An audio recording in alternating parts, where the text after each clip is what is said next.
Chapter 486. She opened the notebook and smiled. She then wrote 2 words seriously, "Thank you." Qin Xiu handed the notebook back and opened it to take a look. In his heart, he secretly said, "Good writing." It was strong and vigorous, round and delicate. Between the horizontal and vertical lines, there was a sense of calm and restrained steadiness. It was no wonder that his uncle kept praising her. Qin Xiu looked at the 2 words and replied with 2 words. He handed the notebook back to Chen Pian. "You're welcome." His reply made Yi Qian smile even more. He didn't write any more. Instead, he drew a smiley face and handed it to Chen Pian. One could speak 8 languages, had a good IQ, and was good-looking. Why was his sense of direction so bad? It didn't make sense. She read a book in medical school. It mentioned that children with a poor sense of direction might have problems such as disorganization, poor planning, and misjudgment of position and order. But from Qin Xiu's appearance, he really couldn't tell. What he saw was an experienced diplomatic staff member who handled matters with ease. He didn't look like someone with a poor sense of direction. The notebook exchange ended with Yi Qian's smile. 6 hours later, the special plane arrived at the airport at 11:00 Chinese time. This wasn't a public visit. Even the Pakistani side arranged it in secret. Although there were no flowers or fireworks, when the leader walked out of the special plane, he was welcomed by the CEO, the Minister of Foreign Affairs, the leader of the escort group, and the Minister of Finance. The 5-day visit officially began. China celebrated National Day. While other countries thought that no leaders would visit China during the National Day holiday, China's leader had already begun a secret meeting with the Pakistani side. As a religious country, Pakistan's cultural life was monotonous. During the meeting between the leader and the Pakistani president, Yi Qian understood why this girl, who was the same age as him, loved Chinese culture so much from chatting with the president's daughter.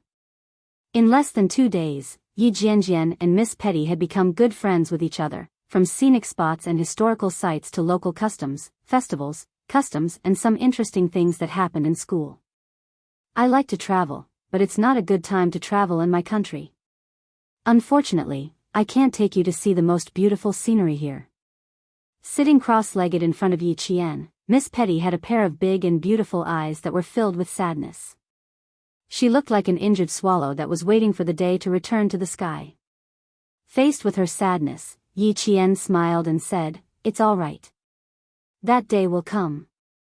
War destroys and rebuilds. Miss Petty, that day is not too far away." Compared to Pakistan, China was indeed a paradise. There was no war, no Al-Qaeda, and no extremists. For this well-educated and knowledgeable Miss Petty, her passion for Chinese culture wasn't without reason. She wanted to fly higher and further, but reality told her that she couldn't. The accompanying translator quickly reported to Qin Xiu that Yi Qian didn't need a translator. Her communication with Miss Petty was smooth, and her language skills were no worse than a translator's. Qin Xiu didn't send another translator. He didn't expect this girl to be so talented in languages. The clock started to ring. It was already 2:30 in the afternoon. It was time for Miss Petty's English class. Chapter 487. This was the time when Miss Petty had to study. Even if she was interacting with Yi Qian, she still needed to learn English. If one didn't learn English well, they would be considered uneducated and looked down upon. "It's time to study again. I don't want to see my English teacher anymore." Petty stood up and winked playfully at Yi Qian. She said she didn't want to, but she didn't slow down at all. The 2 bodyguards who were always by Petty's side immediately followed her. As they turned around, their white robes fluttered slightly. Yi Qian saw the silhouette of a gun on them. It had become a habit to carry a gun here. Yi Qian personally escorted Petty to a small room in the presidential palace used for home lessons. Since home teachers weren't government employees, they couldn't enter the presidential palace as they pleased. Therefore, they arranged for a small room that was far away from the presidential palace, but still within the boundaries of the presidential palace. It was only lightly patrolled. It was similar to the room outside the Forbidden City, which was the room where the national flag officers were resting. After watching the two bodyguards accompanying Petty enter the classroom, Yi Qian turned around and left with a staff member arranged by the Pakistani government. After a few steps, Petty, who was wearing emerald green gauze, ran out briskly. "Jane, my English teacher asked if she could invite you to her class." She was like a butterfly, cheerfully stopping beside Yi Qian. "Can you accompany me?" She was a sad girl who yearned for nature. Yi Qian couldn't refuse her gaze. However, she didn't agree immediately. Instead, she asked the staff member accompanying her. 5 minutes later, she received a reply from the president saying that there was no problem at all. The small room wasn't actually small. One was a classroom, and the other was a lounge. Yi Qian followed Petty into the room. The first thing she saw was the picture of the current president hanging in the middle of the room, and the country's flag. As soon as she entered, Yi Qian's footsteps quickened. A trace of uneasiness floated in her heart. Petty, who was one step ahead of her, ran happily towards the half-closed classroom. "Miss Pavel, let's start the class." In Pakistan, women generally didn't need to work. Because Miss Pavel had studied abroad and her family had died in the war, she became a strong woman who had to rely on her own hands to support herself. From Petty's conversation, this was the only thing Yi Qian knew about his teacher. "Then let's begin, Miss Petty." A calm, feminine voice came from the room. Yi Jianjian saw a woman in a long black dress with a black headscarf around her head, flitting across the classroom. Yi Qian's heart suddenly tightened. It was also at this moment that Yi Qian's instinctive reaction made him retreat quickly. The half-closed door was instantly closed, and the two bodyguards in white robes remained on both sides of the door to close it. Alarmed, Yi Qian abruptly raised his head and looked coldly at the two white-robed bodyguards.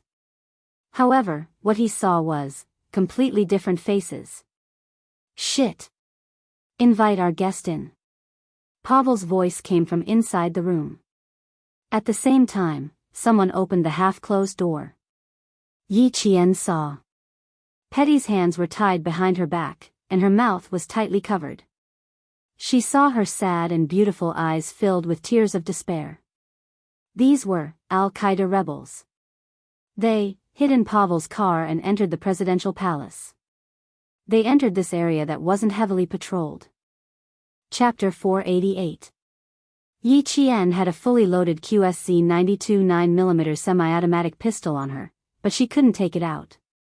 Petty was in danger. There were 5 of them, including Pavel. 5 people had entered the presidential palace without being discovered.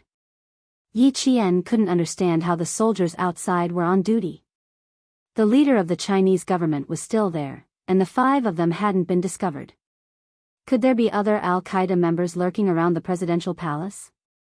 The Pavel staff outside must not have noticed anything. The room was unaffected, and he couldn't enter Petty's study room as he pleased. The only thing he could do was to save himself and find a way to inform Xia Jinyuan and the others. "Hello, student from China. I'm Petty's English teacher. Nice to meet you." Pavel, who was wearing a black veil, was indeed a well-educated middle-aged woman. When she smiled and greeted Yi Qian, her eyes were gentle. It was hard to imagine that she was related to Al-Qaeda. She didn't walk out. Instead, she stood at the door and looked at Yi Qian with a smile. She saw the Chinese girl's body sway slightly. She was trying her best not to look so scared. "Bring her in." When she spoke again, Pavel spoke in Urdu instead of English. Her eyes were fixed on Yi Qian. Her gaze went from gentle to cold, and finally, there was a trace of coldness in it. Yi Qian didn't move. His gaze swept across Petty's face, who was now pale with fright. He looked at Pavel quietly. Her body was stiff. At least, in other people's eyes, she was scared. If Petty wasn't there, she could at least fight 1 against 5. However, Petty was being held hostage, so she couldn't do anything. 2 Al-Qaeda members in white robes walked over. They pushed Yi Qian's back hard from behind, causing Yi Qian to fall forward. Yi Qian staggered a few steps. Even when his hands touched the door frame, he couldn't steady himself and fell to the carpeted floor. Her hands were pressed against her chest. Embarrassment, fear, helplessness, and panic could be seen in Yi Jian's expression. This was a normal reaction that a student should have. It would be abnormal if she was too calm. When she got up, the two bodyguards had already walked to Yi Jian's side. They pushed her back into the classroom again and closed the door so that no one outside could hear what was going on inside. A semi-automatic pistol with its magazine ejected was lying quietly in the lounge outside. This was the only sign Yi Jian could leave behind. The gun was there, and she was there. If the gun wasn't with her, it meant that there was a problem. The meeting between the leaders of the two countries was coming to an end. It had been an hour since Yi Jian and Petty were sent out of the presidential palace. There was still half an hour before Petty's class ended. Xia Jinyuan had secretly checked the time several times. He was a little panicky. He pressed down on the headset and said to the accompanying J5 in a deep voice, "Inform the interpreter that after the meeting, escort the leader out." About 10 minutes. The pen in J5's hand was scribbling on the notebook.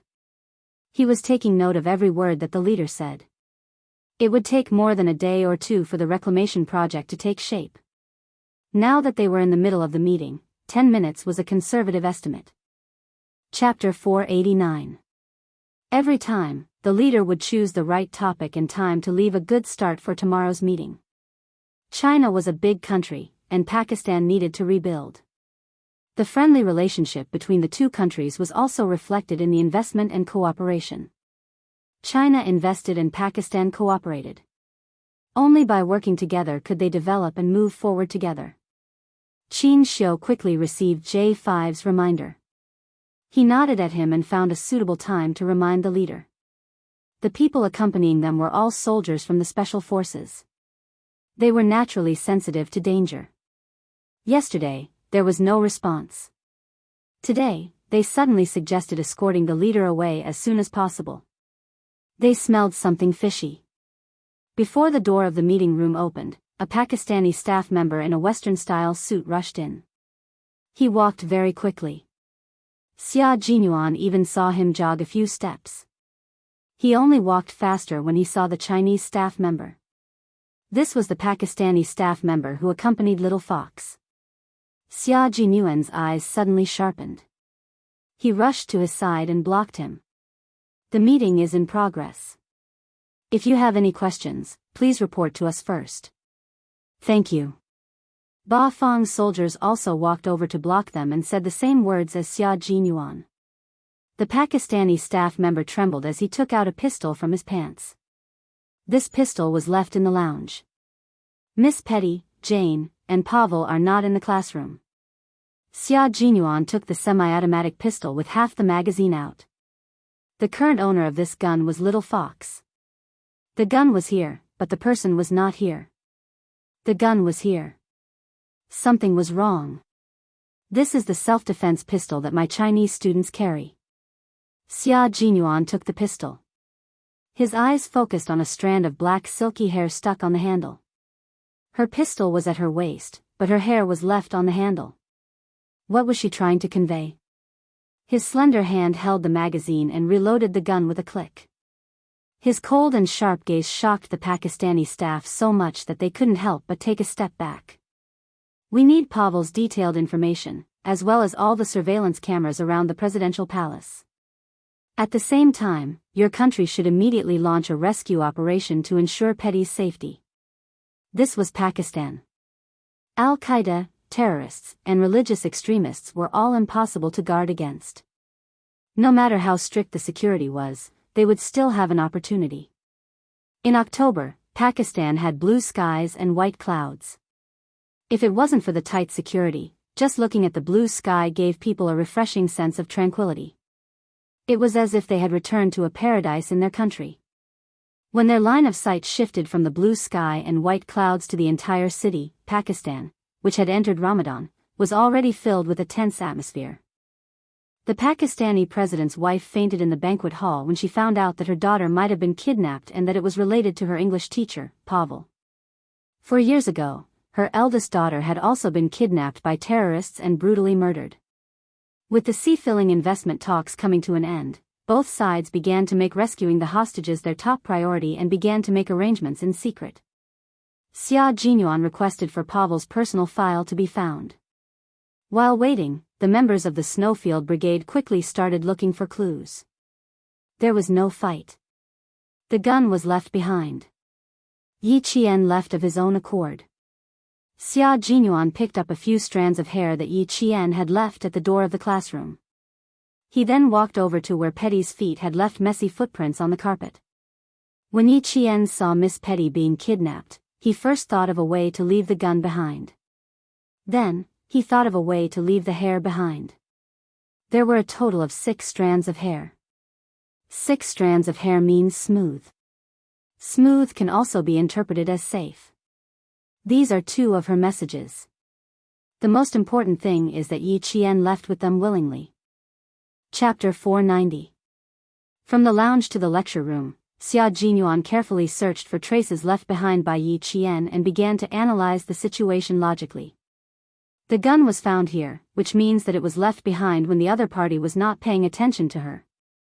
There are also hairs on the gun, which means that Yi Qian left the gun behind on purpose and fell to the ground on purpose. Then, she quickly wrapped a strand of hair around the gun and placed the 6 strands of hair together. J5 squatted by the door frame where Yi Qian fell and nodded slightly in agreement with Xia Jinyuan's deduction. There are traces of saliva here and a piece of carpet fabric that was pulled out. She did do 3 things at the same time. First, she left the gun as a warning. Second, she left a clue. Third, she reported that she was safe. In the face of at least 4 criminals, she was able to remain calm in such a short time. She even left a clue and told the Shuayu team that she had left voluntarily. No wonder Q King called her a little fox. Yi Jian's cleverness and alertness were evident from the crime scene investigation. The furnishings in the room were not damaged at all and there were no signs of a struggle. 2 bodies were found in the pantry of the lecture room. They were the bodyguards responsible for the safety of Miss Petty and Miss 24. They died of suffocation and were attacked by more than 4 criminals who successfully killed the 2 bodyguards who were completely unprepared for Pavel. It's good that we can be sure that Yi Qian left with them voluntarily. At least we can be sure that they are safe for the time being. J5 walked out of the pantry with 4 gray robes in his hands. 4 adult men wearing gray robes snuck in. The 2 bodyguards were not wearing white robes. 2 of them must have disguised themselves as bodyguards and successfully fooled Yi Qian. Xia Jinyuan shook his head and said calmly, "No, Yi Qian would not be fooled so easily. She is very sensitive to smells. Pakistani people have a strong body odor. We may not be able to tell the difference, but she definitely can." Just now, the Pakistani staff said that Yi Qian sent Petty into the small room and waited for the 2 bodyguards to enter before she left with the Pakistani staff. After walking less than 2 meters, Petty ran out alone and said that Pavel invited Yi Qian to attend her class. The Pakistani staff asked the president for permission, and the president agreed after 5 minutes. Before he could finish his sentence, J5, G3, and K7 all understood what was going on.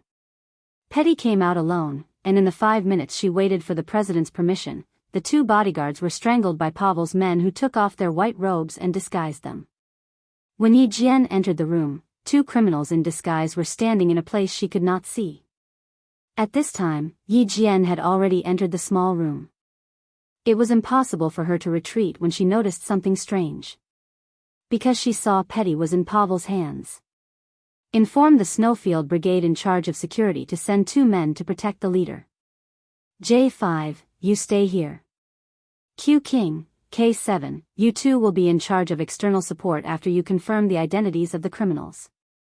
Xia Jinyuan began to make arrangements. His outstanding leadership skills had already won the trust of the Snowfield Brigade, and they would all obey his orders. Okay, no problem. Several voices came from his earpiece.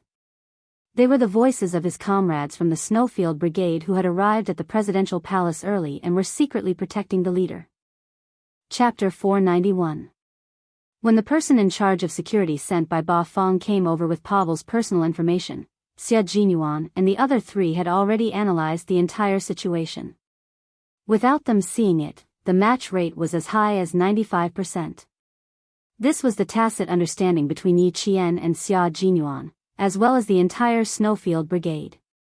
The head of security took out Pavel's information and said worriedly with a frown, Pavel was the former Mrs. President's English teacher during the old regime. She was highly rated. We reviewed her personal information and confirmed that there was no problem with her identity before we continued to hire her. None of us, including Mrs. President, expected her to be such a terrifying person. You can't tell if a person is terrifying from their appearance. You can only know if they are terrifying if you investigate them thoroughly. Xia Jinyuan took out Pavel's personal information. When his gaze landed on the first row of her husband's personal information, his dark eyes narrowed. He said to J5, Pavel wrote down the time of her father-in-law's death in the war. Xia Jinyuan pursed his lips and said coldly, this date coincides with the conflict between the government and the Al-Qaeda organization. Look at her husband's photo and her husband's younger brother's photo. The two brothers are twins. The older brother is Pavel's husband, a government soldier. Her husband's younger brother is a taxi driver. The faces in the two photos looked like they were taken from the same person. Their facial features and expressions were almost identical. The only difference was that one of them had a beard, while the other didn't. The one with a beard was Pavel's husband, who was wearing a Pakistani military uniform, while her husband's younger brother was wearing a white robe. K7 narrowed his eyes. Government soldiers are not allowed to have beards. He then asked the person in charge of the presidential palace's security in English, why do you have a beard as a government soldier? Didn't you investigate this? What if Pavel's husband was a taxi driver and her brother was a government soldier? As soon as K7 finished his question, beads of sweat rolled down the security officer's forehead. He looked at the security officer and then slowly lowered his head to look at the two photos. His lips trembled slightly. Pavel's husband's younger brother is a member of Al-Qaeda. No, Pavel's husband is an Al-Qaeda member, and his brother is a real government soldier. Xia Jinyuan looked at the man with a heavy gaze. His sharp gaze was like a cold arrow shooting into the man's eyes. The date of her husband's death was the same as the date of the largest battle between the Pakistani government and the Al-Qaeda. How could they not have discovered such a major problem? They even let Miss Petty learn English from the wife of an Al-Qaeda member. What kind of security did they do? How did they pass the review and approval process? Soon, the surveillance cameras around the small room were shown. Pavel drove out of the presidential palace from the rear exit. Then, a garbage truck slowly drove out behind her. There was no need to analyze any further. Yi Qian and Petty must be in these two vehicles. What made Xia Jinyuan even more helpless was that there were very few surveillance cameras in the entire Pakistani capital. Some had not been rebuilt due to the destruction caused by the war, and some only had surveillance cameras but were not connected. This made it very difficult to trace the whereabouts of the vehicles. Chapter 492. The members of the Snowfield Brigade didn't waste too much time on the Sky Eye. The leaders of the Snowfield Brigade were escorted back to the hotel and the castle by the special forces of the Snowfield Brigade who were in charge of security. This was a large hotel that was operated by Chinese people, but it was also funded by the Chinese government. There were a few rooms that were not open to the public. Only the leaders of the Chinese side or the senior engineers who came to support the Pakistani side could stay there. Not only was each room equipped with an individual elevator, but it was also anti-eavesdropper. The doors, walls, and glass were all bulletproof and anti-collapse. The staff of the Chinese side also stayed there. The security guards were all armed and ready. After the leader returned to the hotel room, he immediately said to Major General Liu, I heard from them that student Xiaoya left with the base's organizers willingly. From this point alone, it can be seen that she is a brave and righteous child. We brought her out, so we must bring her back safely. Her mother, Sun Xueqing, sacrificed herself for the motherland. Today, the motherland that she protected must protect her child. Send a letter to China and immediately send an elite special forces team over to support the Pakistani side. If necessary, we will share the trials and tribulations with the Pakistani government. The hidden meaning of fully supporting the Pakistani side was that they couldn't rely on the Pakistani side. They had to rely on themselves at critical moments. The meaning of share the trials and tribulations was that they shouldn't treat this place as a foreign country when they opened fire. They shouldn't care about how many bullets were fired, how many bases organizers would be killed. As long as the Pakistani government was fighting, the special forces of China could continue to fight. In short, the soldiers sent by the Chinese side will fully support the Pakistani side. If the Pakistani side didn't rescue Miss Petty and the government didn't retreat, the soldiers sent by the Chinese side will definitely not retreat. They must live and die with the Pakistani government. The Major General quickly conveyed the leader's words to Xia Jinyuan and said earnestly, "The leader is very concerned about Xiao Ye's safety."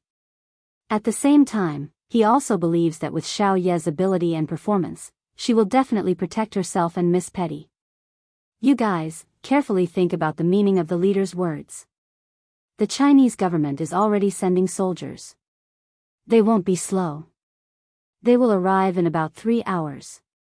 The Chinese people are here to represent friendship. Since there are criminals who want to destroy the friendship between the two countries, this will not be allowed. The Chinese side will definitely stand behind the Pakistani government and support them to fight against the Al-Qaeda. Since 1996, when the Chinese side recovered Hong Kong, the dragon that had been sleeping for 100 years had finally risen. The Chinese side didn't care how foreign forces interfered with other countries' affairs. However, if they dared to bully China, they would be sorry. Who would dare to say that they didn't have sufficient reasons? However, this visit was a secret, so it was better to keep a low profile. Xia Jinyuan had already digested the words of the leader. The leader couldn't speak too directly. He had to act like a big country. It was fine as long as his own people understood. Major General, please report to the higher-ups that we have a rough idea of where Pavel went.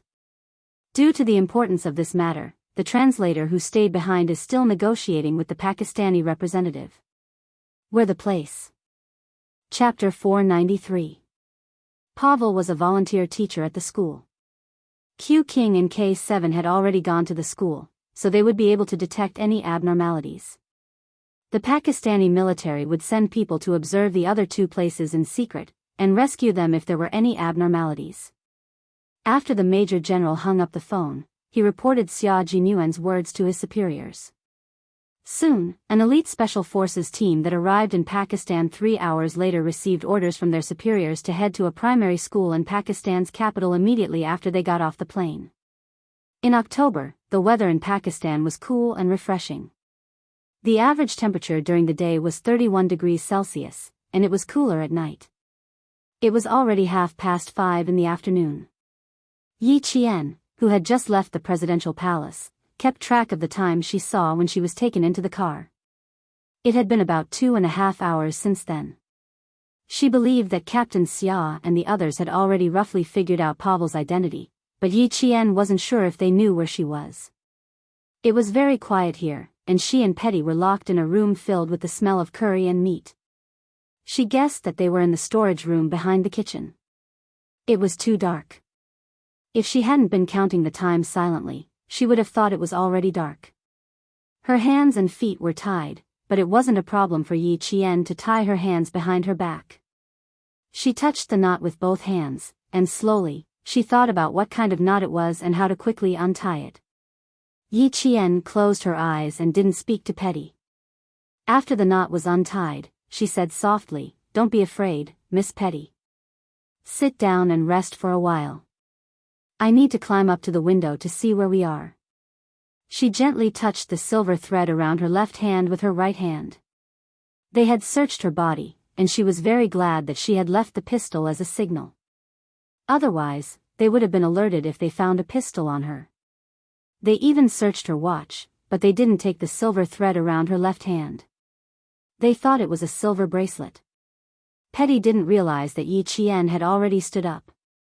When she spoke, her voice was trembling. "Jane, we were kidnapped by Teacher Pavel. I think she might be a member of the Al-Qaeda organization. Huh? Why is this happening?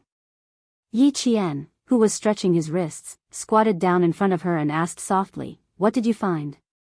"Miss Petty. One day, I mentioned that there was a conflict between the government and Al-Qaeda. Pavel suddenly got angry and told me not to mention it in front of her again." Petty's expression should have been terrified because her voice was filled with fear. Every word she said was trembling. I think she should be a member of Al-Qaeda, but I believed her at that time because she was a very patient teacher.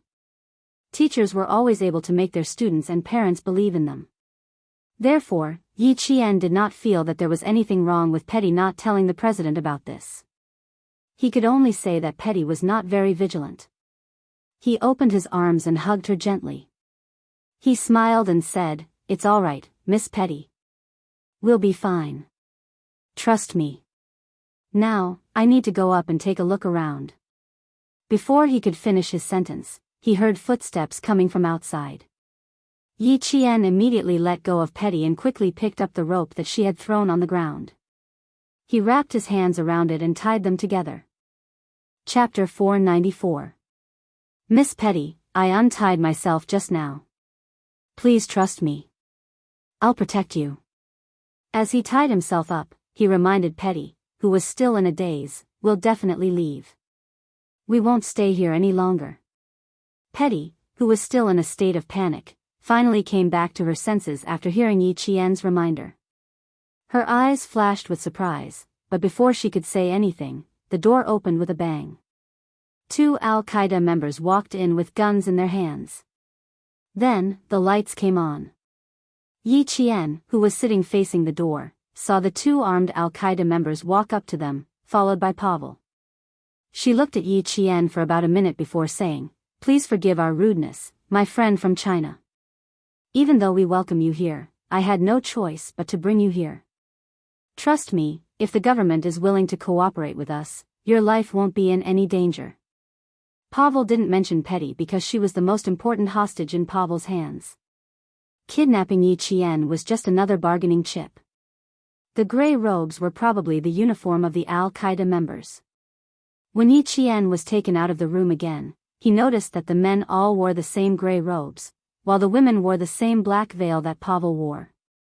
"This is an orphanage." "Why?" "Mr. Pavel, why did you bring us here?" "There are children here."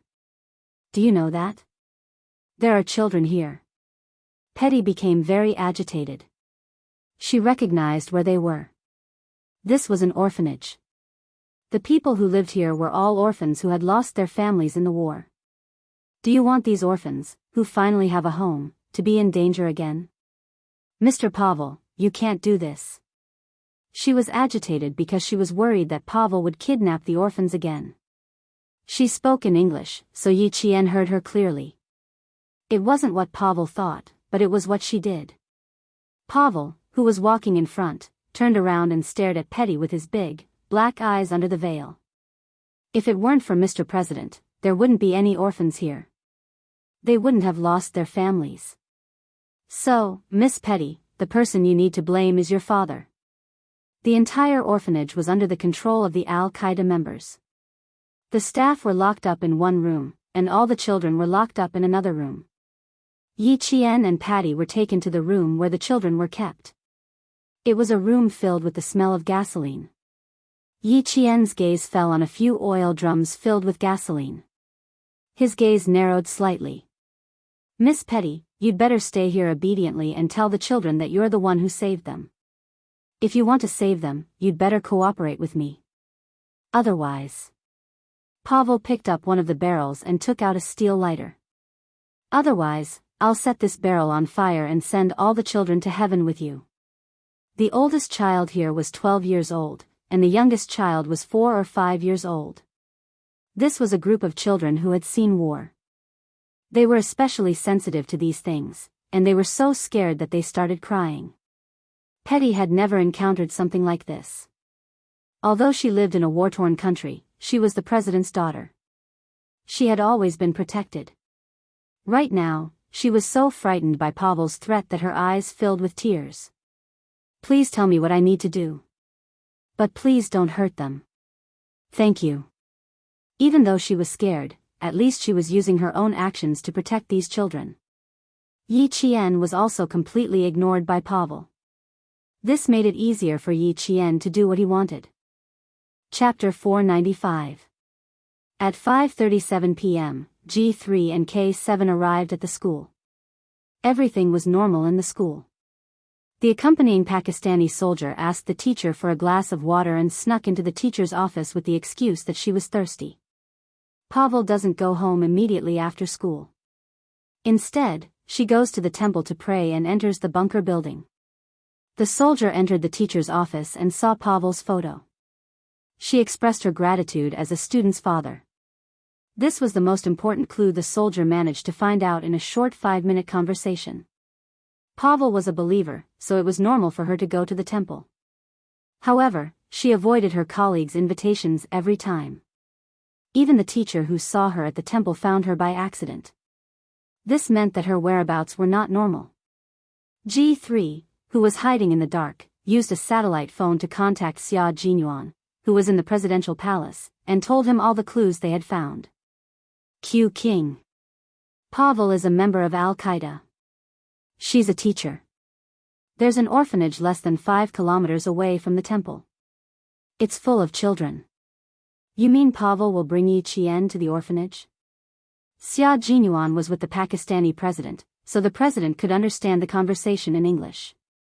When he mentioned the orphanage, the president immediately bent over and looked at the map carefully. There was indeed an orphanage southwest of the temple that took in post-war children. Al-Qaeda was a military organization. No matter how powerful Xia Jinyuan was, he couldn't immediately find out where Pavel was. He needed to investigate carefully and figure out the exact location. Q King nodded. His imposing figure was like a rock in the Gobi Desert. He had a majestic aura that came from ancient times. K7 is already there. He'll report immediately if anything happens. The Pakistani government had just completed the handover of the old government, and the country was a relatively chaotic one. The fact that Al-Qaeda was so rampant could only mean that the other party was indeed powerful. Although the Pakistani government had invested a lot of military power to fight terrorism and extremism every year, there were still some things that they couldn't take into account. Pavel's incident showed the strength and weakness of a country. In China, such a situation didn't exist, let alone dangerous people rushing into the presidential palace. Yi Qian, who had been ignored the moment he entered the orphanage, used the corner of his eye to check the situation inside the room. After he was done, he lowered his head even more obediently. There was a telephone line in the room, but it had been torn. A yellow landline had fallen to the ground, and even the core inside had fallen out. He had to fix it first before he could use the communication device to contact Captain Xia. It would take more time, and this method would not work. It was even more impossible for her to escape alone. If she could escape, she could have done so at the presidential palace. He was in charge of the leader's personal safety, but he chose to leave Petty alone. He didn't need others to look down on him, he could even look down on himself. There was only one way, and it was also the most reliable way. Get Pavel to contact the presidential palace. He believed that with Captain Xia and the others' abilities, they would be able to find out their exact location with just a call. No matter how weak Pakistan was, it was still a country. They definitely had some small tracking technology. Then, he needed to think of a way to get the other party to contact the presidential palace. As Yi Qian listened to the conversation between Patty and Pavel, his only hope was to find out what they were up to. Chapter 496. What a good child. If your father is as open-minded and kind as you, you should continue your lesson today and return to your beautiful room to drink afternoon tea and spend a leisurely afternoon with your Chinese friends. Pavel did have a request. She needed to rescue an Al-Qaeda leader who had been captured by the government forces a week ago. If this person did not have an important position in Al-Qaeda, Pavel would not have exposed her identity. Yi Qian could tell that Pavel did have a request. Otherwise, she would not have said that Petty could go back after class. From her words, it was obvious that Pavel would continue to hide in the presidential palace as an English teacher if she did not need to kidnap Petty. Petty, ask her what she needs you for. Find a way to get her to contact the presidential palace. Yi Qian lowered his voice and said softly, we need to let the presidential palace know that we're safe. At times like this, Petty regarded Yi Qian as her spiritual support. Despite her fear, she still asked in a trembling voice, Teacher Pavel, what do you need me to do? If I can do it, I'll definitely do it for you. After all, you're my teacher. You're my most respected and beloved teacher. The president's daughter could not be that stupid. At the same time, Petty was using her own method to lower the vigilance of the Al-Qaeda members. Everyone knew that the president's eldest daughter had died in the hands of terrorists, so he protected his younger daughter very well. Some people even said that Petty thought that her country was a country free from war. Why would there be such rumors? Naturally, the president and his wife had to do something to make more people believe that Miss Petty was a simple, naive, and ignorant lady. Even the dangerous people lurking in the dark believed that Miss Petty was a simple, naive, and ignorant lady.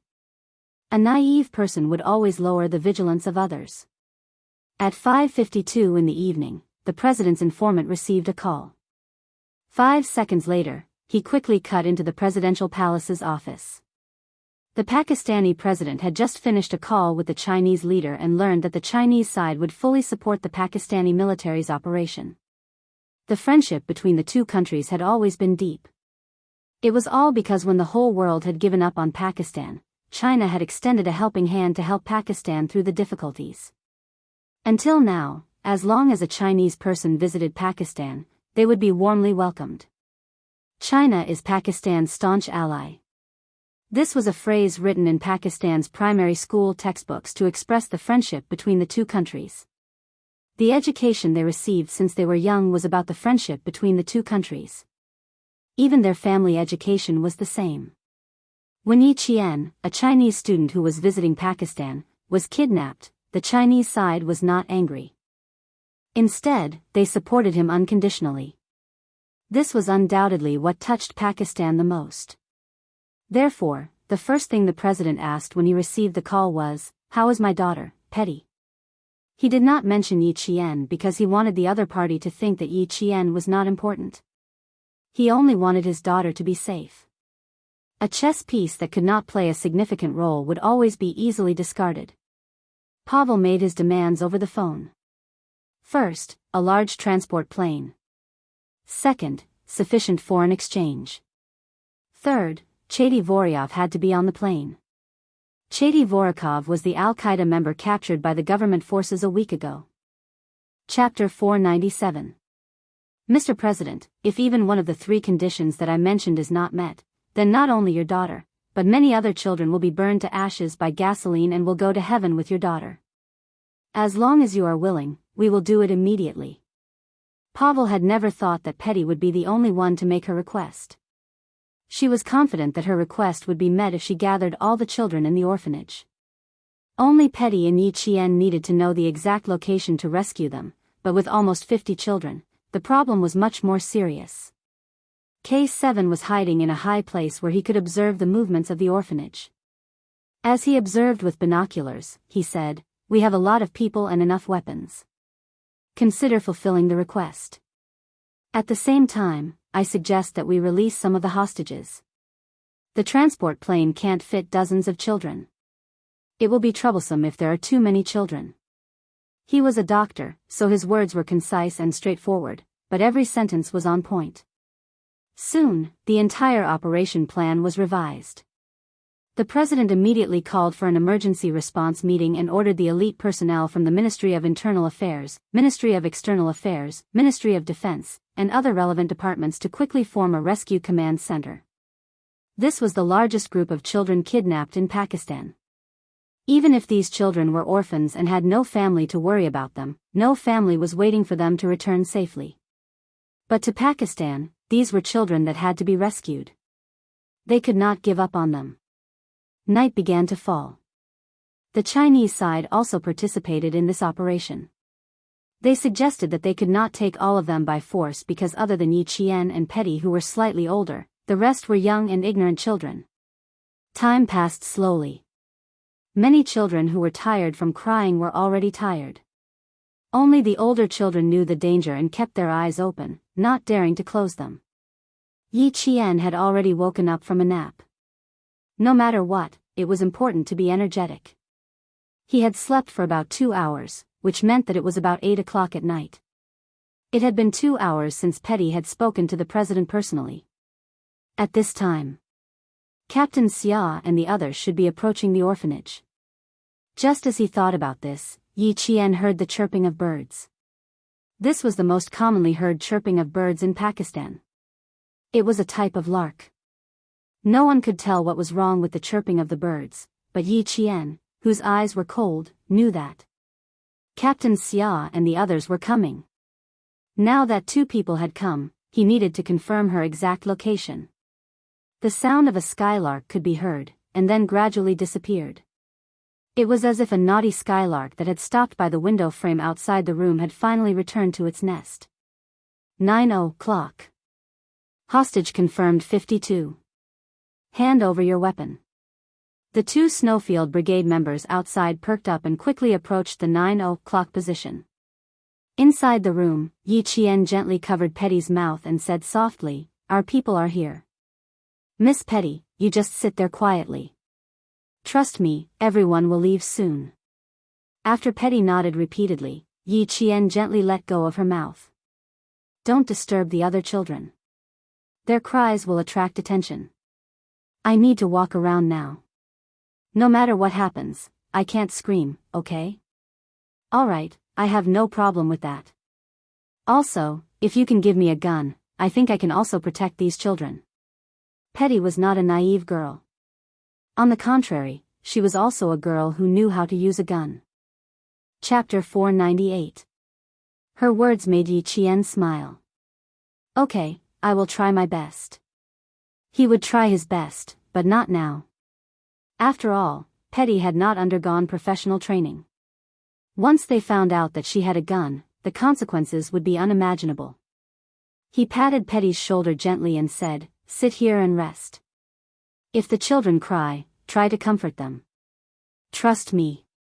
Miss Petty, we will definitely leave this place safely. We will also bring all the children away safely."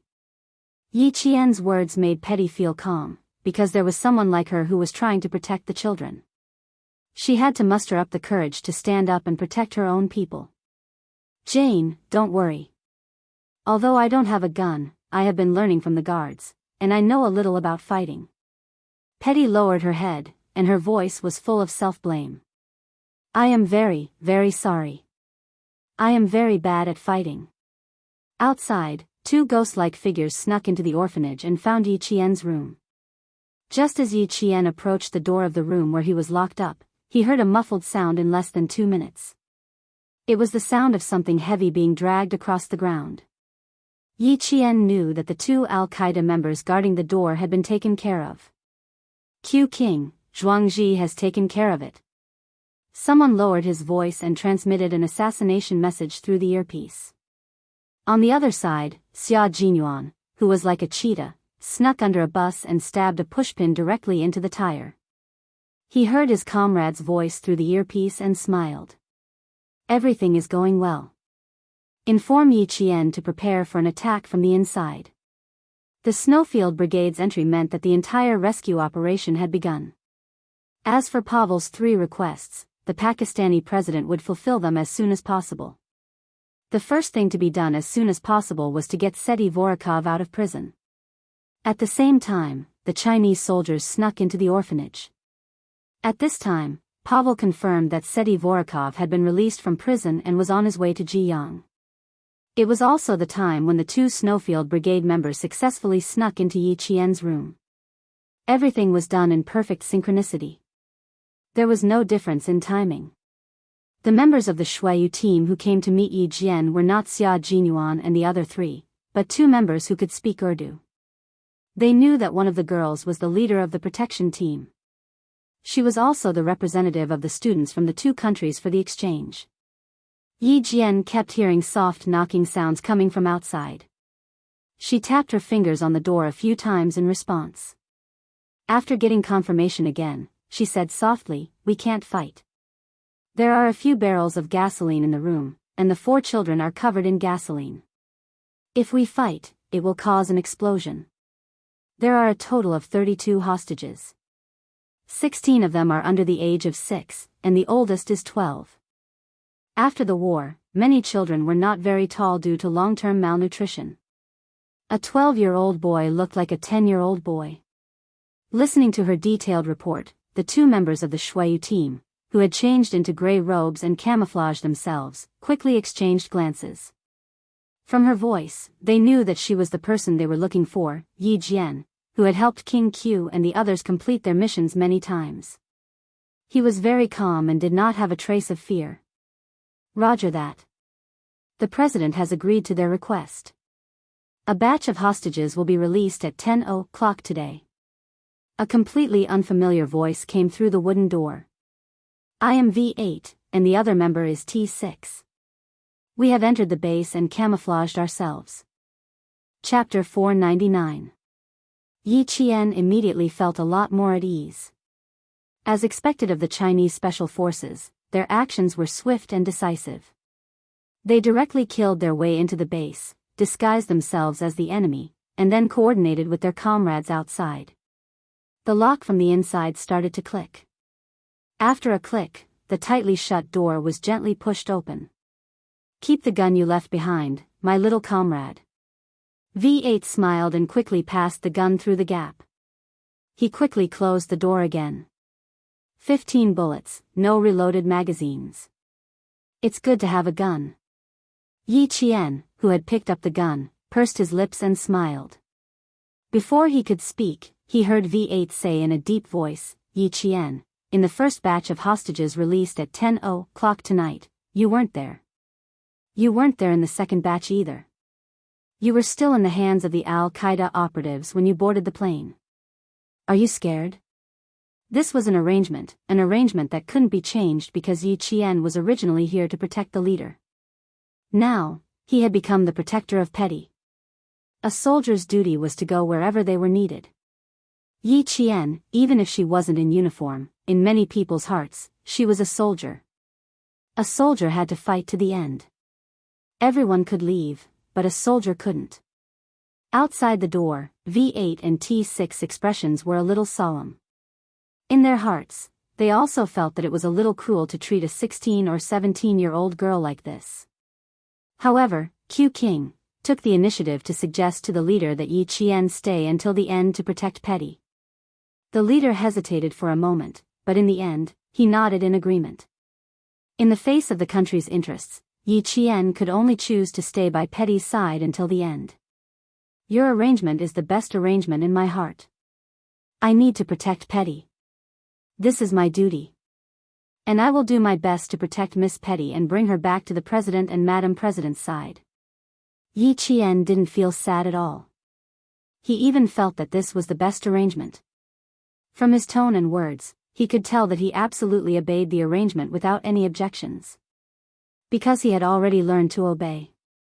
When the 2 Snowfield Brigade members heard this, a hint of surprise flashed across their calm eyes. He accepted it just like that? Without any questions? Not even a single objection? Don't worry, you're definitely not fighting alone, and you're definitely not alone on the plane with Petty.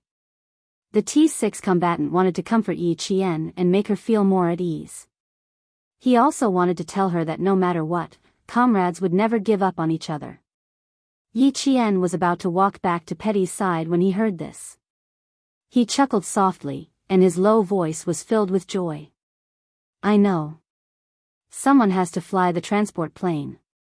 Since I'm on the plane, there must be soldiers from our country on the plane. Also, there should be some distance between the orphanage and the airport. If we want to leave, we have to drive, and we can only take a bus. I guess there must be our soldiers hiding in the bus.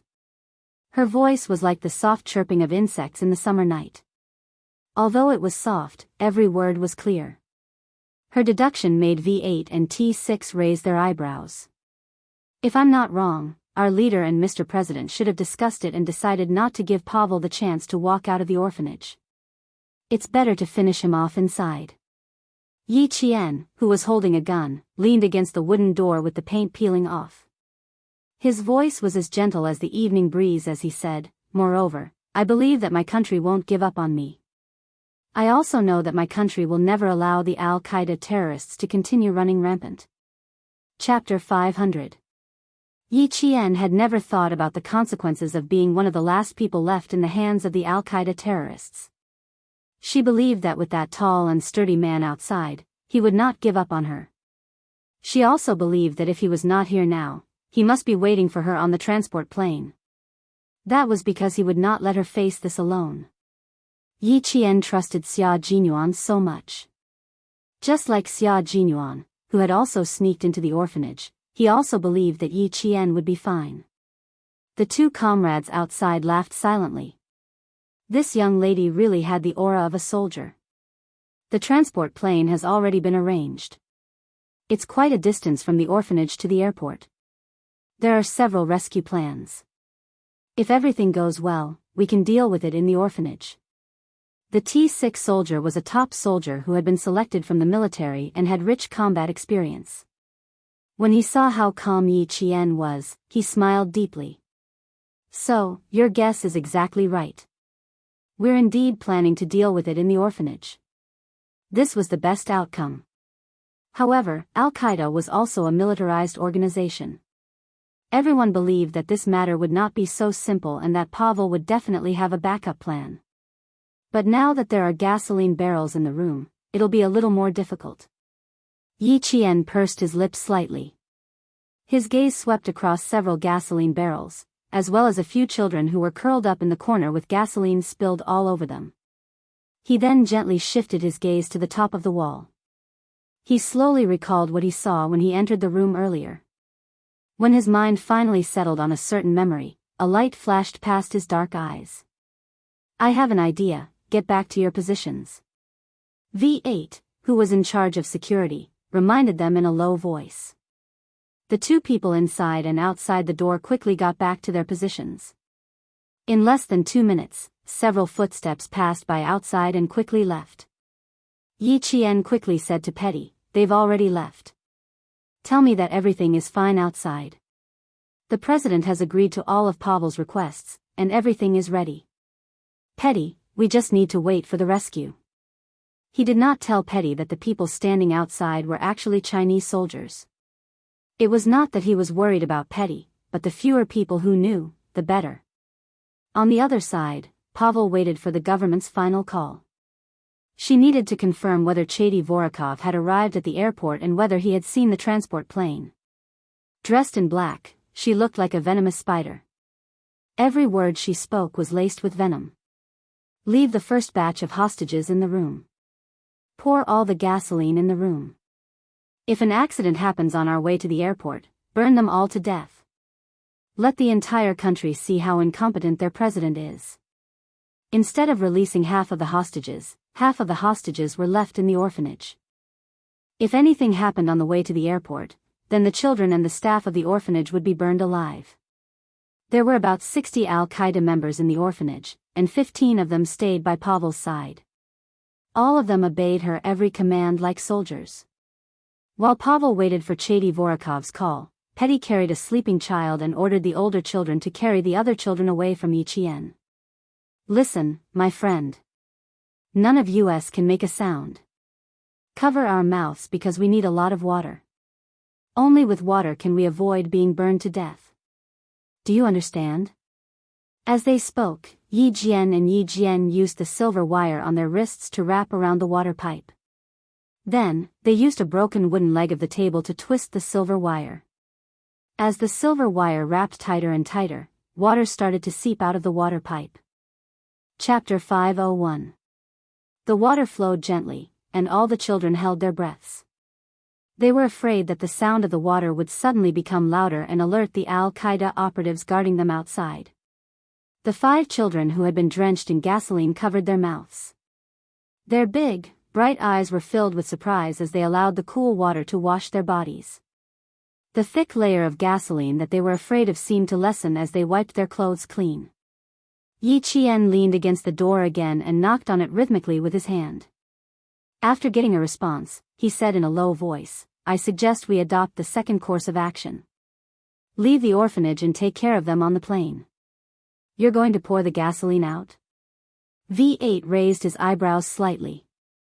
He immediately guessed why Yi Qian suggested the second course of action.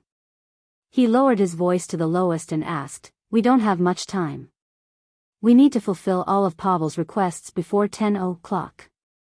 It's been almost 3 hours since our last call. Yi Qian, we don't have much time left." With a smile on his face, Yi Qian felt that it was indeed very easy to have a comrade like him on the outside. They could guess what he wanted to do. "I'll dispose of all the gasoline and turn this dangerous house into the safest room. This way, we won't have to worry about bullets accidentally hitting gasoline barrels during gunfire and causing an explosion. My second suggestion is to release the first batch of hostages before Pavel leaves in the car." Before Yi Qian could say the word release, the T6 soldier in charge of security knocked on the door lightly with his gun. He did not say anything and nimbly returned to the children's side. Petty immediately reminded all the children in Urdu, "Someone's coming." This group of children had survived the flames of war and were very sensitive to danger. Petty's reminder made all of them immediately lower their heads and hug their knees as if they were fast asleep. The 5 children who had been drenched in gasoline all squatted in a corner. Yi Qian gently put the hose back on, and everything returned to normal. The door was not opened. The patrolling soldiers just came over to check if there was anything unusual as usual. When they found that there was no movement, they gave a few instructions and left. Case 7, there are 3 patrolling soldiers coming. Be careful. V8 maintained contact with Case 7 and informed him of the situation on his side so that Case 7, who was in the middle of a mission, and his comrades who were coming to support him, could be prepared. Case 7, who had already found the orphanage staff that was locked up, whispered to the other figures, "Hide." Before the patrolling Al-Qaeda members came over, they were like owls that appeared at night. In the blink of an eye, they hid. The entire orphanage was no longer under Pavel's control. As the Chinese soldiers infiltrated the orphanage, at the very least, the Al-Qaeda members guarding the orphanage would be replaced by disguised Chinese soldiers. Yi Qian did not know exactly how many hostages were being held. When she heard the footsteps moving away, she quickly washed the other 2 children who had not yet washed off the gasoline. "Right now, we're only removing the smell of gasoline from their bodies. The danger hasn't been resolved yet. We have to move the gasoline barrels away." Yi Qian whispered to Petty, whose joy could be felt even in the dark. He said softly, "Bullets will still explode when they hit the gasoline barrels. The best way is to get the gasoline out of the barrels away from us." Leaving this place was not an easy task. When Petty, who finally had a smile on her face, heard what Yi Qian said, sadness crept into her eyes again. "Then what should we do? The barrels are too big. How are we going to move them out?" Chapter 502. Yi Qian blinked. His dark eyes were like the crescent moon in the treetops, cold and confident. "If there's a water pipe, there's also a sewer pipe. Just pour the gasoline into the sewer pipe, and there's no need to worry. This used to be a master bedroom. After some renovations, the bathroom in the master bedroom was removed, and after some simple renovations, it became a gathering place for the children of the orphanage. Otherwise, Pavel would not have kidnapped all the children at once." The refurbished wooden floor was pried open bit by bit using a nail that was unscrewed from the foot of a table. The creaking sound was like a mouse grinding against a wooden table, coming and going from time to time. The T6 and V8 combatants who were on guard outside listened carefully to the sounds inside. Once all the gasoline was poured out, the room that was originally the most dangerous would become the safest room. Then, the operation plan would be changed to Plan B. They would no longer use the orphanage as the main battlefield, but move to the airport instead. Yi Qian's suggestion was quickly conveyed by V8 to J5, a member of the Snowfield Brigade who was guarding outside. He was responsible for contacting the Chinese interpreter at the presidential palace, and then relaying the message to the presidential palace and the Chinese leaders. The atmosphere was getting tenser and tenser.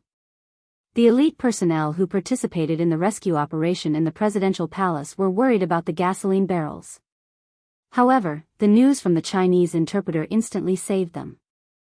Thank you very much for the bravery of the Chinese student. Her action will change the fate of 32 children and save them from the clutches of death. After learning that the Chinese girl who was kidnapped along with his daughter Petty was trying to get rid of the gasoline, the president said to the members involved in the rescue operation, "No matter what the outcome is, we have to thank this Chinese girl for her bravery. We have to always remember that the Chinese are our eternal brothers, our true brothers." This was the best news they had received in the 6 hours since the kidnapping. It was a piece of news that lifted everyone's spirits. Qin Xiu looked at the Pakistani elite personnel who all looked relieved. There was not much of a smile on his handsome face, but the pen in his hand was gently clenched. As a Chinese, he also did not want to see the students from his country in danger. Besides, he knew Yi Qian. If they had chosen to act under the noses of Al-Qaeda and were discovered, the consequences would have been unimaginable. However, it was clear that this decision had received everyone's approval. It was a gamble, to seek victory in the midst of danger. After the leader who had not slept in the hotel found out, he was silent for a long time before he said, "The young are strong, and the country is strong. Student Little Yi represents the strength of the young, and also let us see the hope of a country." She did very well. "So, you agree with the second action plan of China-Pakistan?" The Major General looked at the leader with a serious expression and asked softly, then, in the end, it was Yi Qian who boarded the transport plane with the Al-Qaeda organization. Waving his hand, the leader replied in a solemn voice, "We won't give them the chance to board the plane and leave. We'll settle it on the plane. Tell all the Chinese soldiers that they must rescue our students safely." Yi Qian had to be rescued safely. This was the top priority of the entire Chinese military operation team. In the darkness, the Snowfield Brigade K-7 and another anti-terrorism special force had rushed over and assassinated several members of the Al-Qaeda organization. They had successfully disguised themselves and were waiting for the best opportunity to strike. Chapter 503. There are 20 hostages in total. Team C has been deployed. K-7's cold voice came from the headset without warning. Team B consisted of V8 and the others, while Team C consisted of K-7. The members of both teams had successfully disguised themselves as members of Al-Qaeda and taken over the task of guarding the hostages. Now, they were all waiting for Yi Qian's news. As long as the gasoline barrels were no longer a threat, the second set of operations could be carried out smoothly and the first batch of hostages would be safe. Team A has been deployed. How's Team B doing? Xia Jinyuan, who was in charge of Team A, asked softly through the headset. He and G3 were already hiding in the luggage compartment of the bus, waiting for the Pakistani government troops to be deployed. They would act as backup and eliminate all the Al-Qaeda members together. V8 put on the headset and leaned close to the door. After listening for a few seconds, he replied to Xia Jinyuan, "There's no reply yet. I heard very soft sounds in the room.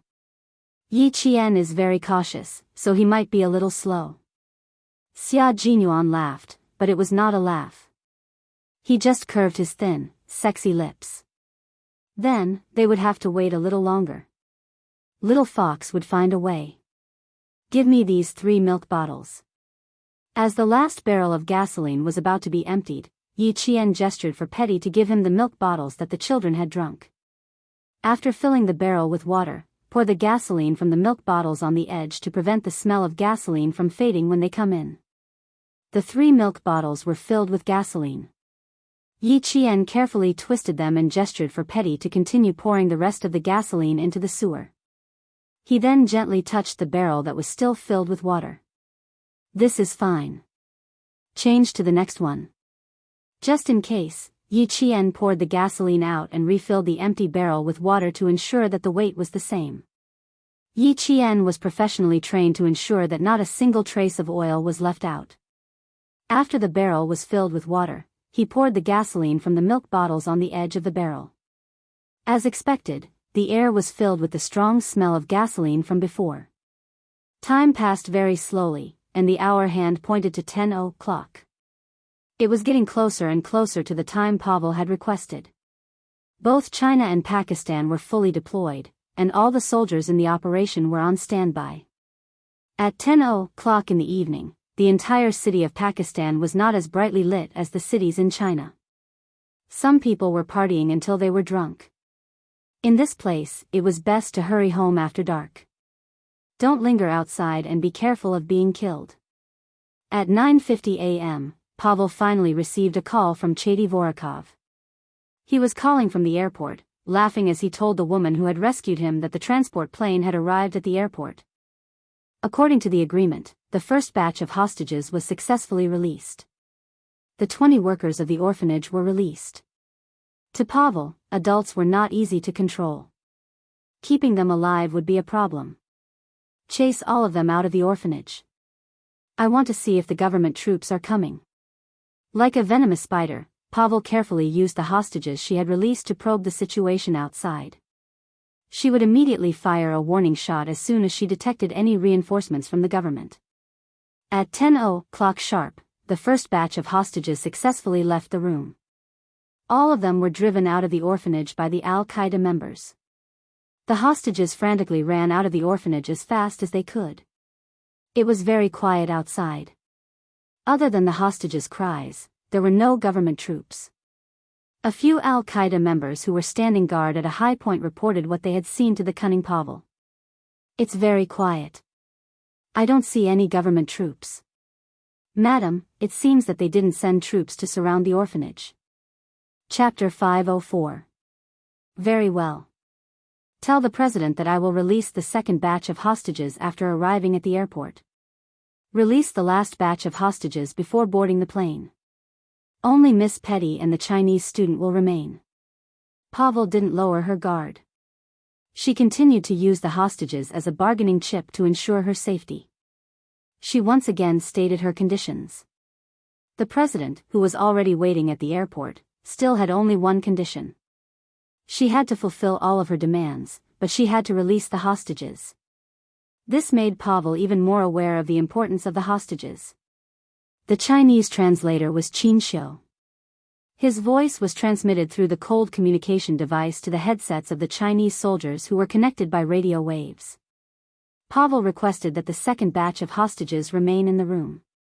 To ensure the safety of the hostages, the president told Pavel that he only has one condition: release all of the hostages. Qin Xiu, who was in charge of translation, translated the president's words one by one. The leader proposed to the presidential palace that the Chinese operation team cooperate with the Pakistani government forces to complete the task. They must finish before the transport plane takes off. Qin Xiu's voice was very calm. At this time, he occasionally raised his eyes to look at the transport plane that was already parked on the runway. About an hour later, the last batch of hostages would arrive at the airport, but it was impossible to release Yi Qian. Taking a deep breath, Qin Xiu, who was resting, put one hand in his pocket. His elegant and handsome face showed a bit of coldness. At 10:11 a.m., Pavel verbally agreed to the president's request, but before she got into the car, she ordered the remaining Al-Qaeda members, follow the original plan. When you leave, explode the gasoline barrels. Don't let anyone escape. She didn't intend to let the children in the orphanage go. These children had all seen the faces of the Al-Qaeda members. If they were captured, she would still be punished when she returned. The remaining members couldn't leave alive. They had no other choice but to die here. They were willing to stay and sacrifice their lives for their organization. The door of the room where the children were held opened again. After a strong flash of light, Yi Qian saw two men in gray robes walk in. Hide the gun and give me your hands. Quick. It was V8 and T6, two members of the Snowfield Brigade. In order to prevent Yi Qian's gun from being discovered, they came in first and pushed Yi Qian and Petty out. The next time Yi Qian saw Pavel was on the bus. Pavel and Patty's hands were tied again and they were pushed onto the bus at gunpoint. Let the two of them sit in the two seats at the front. Pavel, who had been sitting in the car for a long time, ordered coldly, look carefully. The two of them are our bargaining chips to leave this place. Without them, all of us will die with Chedavorakov. Patty stopped talking to Pavel. All the children in the car were sitting close to the window. Beside them was an Al-Qaeda member who was holding a gun and had loaded his gun. If there was any movement outside, all the hostages would be killed. The car bumped along the road. When the man standing beside Yi Qian made a sharp turn, he grabbed her arm with both hands and gently drew the letter V with his fingers. It was V8 in disguise. Yi Qian thought they had stayed in the orphanage. She didn't expect them to be right next to her. Then, Yi Qian found out from V8 that there were a total of 4 members of the Snowfield Brigade on the bus. One of them was Xia Jinyuan. Chapter 505. G3, V8, T6, K7, as well as Captain Xia, there were 5 Special Forces soldiers in one car. Once all the hostages were released, it would be time to deal with these guys. The only thing Yi Qian did not have to worry about after falling into the hands of this group of believers was whether or not he would be violated. He simply leaned against the seat and closed his eyes to rest. With his own people around, he felt much more relaxed. Since there was nothing else to do now, he might as well rest. When the car passed by a section with streetlights, T6 saw Yi Qian closing his eyes and looking like he was fast asleep. Was he relaxed? Or was he stupid? Or was he really that calm? The car arrived at the airport at 11:02 p.m. The third leader of Al-Qaeda, Seti Vorakov, had been waiting for a long time. When he saw Pavel get out of the car in a black veil, he gave her a warm hug. "Thank you very much, my partner." A loudspeaker sounded, followed by the president's voice. "Miss Pavel, we have prepared everything according to your request. The last batch of hostages will be released immediately." "Of course, Mr. President." It was Seti Vorakov's voice. It was a fierce and arrogant baritone. "However, your daughter and the girl from China will have to accompany us on a wonderful escape in the air." "Of course, sir, I promise not to hurt your daughter or your friends." Listening to the other party's arrogant voice, the Pakistani president remained calm and said calmly, "We will definitely let you go. However, if anything happens to my daughter, believe me, Seti Vorakov, even if you are flying in the air, I can still send out a fighter jet to turn you into ashes in the sky. Believe me, I will definitely do it." This warning really shocked the arrogant Seti Vorakov. If the fighter jet was really sent out, they really had no way to escape. However, Pavel laughed. When the woman's voice was gentle, it was pleasant to the ear, but when she was ruthless, it was sharp, ear-piercing, gloomy, and unpleasant. "Mr. President, if we don't leave safely, all the children in the orphanage will be burned to death. So, we have to deal with this calmly and settle this matter peacefully." The Pakistani president was deliberately stalling for time. He needed to buy time for the Chinese troops who had sneaked onto the transport plane. "Very well, we also hope that this can be resolved peacefully," Seti Vorakov said viciously as he gestured for the few Al-Qaeda members to get out of the car. He was even more cunning than Pavel. He didn't release the hostages immediately. Instead, he had people push Yi Qian and Patty to the front to prevent himself and Pavel from being killed. V8 was standing in front of the bus, K7 was standing on both sides of the door, and T6 was standing on the side where the luggage door was opened. During the negotiation, Yi Qian and Petty were pushed off the bus, while Xia Jinyuan and G3 quietly came out of the luggage compartment under the cover of T6. Each of them was responsible for one target. While the T6 combatants were on alert, each of them covered the mouth of an Al-Qaeda member and slit his neck with the dagger in his hand. Before blood spurted out, they stuffed the eliminated target back into the vehicle. The two of them replaced the 2 Al-Qaeda members and successfully infiltrated the plane. While the Chinese soldiers were eliminating the targets, Pavel sent people to search the transport plane inside and out. Fearing that there would be an ambush, she even searched the 8 crew members on the plane. After confirming that they weren't carrying any weapons, she boarded the plane. Chapter 506. The children all became bulletproof human shields for the Al-Qaeda members. They waited until they boarded the plane before pushing them off. Some of the children fell directly from the lift. No matter how painful the fall was, they didn't dare to cry out loud. These children were slightly older, so they more or less had the ability to make judgments. They didn't dare to cry or move. The 20 or so children were all huddled together. The panic in their eyes was something that Yi Qian would never forget for the rest of her life. When an Al-Qaeda member walked past her with his head down, Yi Qian smelled a faint mint scent. This is. She, who had been keeping her head down, looked up slightly. Under the faint indicator lights on the runway, she saw the side profile of a man so handsome that even his slightly pursed lips looked elegant. He seemed to know that she was looking at him. The corners of his mouth curved into a smile as he boarded the plane with a hostage and all the Al-Qaeda members. When she saw the G3 member walk past her, Yi Qian, who had her head down, had a faint smile in her eyes. Since they were all on the transport plane, K7 should be on it as well. After all the members boarded the plane, only Yi Qian and Petty were left. Step by step, they pushed each other onto the plane. Yi Qian looked back slightly at the children who were out of control. The scene she saw made her heart tremble violently. Those young faces did not have the innocence of a child, only the fear of an adult in the face of danger. Their eyes were not bright and beautiful, only gloomy, as if there was no life in them. They are safe. V8, who was escorting Yi Qian onto the plane, said softly, "Soon, it will be our battle. Yi Qian, I look forward to fighting alongside you." There weren't many Special Forces members in the Snowfield Brigade. They all knew each other and often went on missions together. Everyone in the brigade knew about Yi Qian and Xia Jinyuan. Now that there was an opportunity to meet Yi Qian, V8 didn't want to miss it.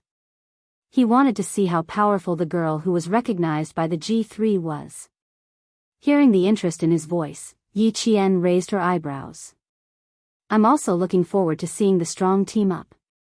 It was only on the battlefield that he felt like he had found his life's goal. When he returned to the classroom, he felt less passionate about life. This time, she was also looking forward to fighting alongside them. "There's a total of 30 bullets here. There's enough ammunition, but it's not enough to turn the entire body into a sieve." When they reached the last step of the elevator, V8 stuffed another magazine into Yi Qian's pocket and a tiny Swiss Army dagger into Yi Qian's hand. "Try to cut the ropes with a knife. The plane will circle the runway for about 5 minutes. We'll start the operation in 5 minutes." The children were all left in the car.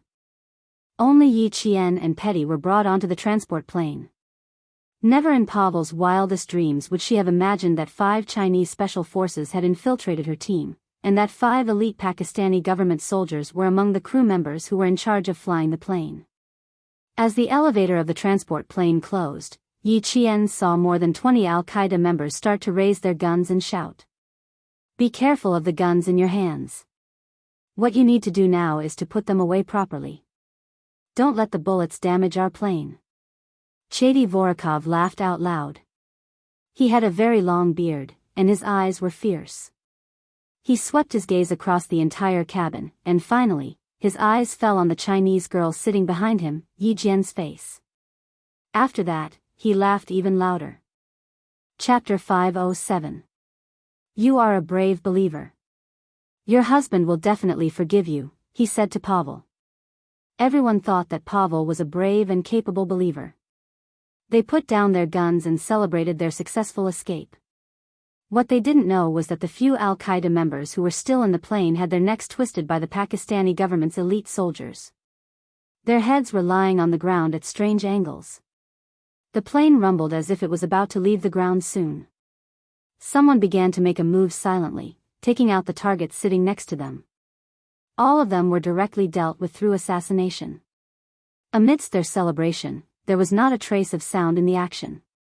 Yi Jian's hands were twisting. She used the Swiss Army knife handed over by the V8 to cut the knot. As the plane turned, she fell towards Petty. At the same time, the sharp army knife cut the rope around Petty's wrists. "Prepare to take off." The cabin crew's voice sounded tense. It sounded like they were being controlled by the Al-Qaeda members. All the lights in the cabin went out. Yi Qian pushed Pavel away from him. "Hide in the front." V8 was guarding the front, so Pavel was the safest. A gunshot rang out. The Al-Qaeda members who were laughing just now were stunned for a few seconds. Pavel's scream pierced through the cabin and woke everyone up. "Miss Pavel, you are too rude to a guest from afar. In our country, there is a saying that courtesy demands reciprocity. I wonder if you have heard of it." Yi Qian, who killed Seti Voryov with one shot, stood next to Pavel and wrapped the silver wire in his hand around her neck.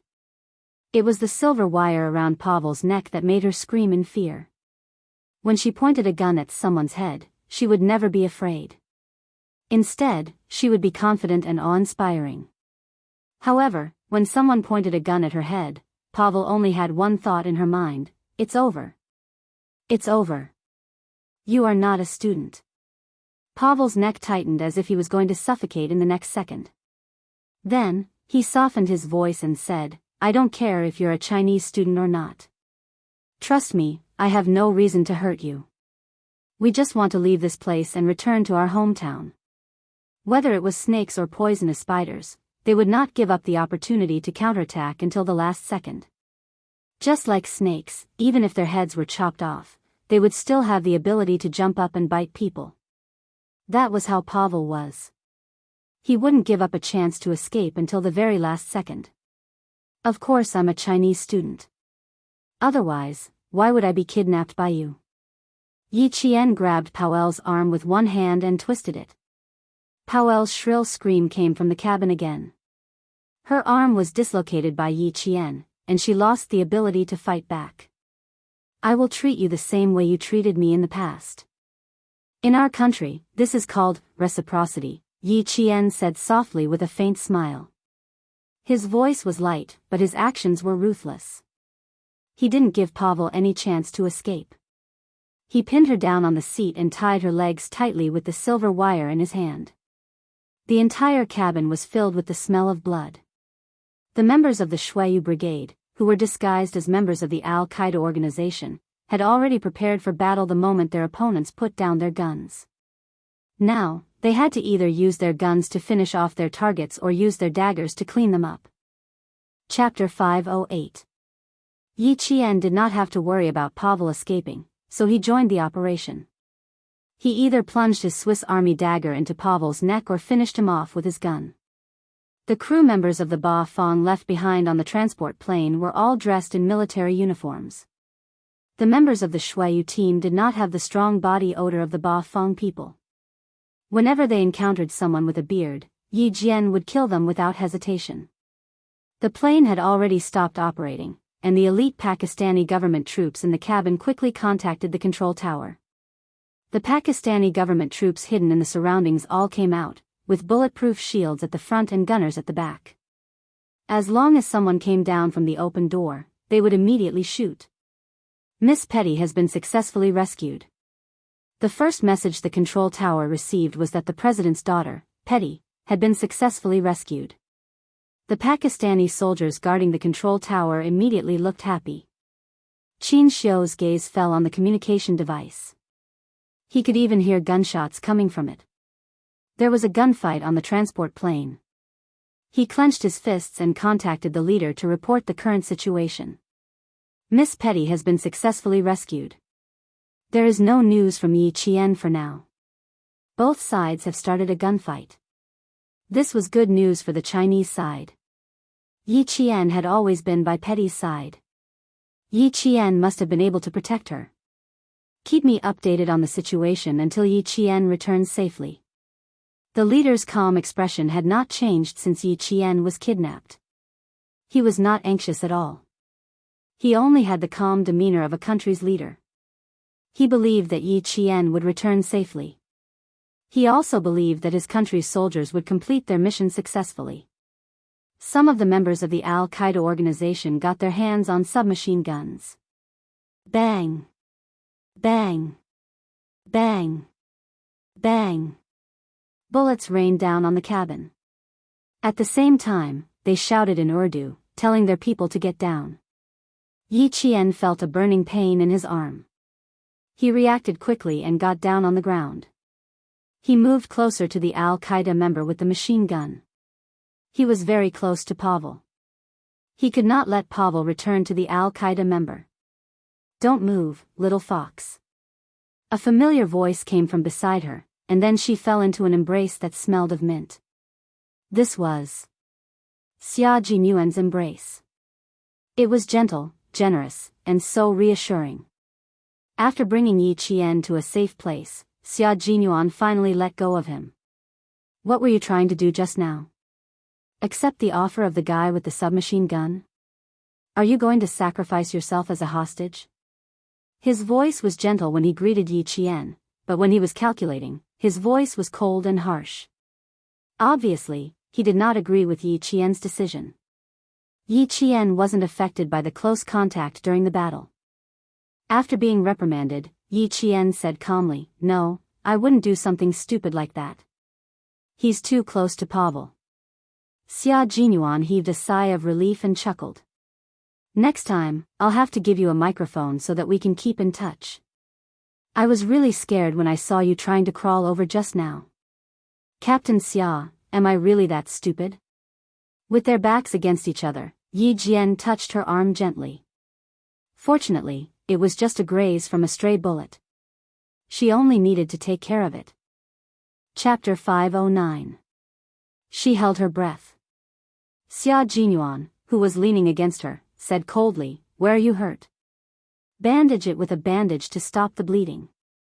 The biggest difference between a bullet wound and a graze wound was that the smell of blood was not as strong. Yi Qian lifted her arm and said casually, "It's just a graze wound. There's not much blood, just some skin scrapes. I'll bandage it after we get off the plane." She paused for a moment and said, "Captain Xia, I'll crawl over and hold Pavel hostage. Then you can tell the crew to turn on the cabin lights and shoot at the right time.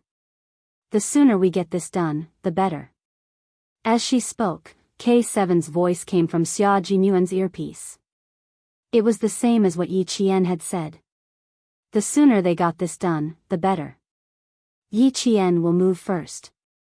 Take Pavel to us as a hostage. You guys can rest for a while." Xia Jinyuan's voice clearly traveled to the Snowfield Brigade's earpiece. V8 turned his head and asked K7 softly, "I suspect that Yi Qian was the one who fired the first shot. What do you think? This is Q King's little fox. She's good at seizing opportunities. It's normal for her to shoot. She was the closest to Chady Vorakov. The person she shot was none other than the number one target, Chady Vorakov. So you don't have to doubt it, it's certain," K7 said coldly. His tone did not change, but he spoke a little longer than usual. V8, who was familiar with his personality, could tell that he admired Yi Qian. "Now I'm even more interested. But I have to admit that she's very calm." V8, who was hiding in the back of the cabin, was even more curious about Yi Qian. Seeing was believing. He had to see for himself today. V8 and T6 soon realized what kind of girl Yi Jian was. She was a girl who dared to stand so close to the Al-Qaeda members. She was the only girl who had the courage to stand so close to them. The lights in the cabin were switched on. Only 6 of the original 20 Al-Qaeda members were left. They held submachine guns in their hands and wanted to fight back, but they heard a crisp female voice. "Look at who I have in my hands. It won't be too late for you to fight back." Yi Qian spoke in Chinese, and V8 translated for the remaining 6 members of Al-Qaeda. "Even Chady Vorakov is finished. How long do you think you can last?" Yi Qian said this in English for Pavel to understand that going against the government would not end well. Pavel's face was contorted. Her mouth was stuffed with her veil, and she was making muffled sounds. Why were there government troops on the plane? They had clearly checked that there were no problems. Other than the flight crew, there was no one else on the plane. Pavel looked at the countless Al-Qaeda members in gray robes lying on the ground. Her eyes were bloodshot. Where did the accident happen? When the Al-Qaeda members who were surrounded saw this, their eyes flashed fiercely. They looked like they were going to fight Yi Qian to the death. One of them started cursing loudly in Urdu. Yi Qian pulled the black veil out of Pavel's mouth and let her speak. Kill me. Burn all the children in the orphanage. Pavel, who could finally speak, had a strange smile on her face. She could not turn her head and stare at Yi Qian, who was standing behind her. She looked gloomily at the back of the cabin.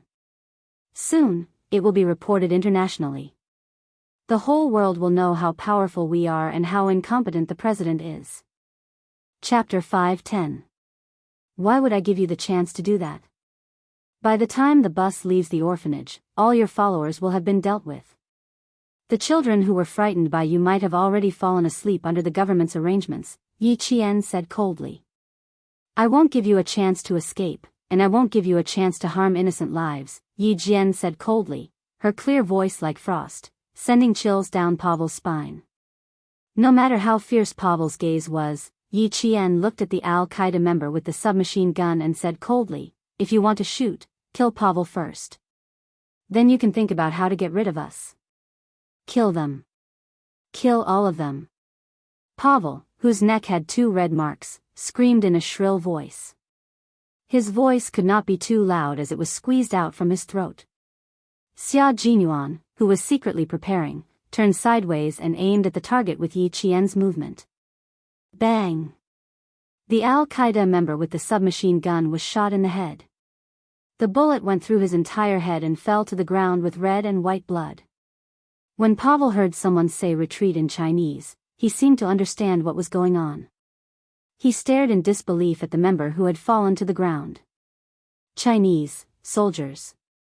There are Chinese soldiers here. It's too late for you to understand now. Pavel, there's no way you can escape from the hands of our soldiers. Yi Qian dragged Pavel back under the cover of Xia Jinyuan and the others. Next, it was time to clean up the mess. This matter was left to the Pakistani government. After all, it was a country's internal affairs. The Chinese soldiers had done their job well. The Pakistani soldiers had no intention of letting the Al-Qaeda members leave. After Xia Jinyuan opened fire, the two sides immediately engaged in a fierce battle. The Al-Qaeda members, who were at the end of their rope, could not escape from the hands of the Pakistani soldiers even if they had guns. The tail of the transport plane opened, and the Snowfield Brigade members who were fighting at the back quickly retreated. The Pakistani government soldiers, who were wearing masks, charged forward. Put her on the plane. Someone will take care of her. Xia Jinyuan couldn't help but laugh when he saw that she was carrying Pavel, who had fainted after being shot. He's a burden. He'll only delay our retreat. We can't leave this up there. We have to hand it over to the president to execute. Before the flare and smoke grenades were thrown into the cabin, Yi Qian finally left the transport plane and returned to the ground. Standing beside her was Xia Jinyuan, who had protected her during the retreat. He was dressed in a gray robe. From the back, he looked like a Pakistani man. Gunshots kept coming from the cabin behind them. After handing Pavel over to a Pakistani government soldier, Xia Jinyuan held her hand and led her to his troops. The entire airport that had fallen into darkness suddenly lit up. All the indicator lights on the runway also lit up. At the same time, several strong lights shone from the top of the airport building, illuminating the entire airport as if it was daytime. See? That's how precious it is. The J5 took off his gray robe and pants and said to his comrades who were still looking at Q King, "You guys can take it off too.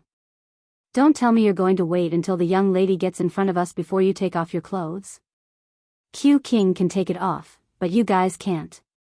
You can't leave the young lady with the impression that you're impulsive. Otherwise, you'll scare her." After the instructor spoke, his comrades reacted one after another. The gray robes and pants that symbolized the members of Al-Qaeda were taken off at lightning speed. They also took off the headscarves wrapped around their heads.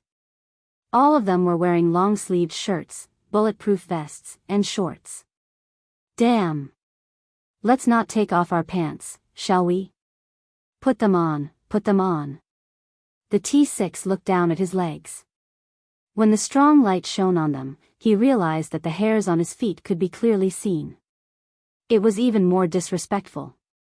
Chapter 5:11. T6 had a baby face that did not look old. His skin was also fair and tanned. Compared to V8, who had strong eyebrows, he seemed to be a few years younger. He looked as delicate and pretty as a college student. T6 was only wearing a pair of shorts that reached his knees. He immediately bent down to pick up the gray trousers he had taken off and said, J5, you've caused a lot of trouble. It's rude of you to wear shorts. How impulsive. When V8 heard that, he immediately felt that it made sense. Lil 6, you're the most reliable one. Lil 5 is a eunuch. He's so anxious every day that we're also anxious for nothing. V8 said as he bent down to pick up the trousers he had taken off. His expression was full of disdain for J5's words. You guys have met Yi Qian several times, but this is the first time we're meeting. We have to make a good impression. J5 put on his trousers even faster.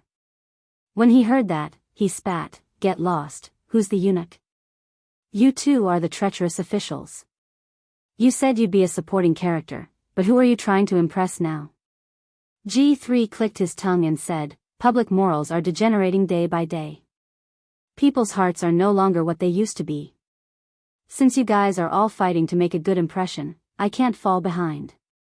After saying that, when he bent down to pick up his trousers, he realized K7 had already put them on. He looked shocked. Bro, you're so fast. It's troublesome. I've never taken them off before. K7 had always maintained the principle of saying as little as possible in front of his comrades. Everyone was so smart, so it was easy to guess. But wasn't it easy to guess? All of them cursed in a low voice. Fuck, doctors are so cunning. Fuck. Next time, let him take them off first. His team spirit isn't strong. When we get back, let's get a week's worth of training uniforms. The strong light shone from the top of the airport building. Their shadows were very long. When they bent down, their shadows stretched out like a mountain peak. As for Yi Qian, he stepped on their shadows and walked over step by step. It's not cold. Why did you take them off and put them back on? Yi Qian, who had just arrived, did not know what was going on. He saw them take off their pants and put them back on in unison. He thought it was the drop in temperature that made them feel cold. Although that was what he said, he was muttering in his heart. The weather wasn't cold, and trained special forces soldiers like them could not only withstand the cold, but also the heat. How could they be afraid of the cold? Xia Jinyuan rubbed his forehead in the dark. With a smile on his handsome face, he said calmly, to disguise myself, I had to wear the iconic gray robe and trousers of the Al-Qaeda members. Now that the mission is over, I can't wear them anymore, so I took them off. But in front of his little fox, Xia Jinyuan bluntly exposed his comrades' intentions. They had clearly agreed that if any of their girlfriends came over in the future, all of them would have to play the supporting role. Good heavens, they were still trying to leave a good impression in front of little fox. Brothers, I'm sorry. Sometimes, I really have to value love over friendship. Halfway through his sentence, Yi Qian saw that he did not continue, so he casually asked, but what? But when they realized that they were only wearing a pair of shorts after taking off their trousers, and when they saw me holding your hand, they felt that it was a little rude to only wear shorts. They were afraid that you would have a bad impression of them, so they put them back on. Xia Jinyuan knew what his comrades were thinking. He did not hide it from Yi Qian and told him everything. So, don't be fooled by their imposing manner in battle. In private, they are just like all men. They care about their reputation. Chapter 5:12. Yi Qian was laughing so hard that tears were dripping from the corners of his eyes. The light in his dark eyes was even more dazzling than a strong light. You guys have a good relationship. Being from the same army is indeed different. In the past, because of his position in Fujian town and his young age, he needed to establish his prestige in front of the veterans. Therefore, Xia Jinyuan had to be a little imposing. Therefore, he didn't have much heart-to-heart with the soldiers. After arriving at the Snowfield Brigade, with the same military rank, the same position, and the same goal. What was needed was not an imposing manner, but a true comrade who could fight side by side with you. As soon as Xia Jinyuan entered the Snowfield Brigade, he was like a dragon returning to the sea. Everyone was the same. They fought in the same trenches all day, ate in the same cafeteria, and when they were free, they would lie on the lawn of the base and chat. Occasionally, they would even crack a harmless joke to lighten the atmosphere. Naturally, the relationship between the comrades was deep. Once the relationship was deep, there was no harm in teasing each other. There aren't many people in the army, so we eat and drink together. Everyone knows how many times each person went to the bathroom last night. Naturally, our relationship is deep. Xia Jinyuan deliberately slowed down his pace. The battle raged behind them, so it was time for them to rest. You'll know when you get to the army in the future. After interacting with each other for a long time, we're even closer than real brothers. However, it's hard to guard against such underhanded methods. Yi Qian liked this kind of topic of conversation. It made her feel relaxed. During the conversation, her slight smile was like a freehand landscape painting of a boat on a river. It was quiet and long, bringing a sense of serenity. I'm quite envious of you. You have a group of comrades who can share your life with you. I still don't know where I'll be in the future. Even if I get into the military academy, I'll still have to obey the arrangements. If I were to be sent to the front line, it would be fine, but if I were to be sent to the logistics team, I can only accept my fate. Every time she fought with them, she couldn't wait to join the army instead of sitting in school and studying peacefully. However, when she returned to school, she would be able to calm down and study seriously. Of course, it would be even better if she did not have those trivial matters to deal with. What's there to be envious of? Can't you just set me as your goal? Hunters would always inadvertently set up traps and wait for their prey to arrive. Just like now, in order to raise Yi Qian's goal, Xia Jinyuan casually brought it up in a relaxed mood. Yi Jian was really interested. After 3 rounds of cooperation, she guessed that Xia Jinyuan's troop was definitely a special force. She also heard him say that there were not many people in the troop. Generally, even if there were not many soldiers in a special force, there would be more than 30 people. Only some special forces would be limited to a small number of people. If that was the case, Captain Xia's unit was a special force with a special nature. Yi Qian's eyes lit up. She looked at him and said softly, "If I really set you as my goal, does that mean I have a chance to join you?" There weren't many bait that could make his little fox take the bait. The army was one of them. It was also the most useful one. He would mention the army from time to time, and his little fox would obediently follow him. Now, it was even better. She was using his army as bait.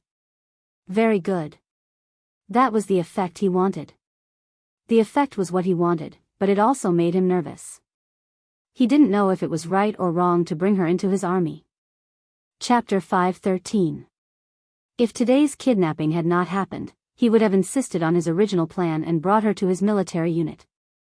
Now, he would listen to her thoughts first, then take it one step at a time. His slender hand held hers tightly and did not let go. It was as if he was taking a leisurely stroll. If there was a crescent moon in the sky, he would be able to take a leisurely stroll under the moonlight. Xia Jinyuan raised his thin lips slightly and said with a faint smile, "My army? My military unit is a little difficult.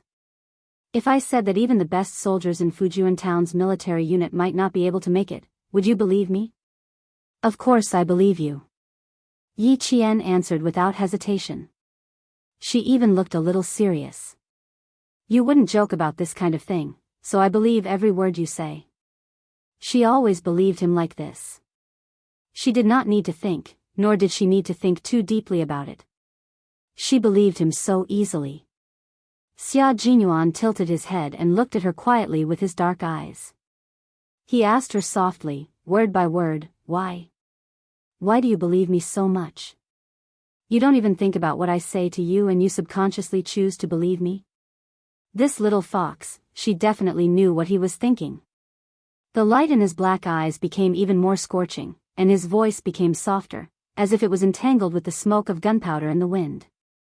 It was also like a gentle net that surrounded Yi Jian.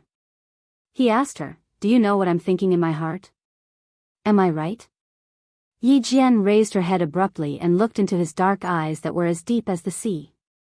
The light in his eyes made her heart beat wildly and her face seemed to turn red. Yi Jian naturally looked away as her breathing became irregular. Avoiding his burning gaze, she smiled and said, "Of course I know what you're thinking.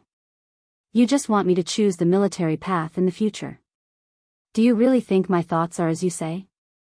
With a smile in his eyes, Xia Jinyuan squeezed Yi Qian's hand and rubbed her fingers gently with his thumb.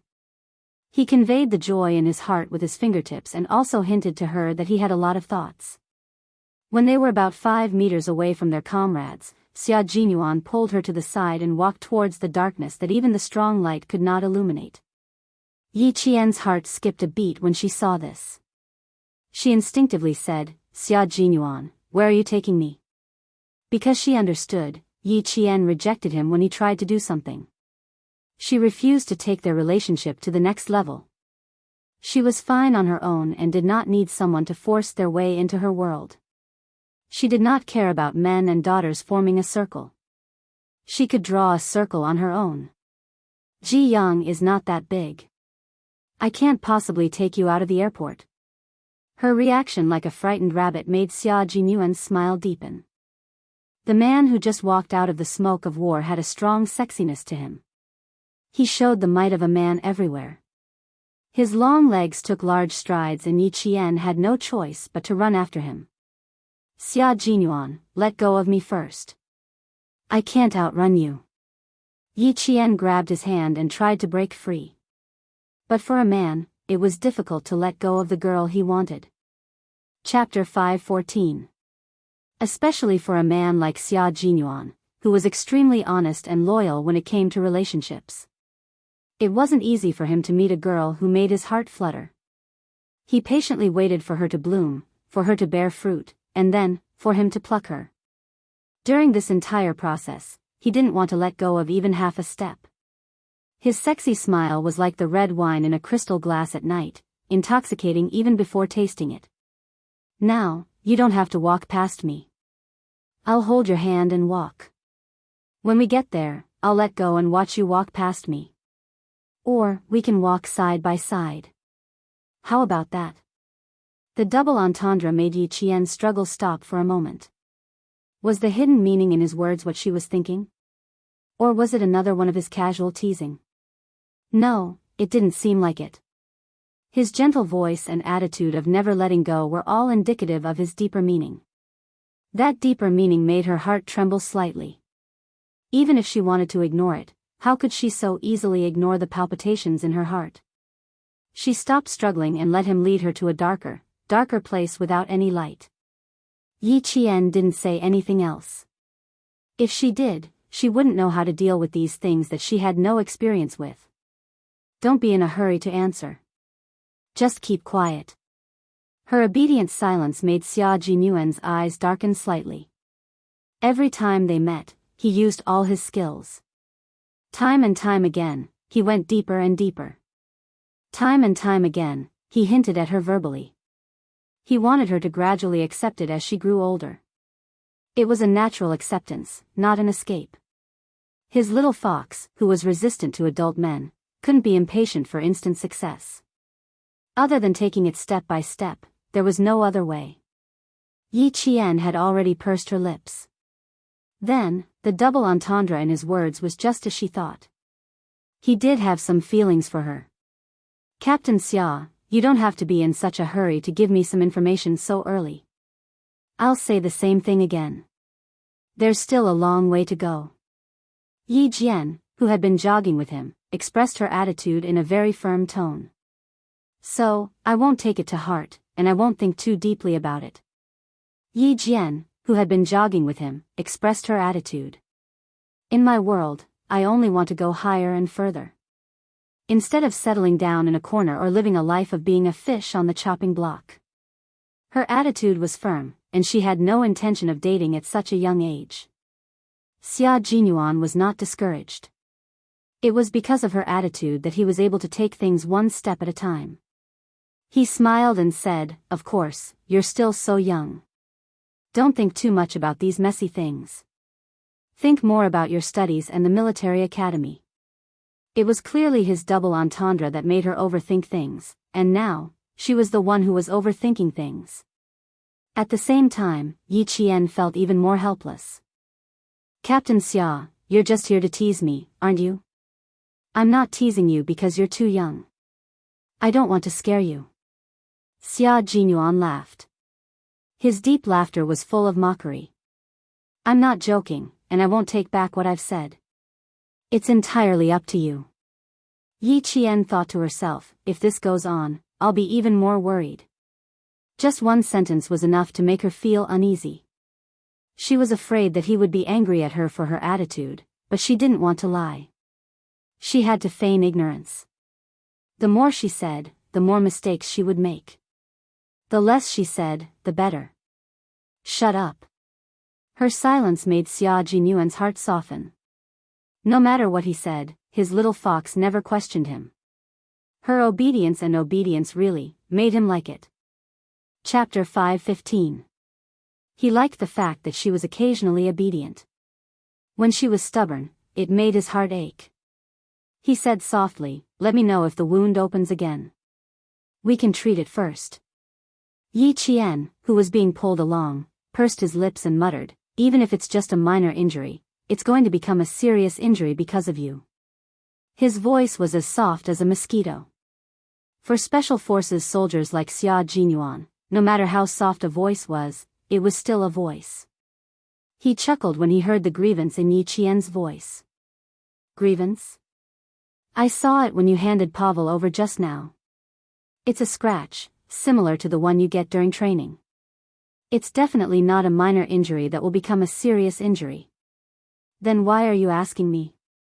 "To show that I care about you." They chatted back and forth. It was rare for them to find a moment to relax after a battle. It was the happiest time to have a good chat. For Xia Jinyuan, it was the same. After they were at least 20 meters away from their comrades in the Snowfield Brigade, Xia Jinyuan stopped and pulled Yi Qian to sit down with him. "Take a break.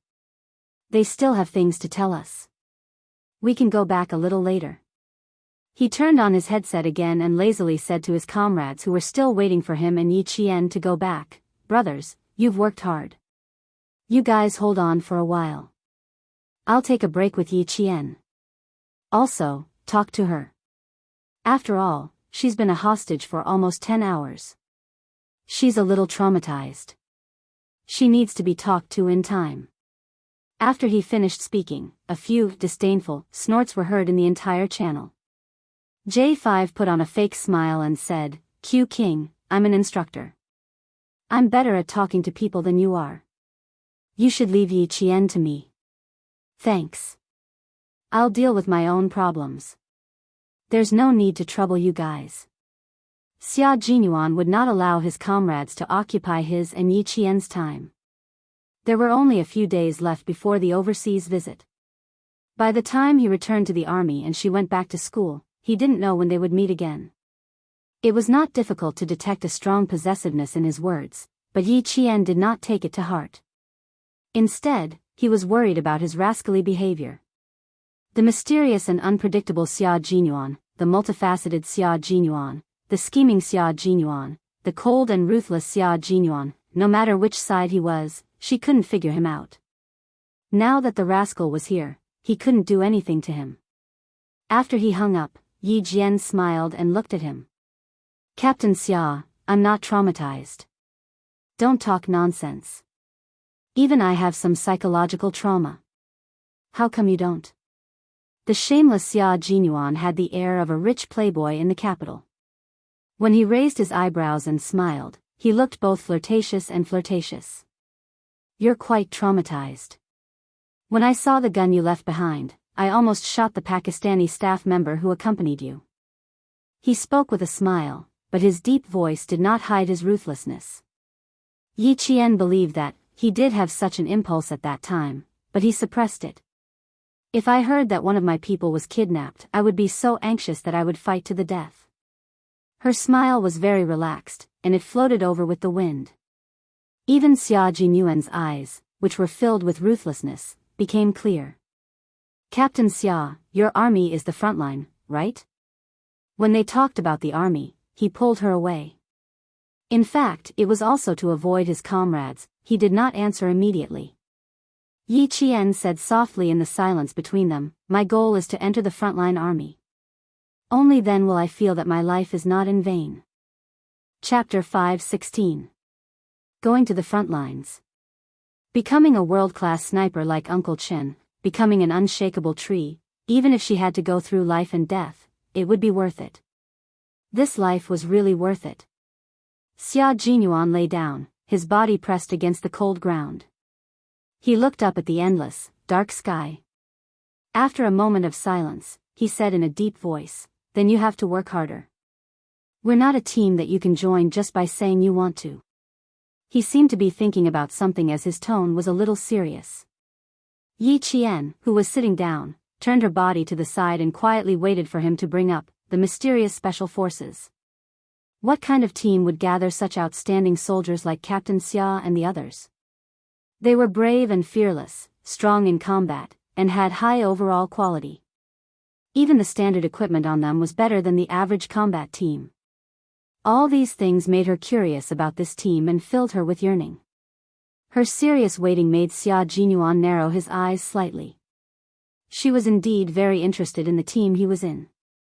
Even though she didn't ask much, her actions already explained everything. You've seen what the team is for. They rushed to the most dangerous place. If you're aiming for the team we're in, that's great. But you have to continue working hard. Xia Jinyuan didn't say much. He only told her that the goal was good, but it was a little difficult. What was Yi Qian least afraid of? The one thing he was least afraid of was difficulties. His silence just now was actually because he was considering whether to let her become a member of the Snowfield Brigade. He had always thought of this, but tonight's kidnapping was a wake-up call for him. Female soldiers who were kidnapped ended up in a worse state than male soldiers. They suffered inhumane torture, both physically and mentally. Since the establishment of the Snowfield Brigade, they had never recruited female soldiers because they were afraid that female soldiers would suffer physical and mental harm. In recent years, the military headquarters had begun to propose this, but it hadn't been finalized yet because they were also worried about this problem. He had faith in Little Fox, but tonight's events had forced him to be more cautious. However, he didn't want to give up the opportunity to let her stand by his side. He was incomparably eager to put on the military uniform one day and fight side by side with her, to experience the smoke of war together. This kind of desire could not be suppressed. She was already so outstanding at such a young age, and there were still 6 more years. 6 years later, when she joined the army, how dazzling would she be? Just thinking about it now made him feel emotional. Why do I feel that Captain Xia is only giving me a taste of sweetness and not really letting me have a taste of the candy? Yi Qian, who was sitting, lowered her head and looked at the cold silhouette of her body even when she was lying down. She raised her eyebrows slightly and smiled. It looks like I really have to work hard. No matter which unit I'm in, whether I can go to the front lines, I have to work hard before everything is set in stone. Smile was confident, proud, and fearless. Just as Xia Jinyuan said, Yi Qian was the least afraid of difficulties. The more difficult it was, the more she would conquer it. Xia Jinyuan, who was frowning in the dark, heard this and a trace of determination flashed across his eyes. He restrained his expression and said in a low voice, there are still differences between frontline units and special forces. All I can tell you is that all the brothers in my unit are the best of the best. Chapter 5:17. Xia Jinyuan's voice was low and heavy, as if it was filled with molten iron. Combat, precision shooting, high-speed driving, electronic blasting, communication decoding, and flying in the sky and running on the ground, all of these are necessary. Yi Qian, you've only traveled less than 1,000 miles in your long journey. There are too many things you need to learn. You need to know how to drive all kinds of combat vehicles, use all kinds of domestic and foreign weapons, be proficient in all kinds of radio and communication devices, and learn how to assassinate, scout, and destroy. Little fox, you're just a beginner. It will take you at least 5 years to become an elite Special Forces soldier. If you really want to join my unit, then as long as you can meet the requirements in the next 6 years, my comrades and I will definitely welcome you. Meticulous selection and strict training over a long period of time had finally created the Special Forces members of the Snowfield Brigade with unique skills and extraordinary skills. Yi Qian's eyes sparkled when he heard what Xia Jinyuan said. He nodded vigorously, and his voice was filled with excitement. As long as there's a chance for me to learn, I will definitely make good use of it. She continued, you brought me to participate in the car training because you wanted me to become a Special Forces soldier, didn't you? How did the smart little fox become so dumb all of a sudden? The 4-year plan Uncle Chen and Uncle Jen drafted for you was based on the training plan of the Special Forces in the triangular state of the United States. But our requirements are stricter now, and we have more skills. Since she had the same thoughts, then he was definitely going to hold her hands. He would tell her how to proceed and support her on this path until the day she left the army. From the looks of it, your outstanding performance in several missions has already been noticed by the military. Otherwise, they wouldn't have proposed to let you be a student who went abroad for an interview this time. They also asked you to train with the motor vehicle soldiers within a month. Yi Qian, the military has high hopes for you. Now, you can either cherish it or give it up. Before the military orders are issued, there's still time. His words made Yi Qian's expression turn cold. He said in a low voice, Captain Xia, are you saying that there's a high chance that I'll join the frontline army? That's right. As long as you keep progressing at this rate, there will definitely be a place for you in the frontline. He had been thinking about whether or not to let her become a member of the Snowfield Brigade. Now that he thought about it carefully, since the military had already taken notice of his little fox, wouldn't it be obvious that the military wanted her to follow her leader to secretly visit a war-torn country at such a young age? As such, his worries were not worth mentioning in the face of military orders. Xia Jinyuan, who had been keeping track of how much time he had left, used the strength of his waist to support his upper body, sat up nimbly, and said with a smile in his dark eyes, the most important thing for you now is to have good skills before you join the army, so that the military and the country can rest assured about you. In your first year of high school, Yi Qian, you have to work hard. Follow Uncle Chen more often and endure more hardships. It will be good for you. This conversation was the most serious one Xia Jinyuan had ever had. In the past, he had been hiding it, but now, he was truly involved in Yi Qian's life. Okay, I understand. Yi Qian nodded solemnly. The determination between his eyebrows was no less than that of a real soldier. After being reborn, she no longer wanted to be a coward for the rest of her life. She wanted to stand at the top of the mountains and look down on the past. Chapter 518. His little fox had already gone through basic training and had the basic skills and tricks that it could rely on to survive.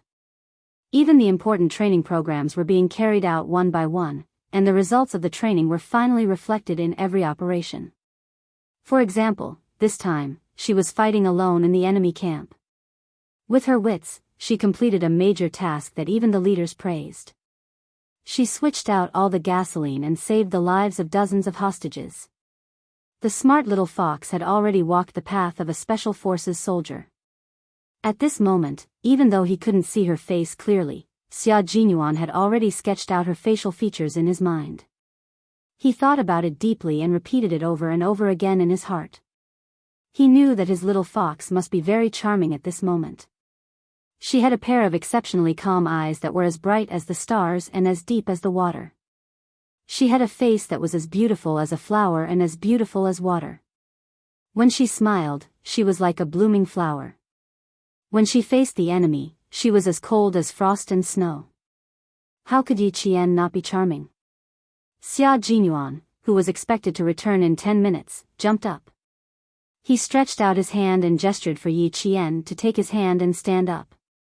All right, let's return to the team. They gave us 10 minutes. Any later and we'll be seen as they're really waiting for us. Naturally, it would take some time to hand over to the Pakistani government. 10 minutes would be enough.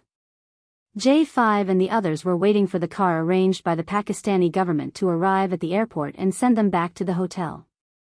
They didn't rush Xia Jinyuan. A soldier with a sense of time wouldn't miss the time to return to the team. When there was 1 minute left before the 10 minutes, two figures that had disappeared from everyone's sight gradually walked out from the darkness. The two figures walked in the same pace and had the same expression. V8 said softly, Yi Qian's military aura is quite similar to that of Q King. I heard from Z7 that Q King met Yi Qian when she was 14 years old. They've known each other for so long and she's often influenced by Q King. It's normal for their auras to be similar. J5, who had already noticed this, heard his comrades gasp and couldn't help but laugh. You're jealous, right? I'm jealous too. So, in order to have a girlfriend, I've long planned to get along with Yi Qian. I'm relying on her to introduce me to her. V8's sigh was different. It was a long sigh. They're considered childhood sweethearts. It's too late for me to catch a childhood sweetheart now. After being single for so many years, she's a few years older than Q King. With a handsome baby face and an occupation that couldn't be revealed, V8 had a painful experience of going on blind dates. Everyone in the unit knew that V8, who had gone on countless blind dates, didn't believe that he was a soldier. Every time he mentioned that he was a soldier, the girl on the blind date would always be suspicious. The more serious girls would ask to see his military officer certificate on the spot. How could they casually show their military officer certificate to others? In the end, in the eyes of the girl on the blind date, it would be seen as dishonest. V8, who had gone on blind dates during his vacation, had always failed and returned to the team. So, whenever he mentioned his girlfriend, his heart ached. K7 patted him on the shoulder to comfort him. Continue with the blind dates next time. Even a blind cat will catch a mouse. His cold and emotionless voice wasn't comforting him, it was attacking him. It had always been an honorable tradition in the Snowfield Brigade to insult their comrades. They were a bunch of bachelors and they wouldn't feel comfortable if they didn't insult their comrades. Chapter 5:19. Yi Qian, on the other hand, looked at the figures standing together. They were all about the same height. He pointed at two completely unfamiliar figures and said, one of them is V8, and the other is T6. You guys are really about the same height. Was this specially selected? Just like the National Flag Guards, all of you were carefully selected to be of the same height? They had to be the best of the best in the army, and they had to be of the same height. How difficult was it to gather all of them together? There's only one thing. It's just that it's slightly controlled, so there are fewer people in our army. When they were still 3 meters away from their comrades, Xia Jinyuan sped up his speech and said, their facial features also have to be well defined. It's extremely difficult. Yi Jian glanced at him quickly. Why did she hear a hint of smugness in his voice? They were so close, and they had been holding hands the whole time. Even if they only looked at each other from the side, there was an intimacy that no one else could interfere. Another collaboration. How many times have we worked together, Xiao Yi? J5 laughed heartily. It had been more than a year since the last battle in the snowy highlands. This time, he saw her fighting ability again. She saved more than 10 hostages by herself, saved the orphanage from an explosion, and remained calm in the midst of a crisis. J5 admired her. Yi Qian was like a returning comrade. He high-fived them to show that he was safe. His eyebrows were like crescent moons. This is our third battle. It's been a pleasure working together. This is our first time working with you. Similarly, it's been a pleasure working with you. It's also reassuring, V8 said. He raised his thick black eyebrows and said jokingly, guess who I am? Xia Jinyuan smiled. His handsome face was filled with gentleness as he said to Yi Qian, V8, one of our comrades. He's partners with T6. They scored the highest in the tacit understanding test. They're proficient in many small languages. They're the best brothers. Proficient in many small languages. Yi Qian was in awe. When the T-6 soldiers were introduced, Yi Qian had a better understanding of this mysterious Special Forces unit. The T-6 soldiers were proficient in explosives, reconnaissance, assassination, armored vehicles, and infantry fighting vehicles. These were not a problem for him. With a gentle and handsome baby face, it was impossible to tell that he was a veteran, nor was it possible to tell that he was a soldier who was best at assassination. The car that was picking up the Snowfield Brigade members had already driven across the track and stopped steadily in front of them. The car door opened, and a young man in a suit stepped out of the car. The first thing he asked was, "Are you injured? The medical staff is at the airport. You can go over and treat the wound at any time." The situation in the transport plane was transmitted to everyone's ears through the tower's communicator. Several Pakistani government soldiers had been shot and had been sent to the hospital for emergency surgery, while the two Chinese special forces had not received any news of any injuries. Yi Qian, who was standing at the back, did not see clearly who the man who got out of the car was.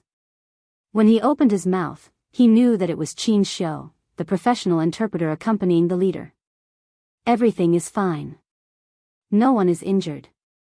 J5 saluted him and replied coldly and calmly, "Thank you for your concern, leader.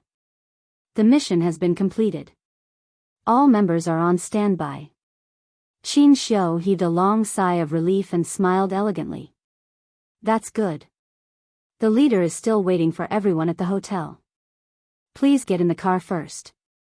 He looked past the soldier who was almost 1.9 meters tall and finally saw Yi Qian standing at the back. He smiled at her and said, "Yi Qian, the leader wants to talk to you later. Be mentally prepared.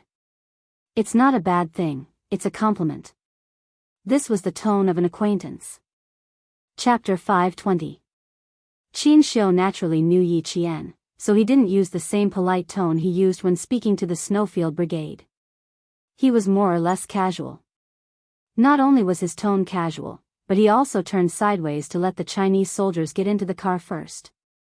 When it was Yi Qian's turn to get into the car, he gently pulled her wrist and said, "You sit with me. They can get in first." Xia Jinyuan, who was about to help her into the car, stopped in his tracks and turned to look at Qin Xiu.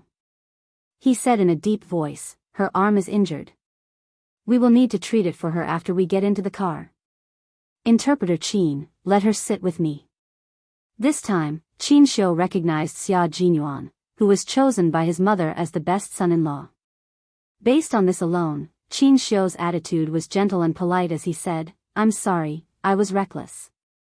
He then said to Yi Qian, "You get into the car first and let them check on you. If you need to go to the hospital, we can immediately send another car to the hospital to treat it." Yi Qian didn't want to send another car to send her to the hospital. She raised her arm and said, "It's just a graze. I can treat it myself. There's no need to go to the hospital." There was light in the car, and she was standing at the door of the car. Qin Xiu saw a burn on her arm. This was caused by a stray bullet hitting a hard object. It dissolved most of the bullet's power and changed its trajectory, causing a burn. It was one of the lightest bullet scratches. "Then let's go to the car to treat the wound. There's a first aid kit in the car." Qin Xiu had seen gunshot wounds before, and he himself had suffered a graze before. He knew that there was no need to go to the hospital with this kind of injury. He didn't say anything else and helped Yi Qian up. Xia Jinyuan, who had already gotten into the car, held her wrist and got into the car. The medical kit was fully prepared. Xia Jinyuan placed Yi Qian's left hand between his knees. As the car rocked, he picked up a cotton ball dipped in saline with a pair of scissors and carefully treated her wound. "Don't move. Steady your arm. Don't let the forceps touch your wound."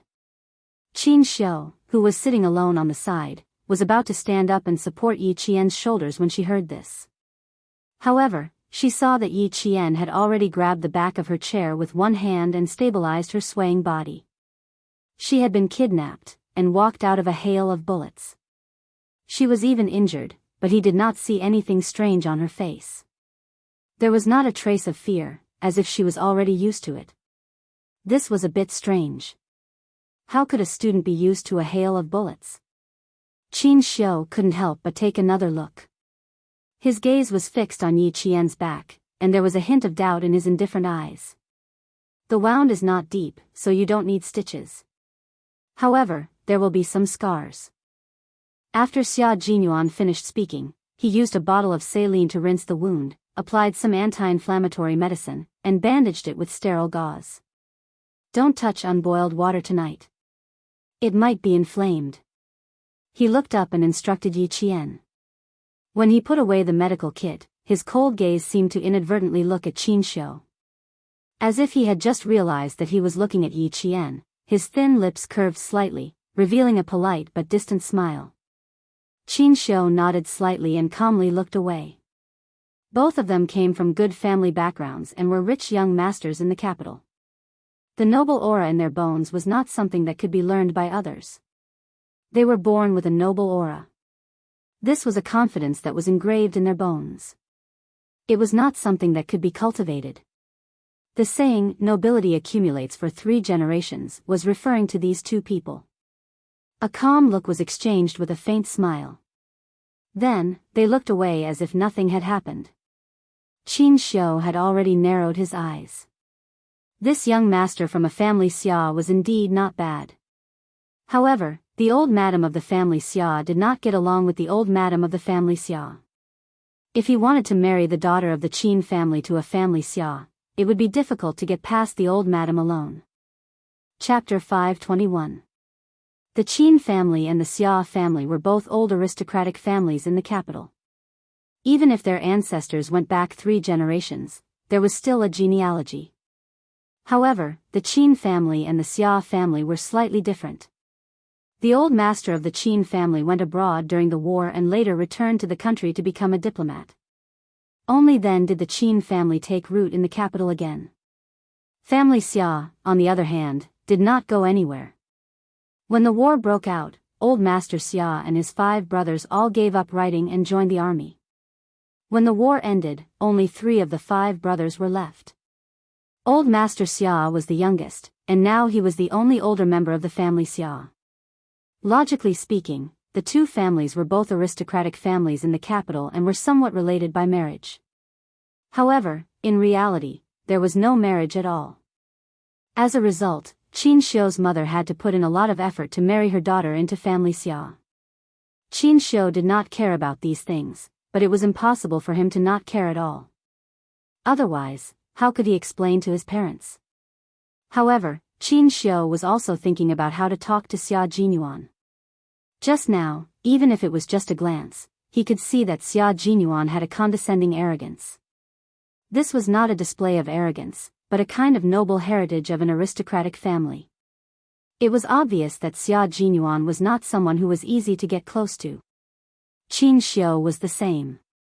He looked gentle, but there was a sense of alienation in his bones that kept people thousands of miles away.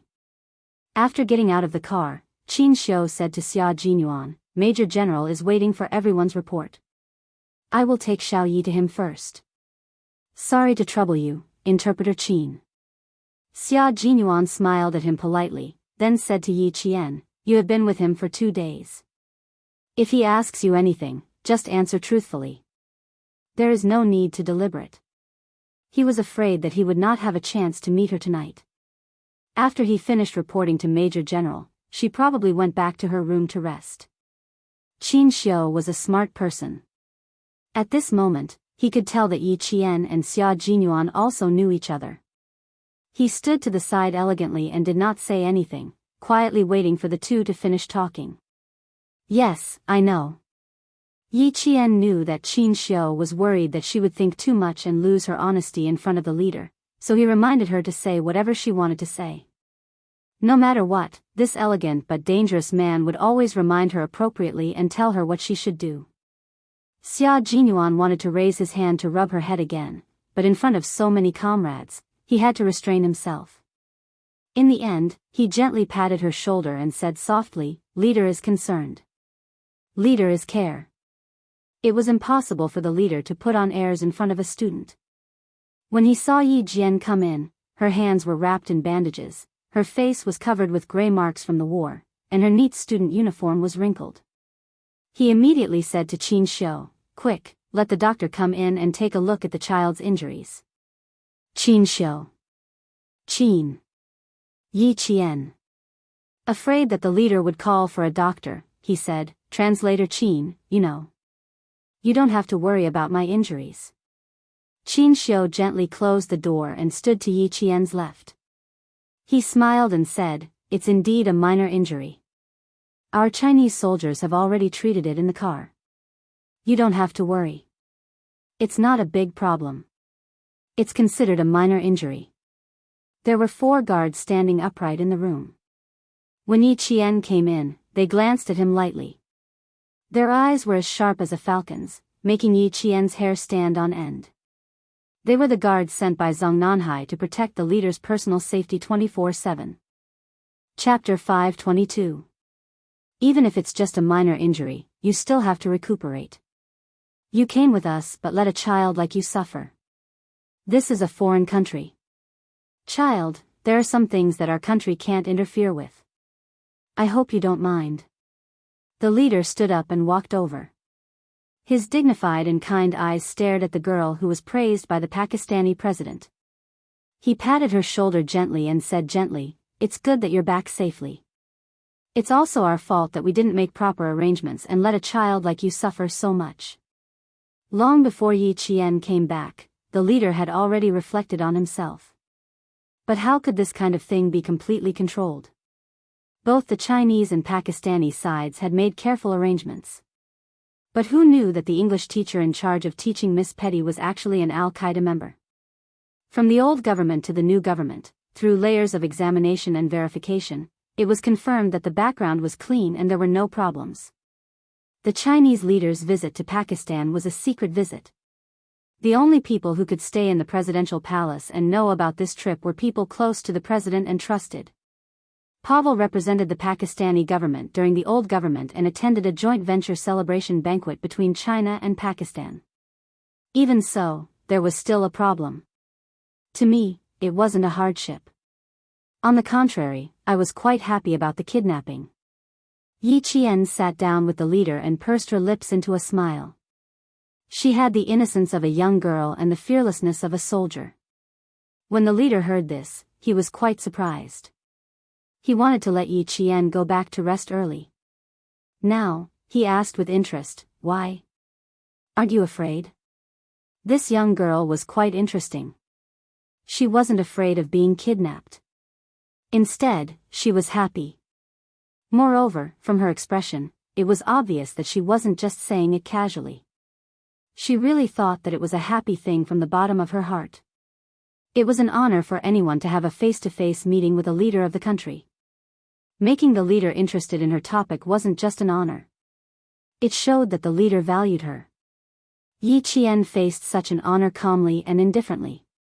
She smiled slightly and said, "I've been trained by the army for the past few years. Although it was unfortunate to encounter such an incident, it was the accumulation of actual combat experience for me.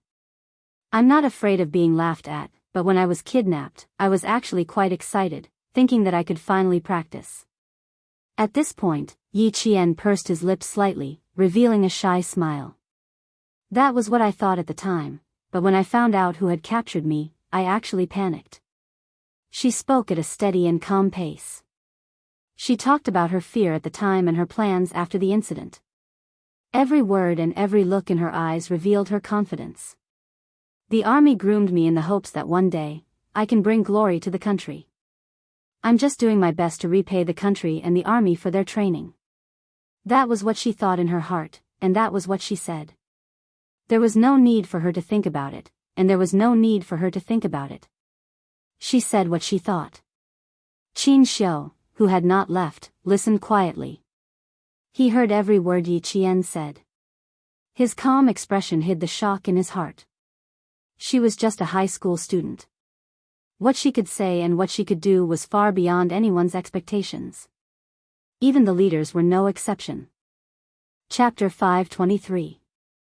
The reason why the leader came to meet Yi Qian so late at night was also because he was worried that this student might be scared and wanted to have a heart-to-heart talk with her. In addition, China had decided to keep Yi Qian by Petty's side as a hostage. It wasn't that China didn't value her, but from the perspective of the relationship between China and Pakistan, they had no choice but to consider the big picture and make Yi Qian suffer. In the end, there were many things that she didn't say out loud, but she had already thought it through clearly. She even treated this kidnapping as an accumulation of actual combat experience. Good child, you did very well. I'm very glad that I brought you with me on this trip. If it was another student, I'm afraid that they wouldn't be sitting here chatting right now, but would still be anxiously waiting. It was the right decision to let the local army raise you. You are now in your second year of high school and will soon become a third-year high school student. Study hard, and the door to the army will definitely be open for you. The leader had some understanding of Yi Qian's family situation, but regarding Yi Jifan's matter, the military couldn't possibly report it to the higher-ups. The country's leader, who had to deal with a myriad of affairs every day, couldn't possibly deal with a local official. The current situation was already very good. Yi Qian didn't need to fight for any special treatment. She would use her own hands to win the final victory. Because there were no changes to tomorrow's itinerary, they still had to visit a school. After about half an hour of talking, Qin Xiu, who was waiting by the side, received an internal call. It was from the army's major general, who had an urgent matter to report to the leader. The leader personally sent Yi Qian to the door and instructed Qin Xiu to make sure that the staff took good care of Yi Qian. Yi Qian could go back to rest, but Xia Jinyuan and the others couldn't. When they walked out of the door, they saw Xia Jinyuan and the others, who were already in their military uniforms, walking behind the army's major general. Their steps were orderly and dignified as they walked towards them. Their gazes met briefly, then they calmly looked away. The plan for tomorrow's trip would not change. Tonight, Xia Jinyuan and the others still needed to make careful arrangements. It would probably be 3 or 4 o'clock in the morning by the time they walked out of the leader's room. At 4 o'clock in the morning, Yi Qian, who had fallen into a deep sleep, suddenly opened his eyes. His left hand reached for the pistol under his pillow, and as he turned around to hide under the bed, he felt for the military dagger beside the bed. He stuffed the extra pillow under the blanket, pretending that he was still asleep and quietly waiting for the intruder to come in. Turning on the lights, Yi Qian saw Xia Jinyuan, who was dressed in camouflage, walking over with a cold gaze. His gaze fell on the bed disguised with pillows, and a smile suddenly appeared on his handsome face. Xia Jinyuan, who was dressed in green forest camouflage, had a combat helmet tucked under his arm. His handsome face was painted with a special camouflage oil that ruined the original lines of his face and reduced the contrast between the forest camouflage on his body and the surrounding environment. He stood beside the bed, his clear eyes smiling as he looked at Yi Qian, who stood up from the side of the bed. It's 4 o'clock in the morning, Comrade Yi Qian, you need to come with us to a place. The entire process of him coming in and standing beside the bed took about 20 seconds. His little fox had already completed her camouflage from the top to the bottom of the bed, and even used a pillow to pretend that she was still asleep. Yi Qian stood up from the side of the bed when he heard his voice. Looking at him, who was dressed in forest camouflage, he vaguely guessed that he was going out to fight again. Yi Qian, who was no longer sleepy, smiled when he heard that he needed to go with them to a place. He looked at him with clear eyes and asked, "Do I need to disguise myself too?" Chapter 524. Of course. Go open the wardrobe and take a look. There are clothes prepared for you inside. You have 2 minutes to change and gather here. Xia Jinyuan took a deep look at Yi Qian, who already had a look of anticipation on his face. He couldn't help but smile even wider. However, in the depths of that faint smile, there was a darkness that Yi Qian didn't notice. He watched as she walked out. She was wearing a short-sleeved fitness shirt like a male soldier. She walked quickly to the wardrobe. When he looked up again, he saw that she had already opened the wardrobe door, revealing a pair of beautiful and straight calves. Even her ankles were beautiful. There was a camouflage bag at the top of the wardrobe. If she didn't straighten her body and tiptoe to look at it, she wouldn't have noticed it. After Yi Qian returned to her room, she opened the wardrobe and took out her clothes to take a shower. After opening the wardrobe door several times, she still didn't notice that there was a camouflage bag on top of it. She took the bag out and unzipped it. A brand new jungle camouflage training uniform was neatly pressed under a bulletproof helmet of the same color. You actually prepared it for me. Captain Xia, why didn't you mention it to me? Yi Qian took out the helmet and the camouflage uniform. She hugged the entire set and turned to the bathroom to change. After she closed the door, she heard the rustling sound of changing clothes. Xia Jinyuan's smile faded slightly and he smiled as usual. When we decided that you would be going abroad for an official visit, the military prepared it for you. After you change, put on the helmet and pistol and come out. We'll wait for you outside. She was changing inside while he stayed in the room. It would be strange if the group of people outside didn't think too much about it. For the sake of her reputation, he had to avoid it. In 1 minute and 40 seconds, Yi Qian changed into her combat uniform, helmet, and face paint. In 1 minute and 55 seconds, she arrived at the rendezvous point. Her slender and straight figure was like a pine tree in an abyss. She could stand proudly in the frost and snow, and she could face the wind and rain. She looked refreshed in the jungle combat uniform and was full of fighting power. She was like a bamboo shoot that had broken out of the ground and was only waiting to grow. Xia Jinyuan fixed his gaze on her. The moment he saw her, his eyes darkened. It was as if something heavy had accumulated in his pupils, revealing a repressed seriousness. That night, the little fox would truly go to war as a soldier. That night, his little fox's hands would be stained with blood as she fought for the country. War meant slaughter. He wondered if the little fox would still be afraid of it. If he saw his hands stained with blood, would he have nightmares? After all, it was so small. It had come too quickly, too suddenly. He had no way to fight for her again. The major general and the senior leaders had already agreed. Yi Qian walked over to Xia Jinyuan with the might of a soldier. She stood at attention and saluted.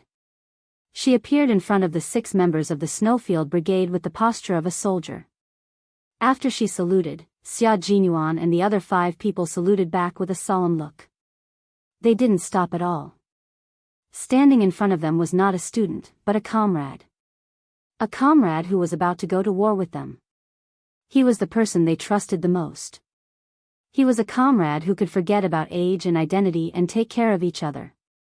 He was a comrade who had gone through life and death together. Xia Jinyuan's eyes darkened. When he saw the girl in front of him who was as cold as a spear, a light slowly broke through the darkness in his eyes. Finally, a faint smile appeared on his face. Chapter 525. This was the path he wanted to take with her. They would kill for their country, fight for their country, even if their hands were stained with blood. Come, come, come, fold your hands again. Just now doesn't count, just now doesn't count. J5 had a deep smile on his handsome face. He stretched out his right hand, and then K7 and the others all folded their right hands over the back of their own hands. He then said to Yi Qian in a loud voice, use whichever hand you're holding the gun with. Xia Jinyuan covered his left hand, raised his eyebrows, and gestured for Yi Qian to extend his hand with a smile in his eyes. Use both hands, no distinction between left and right. A bright smile bloomed on her beautiful face. It was bright and full of vitality. She placed her left hand over the back of Xia Jinyuan's hand and said, I'll use my left hand. Xia Jinyuan raised his eyebrows and placed his right hand over the back of her hand.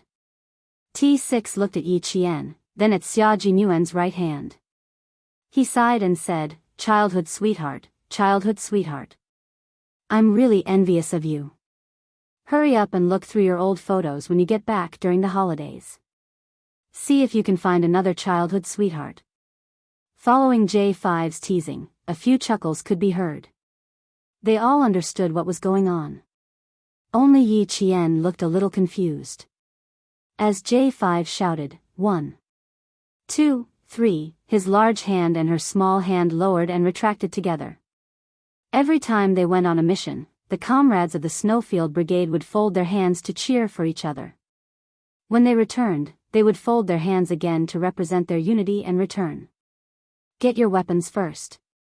We'll talk about the details after we get in the car. After they finished folding their hands, Xia Jinyuan's expression instantly turned cold. He was like a ferocious beast that was baring its fangs as he crouched in the dark, waiting for an opportunity to strike. He wasn't the only one. The team members who were chatting and laughing with Yi Qian just now all had cold expressions on their faces. There was no trace of a smile on their faces. Yi Qian's heart skipped a beat, and he even held his breath. From their serious expressions, he could tell that this was a very important and dangerous mission. Every one of them was armed with an M16 automatic assault rifle. Not only were they equipped with guns, but they were also equipped with 4 grenades, light grenades, and smoke grenades. When it was Yi Qian's turn, Xia Jinyuan handed her a sniper rifle developed for the Special Forces, the AS Sniper Rifle. It was produced by the Tula Munitions Factory for the use of secret military organizations and police forces, so it was a sniper rifle that could be disassembled and put into an ordinary briefcase. I'll leave the sniper position to you. Xia Jinyuan handed the gun to Yi Qian and helped her put on the earpiece communicator. He tidied up her collar with a dark look in his eyes and smiled faintly. Now, you can keep in touch with us at any time. Yi Qian held the gun in his hand and strapped the grenades to his combat vest. He smiled at him, calm and confident. Yes, I'll definitely guard my position. I won't cause any trouble. Silly girl, if you were here to cause trouble, we wouldn't have dared to let you come over. J5 was amused by her. She was a very honest girl. Even if she was just standing next to him, she still had a charm that made people believe in her. You can't be modest on the battlefield. Do whatever you want. It was a very relaxed conversation. Yi Qian even had a smile in her eyes. It was 4 a.m, and the city was quiet as if it was a lifeless city. Other than the brightly lit streets, there was not a single person walking on them. Because it was a quick battle, there was no need for military backpacks. They held their guns in their hands and equipped their weapons. One by one, they walked briskly into the individual elevator that connected to the basement from the room. Then, they jumped into a car that had no curtains except for the windshield in front. Chapter 526. Let's talk about the battle plan. We'll be secretly providing support to our brothers in China. We'll be relying on the daggers in our hands. After getting into the car, the few of them rearranged the rows of seats to form a table. Xia Jinyuan laid out the military map on the table and waved his slender fingers in a combat half-finger glove. Numbers 3 and 5 are the mountain routes. We'll go around these mountain routes and cut in from the west. This was a map of Pakistan's Mount Margla. It was a famous scenic spot in Pakistan. At the foot of the mountain was the Faisal Mosque gifted by the king. If they drove northwest from the city center, they would arrive at the location of tonight's battle. Xia Jinyuan pointed at the place where the firepower would be concentrated. He looked up slightly and glanced at Yi Qian. Yi Qian, this is our target tonight. Memorize the map so it'll be easier for you to move. Yi Qian, do you know what we're going to do tonight? J5 suddenly asked. Did King Q tell you? This question was timely. It was exactly what Yi Qian was thinking. He didn't have time to tell me, but I can guess a little. It's still about the Al-Qaeda incident tonight, right? Yes, and no.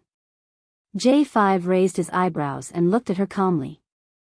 How do you know it's related to the Al-Qaeda incident tonight? How can you tell? Yi Qian chuckled. They were testing her observation skills. Mount Margla is located in the northwest of the city. It's part of the Karakoram Mountains. There's a famous mosque at the foot of the mountain. It was gifted by King Faisal.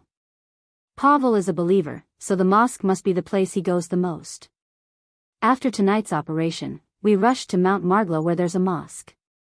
I'm guessing that the current mission is related to the Al-Qaeda members. Xia Jinyuan glanced at J5 and said calmly, just because I didn't say anything doesn't mean she doesn't know anything. Some things can't be told by others. You have to think about it yourself. Although he was looking at J5, Yi Qian knew that this sentence was actually directed at her. As she said, it was indeed related to the Al-Qaeda organization, but it was also related to China. The Pakistani government forces learned that there were not only Al-Qaeda members in Mount Magla, but also Chinese people. The reason why the Chinese government had joined in again was because the other special forces that had previously supported the Snowfield Brigade had come for this purpose. They were investigating a local arms smuggling case with the local police. However, the investigation went further and even involved a foreign terrorist organization. This special forces team from the Linchuan military district had actually been secretly operating in the border area between China and Pakistan.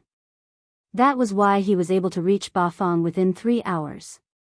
We've discovered that the Chinese are all concentrated in the north. We'll cut in from the west and attack in a fan shape. We'll directly cut into the enemy's base camp. All members of Al-Qaeda, make your decision. Xia Jinyuan, who was in charge of the entire battle plan, had a deep and cold look in his eyes. Even his voice was devoid of any warmth. It was cold, heavy, and piercingly cold as it traveled to everyone's ears. We'll be responsible for assassinations and arresting suspected Chinese personnel. The brothers from the Linchuan military district rarely had the opportunity to go abroad to fight terrorism. Now that they had found out that the enemy was related to China, they returned to China overnight last night. The Snowfield Brigade Special Forces team was responsible for cutting into the enemy's base camp. From this, one could see the difference between the two special forces.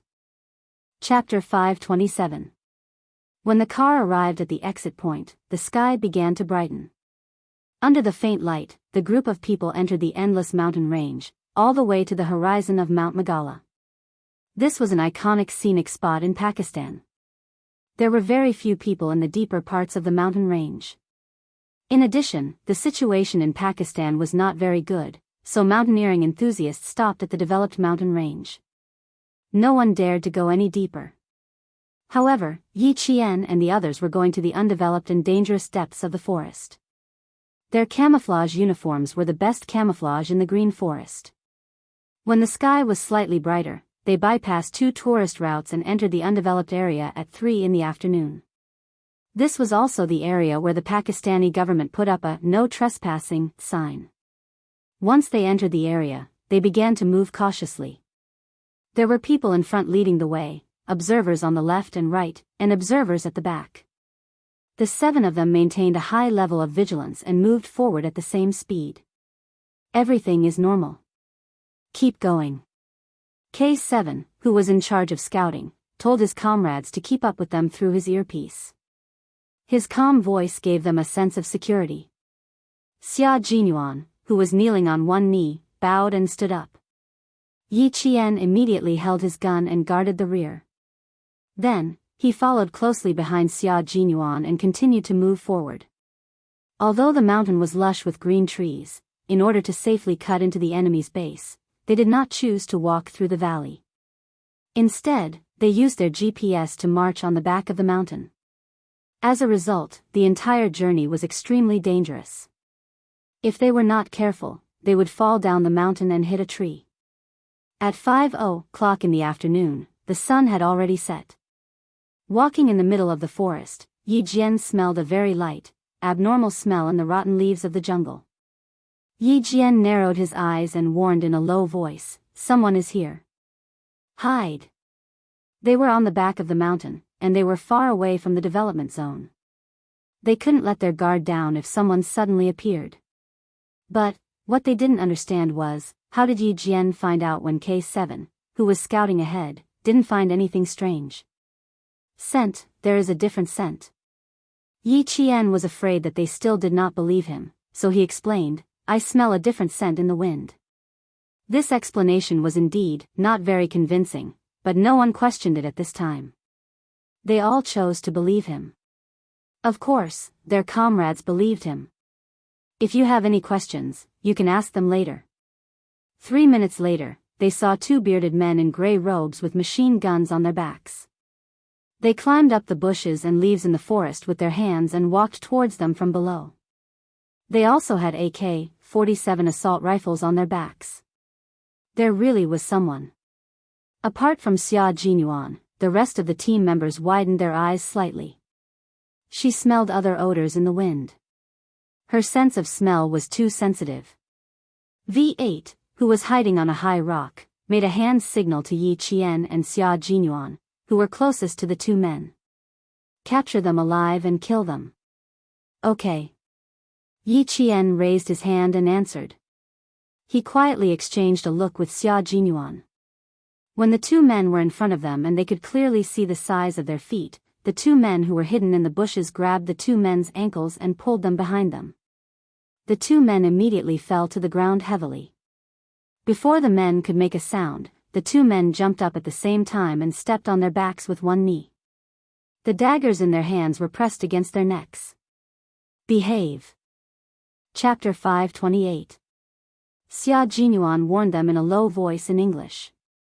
He tightened his grip on the dagger that was pressed against their necks, causing blood to trickle down the throats of those who were still struggling. Yi Qian, who had used the same method to restrain the Al-Qaeda member, did the same. He did not give the other party a chance to make a sound, nor did he give them any chance to struggle. They were moving at the same speed, making the same move, and even their attacks were synchronized to the point that there was little difference. But J5 and the others were dumbfounded. The cooperation between these two people was really quite tacit. The T6 combatant in charge of the body search walked out and carefully searched the other party from head to toe. After confirming that they did not have any real-time communication devices, he clamped the head of the man Yi Qian had captured alive with both hands and silently disposed of the head after a click. Without any communication devices, these two people could not contact the Al-Qaeda base, and the people from the Al-Qaeda base could not contact them either. Naturally, they chose to dispose of them. After all, they could not possibly leave behind people with guns behind them. Without any real-time communication devices, this means that we're already close to their furthest patrol range. Xia Jinyuan opened the map again and used the GPS to locate their location. He tapped lightly on the map with his finger. We're here now. We're very close to the coordinates of the enemy's base camp and within their furthest patrol range. We're on the right track. We're expected to arrive at 7 p.m. The Pakistani government forces cut in from the north. They're taking a transport plane, and they're marching about half an hour ahead of us, K7 said softly. Everyone had a natural expression on their faces about what had just happened. It's a good opportunity for us to go in deeper now that they've started fighting. Check the time again. Rest for 10 minutes and then get ready to set off. Timing was also very important. A 1-minute error would result in a major mistake. The worst thing was to wait for a 1-minute error while your comrades were attacking. The few of them stared at the map. Other than Xia Jinyuan, the rest of them glanced at Yi Qian from time to time. It was fine if it was just once, but after a while, Yi Qian did not know whether to laugh or cry. What are you guys doing? You don't have to keep looking at me. Ha, ha. The T6 combatant who caught Yi Qian chuckled unnaturally and patted his helmet a little embarrassedly. Aren't we afraid that you'll think we're cruel? Xia Jinyuan, who was facing Yi Qian, said calmly, don't mind them. This is the first time we're working with female soldiers. They're a little crazy. You're overthinking it. How could I possibly think that you're cruel? If you want to be cruel, I should be the one to inform you immediately after discovering the enemy. That's the real cruelty. They. Yi Jian narrowed her dark eyes slightly. After a flicker of light flashed across her eyes, Yi Jian softly said, oh. So, oh, that T6 and the others also laughed silently. It seemed that this smart girl knew what they wanted to ask. My sense of smell is very sensitive. If it's the smell of perfume, as long as the wind blows, should be able to smell it from quite a distance. The Pakistani men have a indescribable smell on them. It seems like everyone has it. When I was in the mountains just now, I kept smelling the smell of rotten leaves. Suddenly, another smell drifted over, and I smelled it immediately. What they wanted to ask was, how could she smell the enemy's scent and determine that there were enemy forces? Chapter 529. The members of the Snowfield Brigade sighed with emotion at Yi Qian's special skills. Their painted faces changed slightly. J5 turned his head and bumped his shoulder against K7's shoulder. He lowered his voice so much that K7 almost couldn't hear what he said. Looks like I'll have to shower a few more times in the future. I can't be proud of my masculinity anymore. I'll have to restrain myself a little. A bunch of men either trained or went out on missions every day, so the smell of sweat on their bodies wasn't that pleasant. They definitely cleaned themselves up when they were in uniform, but they wouldn't clean themselves up immediately after training. Sometimes, they would just wash their faces under the faucet and rush to the cafeteria to eat. Anyway, everyone was the same. No one cared about the smell on each other's body. K7 glanced at J5 coldly and turned his head away without saying a word. He didn't have any smell on him. He had been smothered in Chinese medicine since he was young, so no matter how much he sweated, there was only the smell of Chinese medicine. Many people had the same thoughts as J5. Other than Xia Jinyuan and K7, who were indifferent, the others all had subtle thoughts. Especially T6, who had failed multiple blind dates. His appearance was top-notch. He felt as if a bucket of ice water had been poured on his heart. Damn, could it be that the smell was one of the problems? Yi Qian didn't expect that his words would shock the elites of the Snowfield Brigade. As a result, the Snowfield Brigade's personal hygiene was left in the dust by other troops. When the 10-minute break was over, the 7 of them set off again. By this time, they had been on the road for nearly 9 hours. The Snowfield Brigade members, who had been training for a long time, didn't have a trace of fatigue on their faces. Yi Qian was the same. Today, J5 and the others saw the ferocity in his bones. Who said that women were inferior to men? Yi Qian, who also took turns to be the vanguard, sentry, and scout during the march, was definitely not worse than any of the male soldiers. No wonder Major General Lu didn't hesitate to put Yi Qian in the sniper position and fight alongside them. At 6:00 in the evening, the dense shade of the trees in Magala Mountain blocked the last rays of the setting sun. The birds on the tree branches chirped happily, but soon there was no more sound. The shrubbery became the world of the night insects. All kinds of music rose and fell one after another. In the music of nature, a few ghost-like figures flitted past quickly, fearlessly moving forward. Then, they all stopped in a dense forest and crawled forward with their waists bent. Yi Qian realized that the members of the Snowfield Brigade were probably used to fighting at night, compared to the day. From their night vision goggles, their way of combat was silent to kill. They were close to the outskirts of the bases and Zest. Coordinates confirmed. Position 3. Me, Yi Qian. Team 1. Yi Qian will enter the base and look for sniping points. I'll be in charge of covering the rear. T6 and V8, Team 2. J5 and G3, Team 3.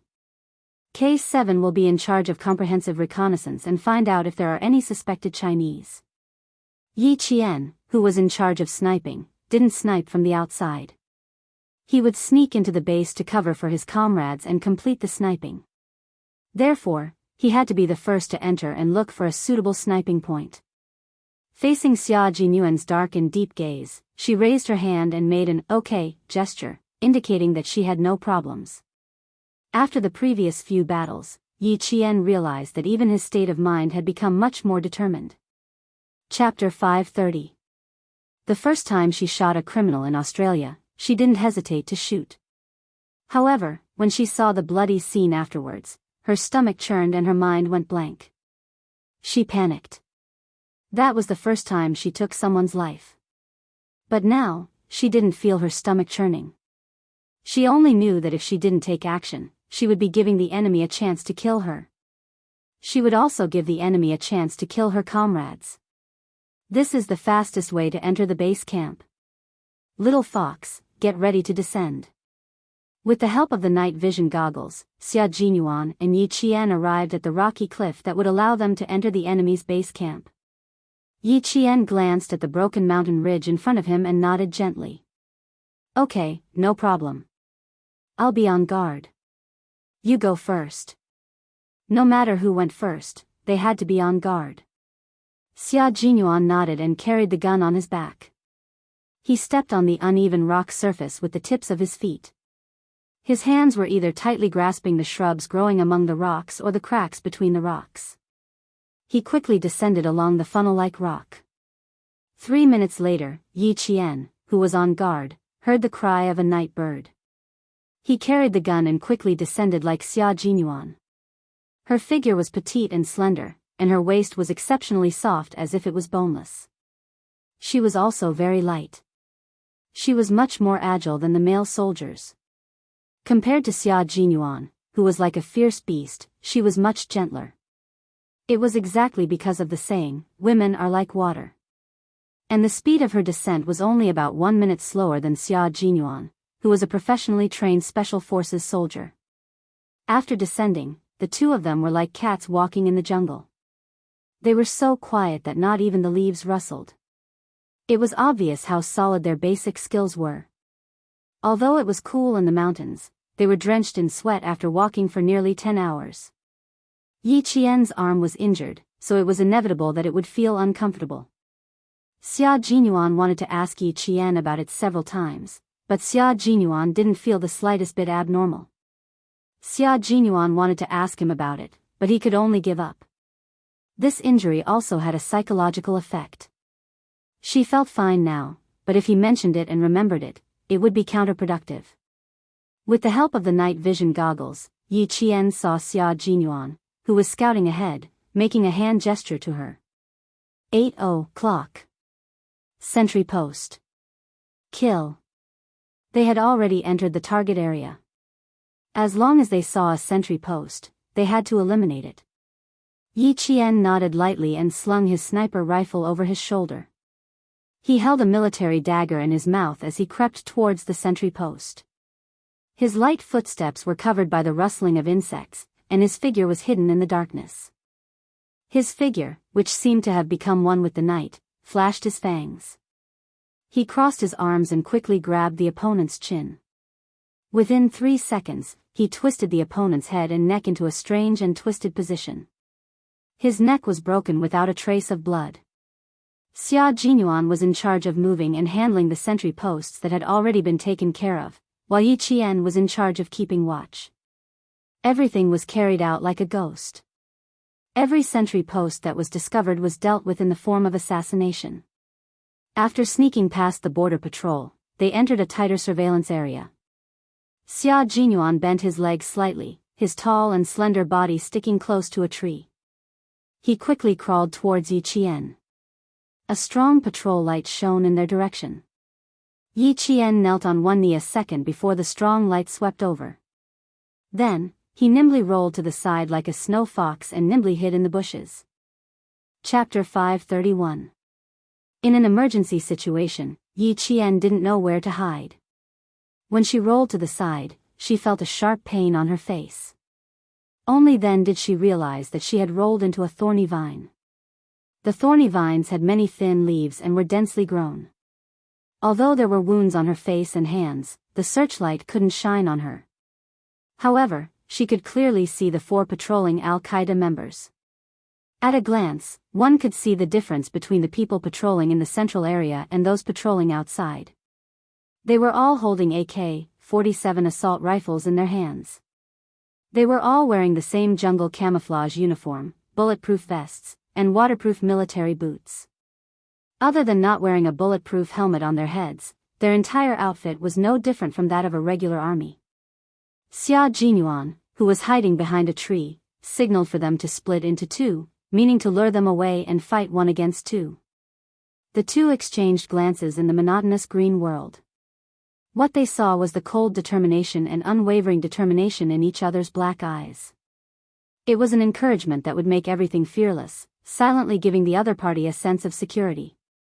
Xia Jinyuan once said to Yi Qian that he would always hold her hand. Yi Qian once said to Xia Jinyuan that there would be times when he would be tired. He could choose to believe in her. On the battlefield, they didn't forget what they said at that time. They used their actions to prove that what they said in the past wasn't just a casual remark. What they said was a promise, and they wouldn't change their minds no matter what. A gesture was communication. Yi Qian nodded gently to show that she understood. His painted face smiled slightly, and in the blink of an eye, he disappeared from her sight. There was the sound of leaves rustling, as if someone was escaping in a panic. The Al-Qaeda member walking at the front was quite vigilant. He didn't immediately shine the searchlight in that direction. Instead, he whispered a few words in Urdu to the other 3 people who had also sensed something. The 4 of them quickly split into 2 groups.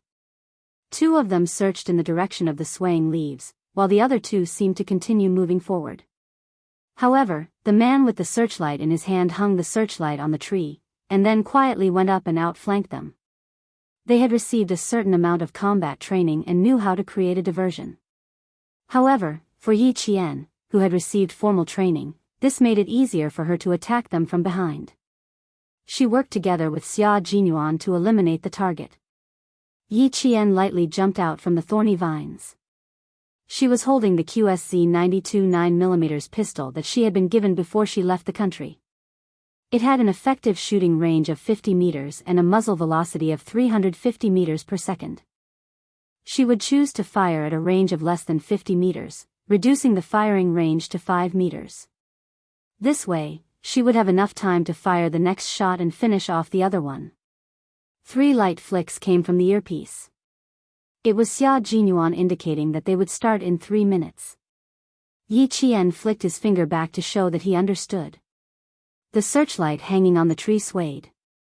The 2 Al-Qaeda members, who wanted to outflank them, never thought that there was an even greater danger lurking behind them.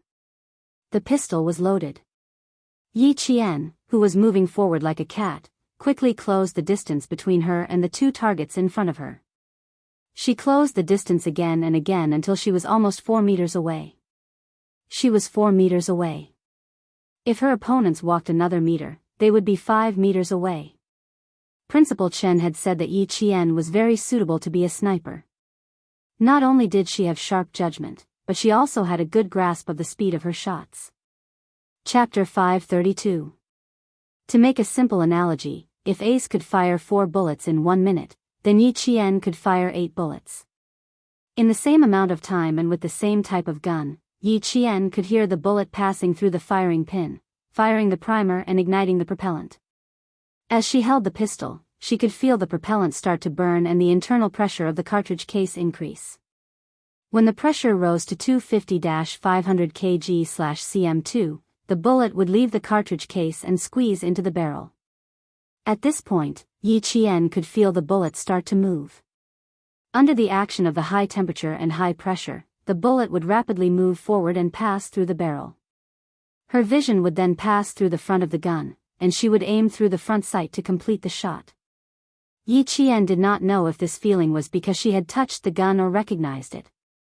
She only knew that as long as she touched the gun, she could clearly see the entire structure of the gun in her mind, just like a 4-dimensional picture. When she fired the gun, the 4-dimensional drawing seemed to have a life of its own. As the bullets in the gun in her hand moved, the 4-dimensional gun in her heart also began to move. It was as if she had become a gun. She did not need to aim before shooting. Instead, she could complete the aiming action after pulling the trigger. It was this feeling that allowed her to shoot twice as fast as other people. What did it mean to fire twice as fast? It meant that she had already completed the shot before others had even fired. For example, right now, the muffled sound of rocks sinking into water could be heard, followed by the same sound. 2 people had fallen consecutively, but the 2 terrorists in front did not even have the chance to fire. This was Yi Qian's ability. After Xia Jinyuan finished off the other guy who had not reacted at all, he looked at Yi Qian through his night vision goggles. Even though he was usually calm, at this moment, his eyes and heart were filled with shock. Her firing speed was very, very fast. She could accurately kill 2 people within 0.003 seconds.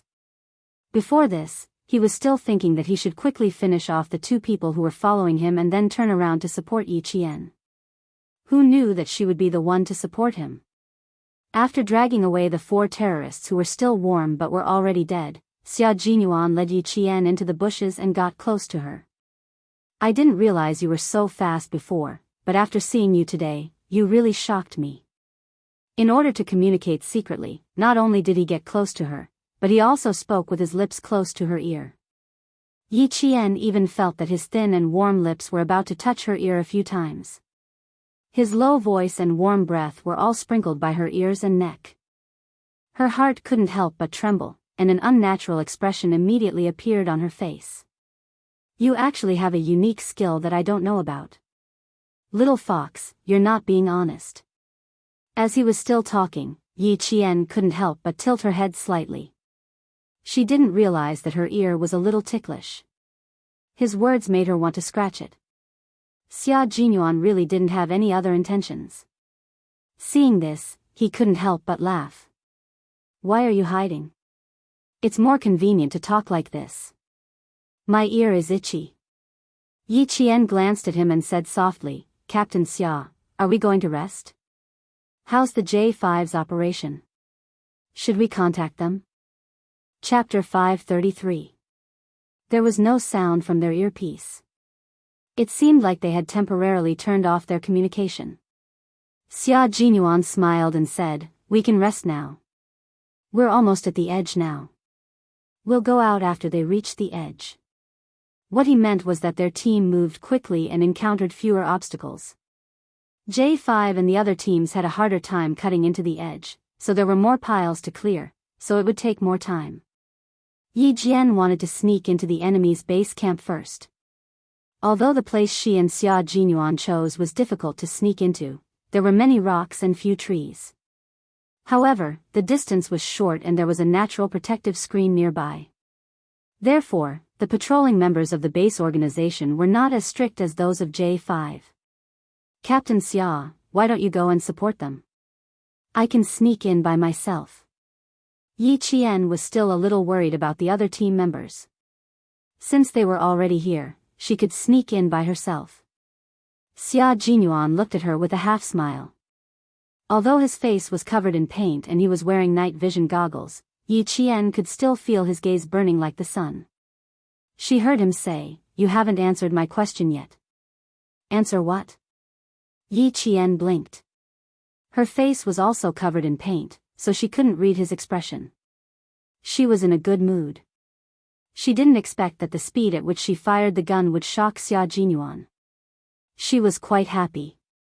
In the past, she really couldn't compare to this dangerous man. Xia Jinyuan laughed. Are you proud of yourself? There was a deep affection in his eyes. His gaze was so gentle that it was almost dripping. Although it was blocked by the night vision goggles, that deep affection. Yi Qian could feel it. Her heart skipped a beat. She adjusted her breathing a few times before answering, I feel it. I feel it every time I fire the gun, especially when it's a pistol. As long as I'm sure I need to fire the gun, there's a cross-section of the gun in my heart and mind. I can clearly feel the movement of the bullet, then I can immediately aim and shoot. A deep and somewhat rapid breathing sound came from the earpiece. Then, she heard K7's cold and emotionless voice. Sorry, I just happened to hear it. I didn't want to disturb you, but I couldn't help but gasp when I heard it. Wouldn't that make people gasp in shock? Normally, when firing a gun, one would aim first and then shoot. But from what Yi Qian had said, shoot first and then aim. Wasn't this bullshit? If anyone else said this, they would definitely think it was bullshit. But since it was Yi Qian who said it, K7 believed him. Last night on the transport plane, she fired her first shot in less than a second after the cabin lights went out. This proved that she was indeed capable. Shoot first and aim later. Sounds a little ridiculous. The corners of Xia Jinyuan's lips curled up, and the admiration in his eyes intensified. But since you said so, I believe you. Besides, I did see it just now. K7 was speechless. It was unbelievable. Yi Qian had broken tradition. Her actions were faster than the speed of a bullet, and she still had to aim. The voices of the other two squads came one after another. Each squad repositioned themselves. After confirming the direction, they put aside Yi Qian's shooting speed and focused on sneaking into the enemy's base. The silence in the mountains was not broken yet, but the assassination mission was in full swing. The members of the Snowfield Brigade were scattered all over the place. Yi Qian did not find the best sniping spot. Instead, he found a sniping spot where he could leave immediately and from which he could leave in any direction. When the gunshots rang out, Yi Qian knew that the biggest fight of the night had truly begun. Chapter 534. The first shots were fired by the Pakistani government. After confirming that all the Chinese soldiers had entered the base camp, they were the first to launch the attack. The Pakistani government was not afraid of exposing their identities, so their attack was fierce and vicious. Grenades were thrown one after another, and the entire valley was covered in flames. This allowed the members of the Snowfield Brigade to see clearly what kind of terrain the base was. This place was like a local village isolated from the rest of the world. All the houses were single-story bungalows. The bungalows were separated by a certain distance, and the area they occupied was quite wide. From the gunfire, they could see that there were yellow dirt paths between the houses. They've taken over the village as their base. It's so wide. It'll take half a day to fire. J5 clicked his tongue. After looking up, he quickly crouched down. The worst thing to do on the battlefield was to stick your head out first. If you weren't careful, your head would explode. Yi Qian, who was at the sniper's point, thought the same. If they hadn't gotten some clues from Pavel and his men, the Pakistani government would never have thought that there was a base village in the valley of Magla Mountain that could come out and cause destruction at any time. The grenades didn't explode at one point, but at several points at the same time. The shrapnel flew out like bees leaving their hive, splashing in all directions. The Al-Qaeda members who were close to the shrapnel were immediately blasted into a bloody mess. Blood and flesh splashed out along with the shrapnel, and everything was covered in the darkness of the night. Shrapnel was also a weapon that hurt people. The Pakistani government had only thrown offensive grenades with a killing radius of 10 meters.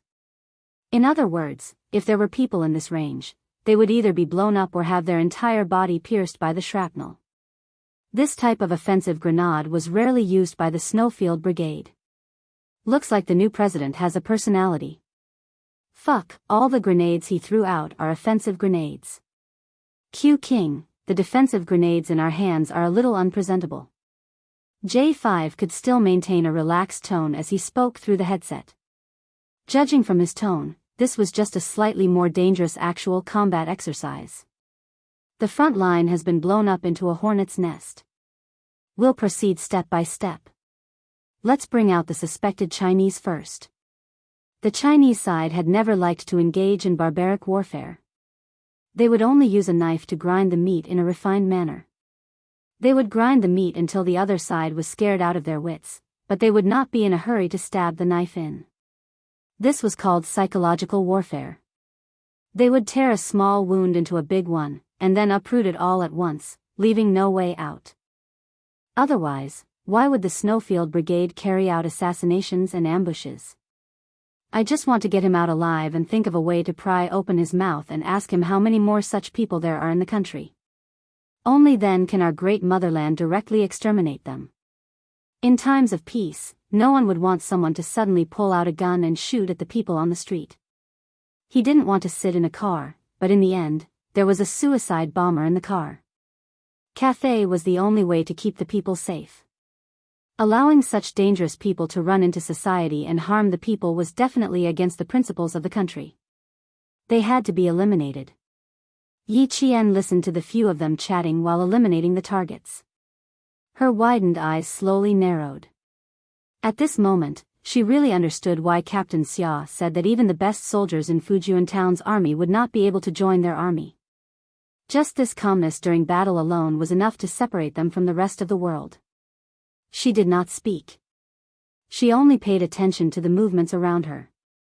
She saw 4 figures hurriedly rush into her surveillance area. Then, in a flash, they entered a pitch-black mud bungalow. Chapter 535. There was a light in the room, but it was extinguished in less than a minute. Yi Qian sent his location over and said in a low voice, "I'm at 2:00. 4 targets have entered the room. Try to avoid this area. Be careful of an ambush." Now was not the time to make a move. Otherwise, she would have been able to snipe at least 2 targets. "We don't have many people. We can only wait for them to attract the heavy firepower before we make a move." When J5 said this, everyone knew that he was talking to Yi Qian. Even Yi Qian, who was not officially part of the military, was forced to join the battle. Not only did they not have enough people, but they also did not have enough manpower. Yi Qian nodded in understanding. The special forces from the Linchuan military region had already returned to the border to begin their mission. They had managed to pry a lot of information out of the widow Pavel, including the situation at the Chinese border. It was an extremely serious matter that concerned the safety of the entire border. Otherwise, the special forces from the Linchuan military region would not have immediately returned to China after completing their mission at the orphanage.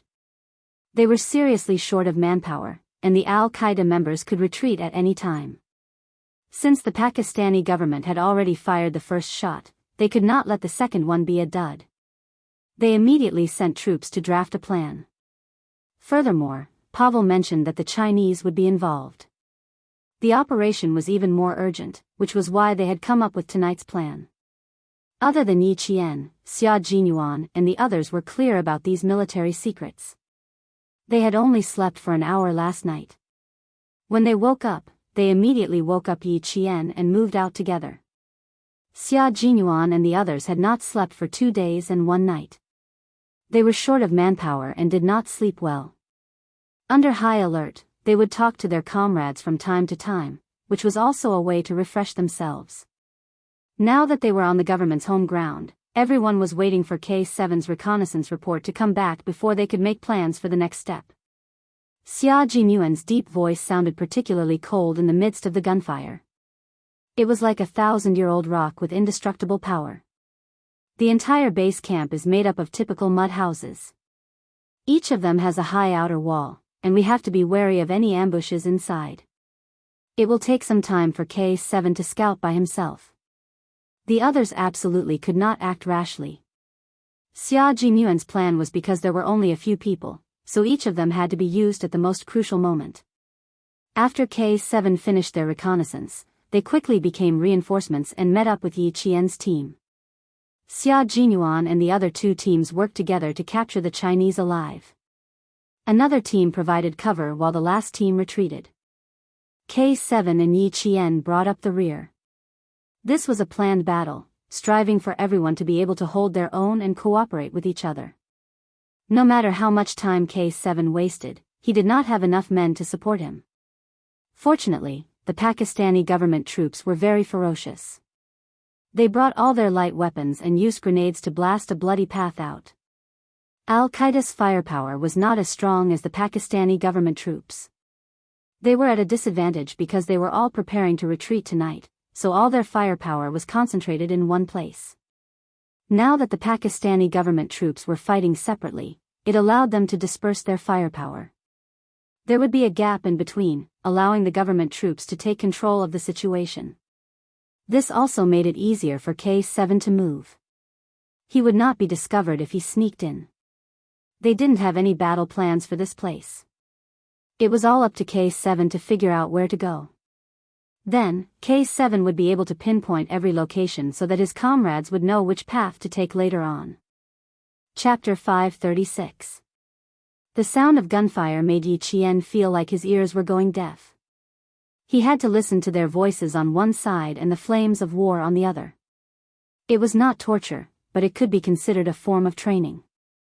The thorny emotions in his heart were smoothed out by gunfire, the fear was broken by bullets, and the fear was washed away by blood. Over time, his state of mind became a flat mirror, bright and flat. It only reflected what was good and evil, what was righteous and what was evil. This was a kind of growth, and it was a growth that could only exist in the flames of war. Yi Qian knew that the reason he could participate in missions again and again was because the military wanted to train him and see if he was a piece of unpolished jade. There was a rumbling sound in the sky, and a transport plane could be seen rumbling from the east to the north. This thing was huge, and it was not a bomber or a fighter jet. It was the transport plane that had secretly landed 30 miles away from the Pakistani government. It was back. The Pakistani government is really generous. They directly sent a transport plane to attract the attention of all the Al-Qaeda organizations and leave the safety to us. Just this alone is worth us risking our lives for. V8 said happily. His lack of psychological pressure made Yi Qian wonder if he had a blade of grass in his mouth as he waited leisurely. The transport plane was very loud, and its sound could be heard from miles away. Wouldn't it attract all the Al-Qaeda organization's attention? If there was an anti-aircraft gun below and it was fired, another transport plane would be destroyed, and even the pilot would be sacrificed. But even if there was such a danger, the Pakistani transport plane still directly flew over, and the danger level of the Chinese soldiers decreased by a lot. Sure enough, the Al-Qaeda organizations that were supposed to be hiding in the dark saw such a big thing circling above their heads. They set up their machine guns and fired wildly at it. So fucking cunning, and there's even a machine gunner hiding. V8 could not help but burst out, and his earpiece started to cough. Instructor J5 said earnestly, "Good brother, pay attention to your image. I almost got my head chopped off, and you guys are still in the mood to curse?" K7, who had been silent for a long time, finally opened his mouth and sent the location to Xia Jinyuan and the other two teams. "It's up to you, brother. I'll retreat and meet up with Yi Qian." Yi Qian, who had been quietly listening to their conversation, replied, "Roger that." He immediately sent her location to K7. He then said, "The veteran is not bad. It's not heavy to carry. Get a few of them back. I want to get some good stuff." "Type 95 rifles are not enough for you," T6 replied with a low laugh. "And the M16 bullets." From the parameters of the two types of bullets, it could be seen that the M16 had an advantage over the AK-47 in terms of the amount of ammunition a soldier could carry on the battlefield. If the weight of the bullets was the same, the M16 would carry much more bullets than the AK-47. Moreover, the two sides were fighting at close range this time. The reason why they chose the M16, which was a high-speed bullet, was because of its high speed, high hit rate, and armor-piercing ability. Chapter 537. At the same time, the bullet weight was light enough to ensure that there would be enough bullets on the battlefield. There wouldn't be a situation where the person didn't come out and the bullets ran out. They had chosen the M16 assault rifle for this operation after careful consideration.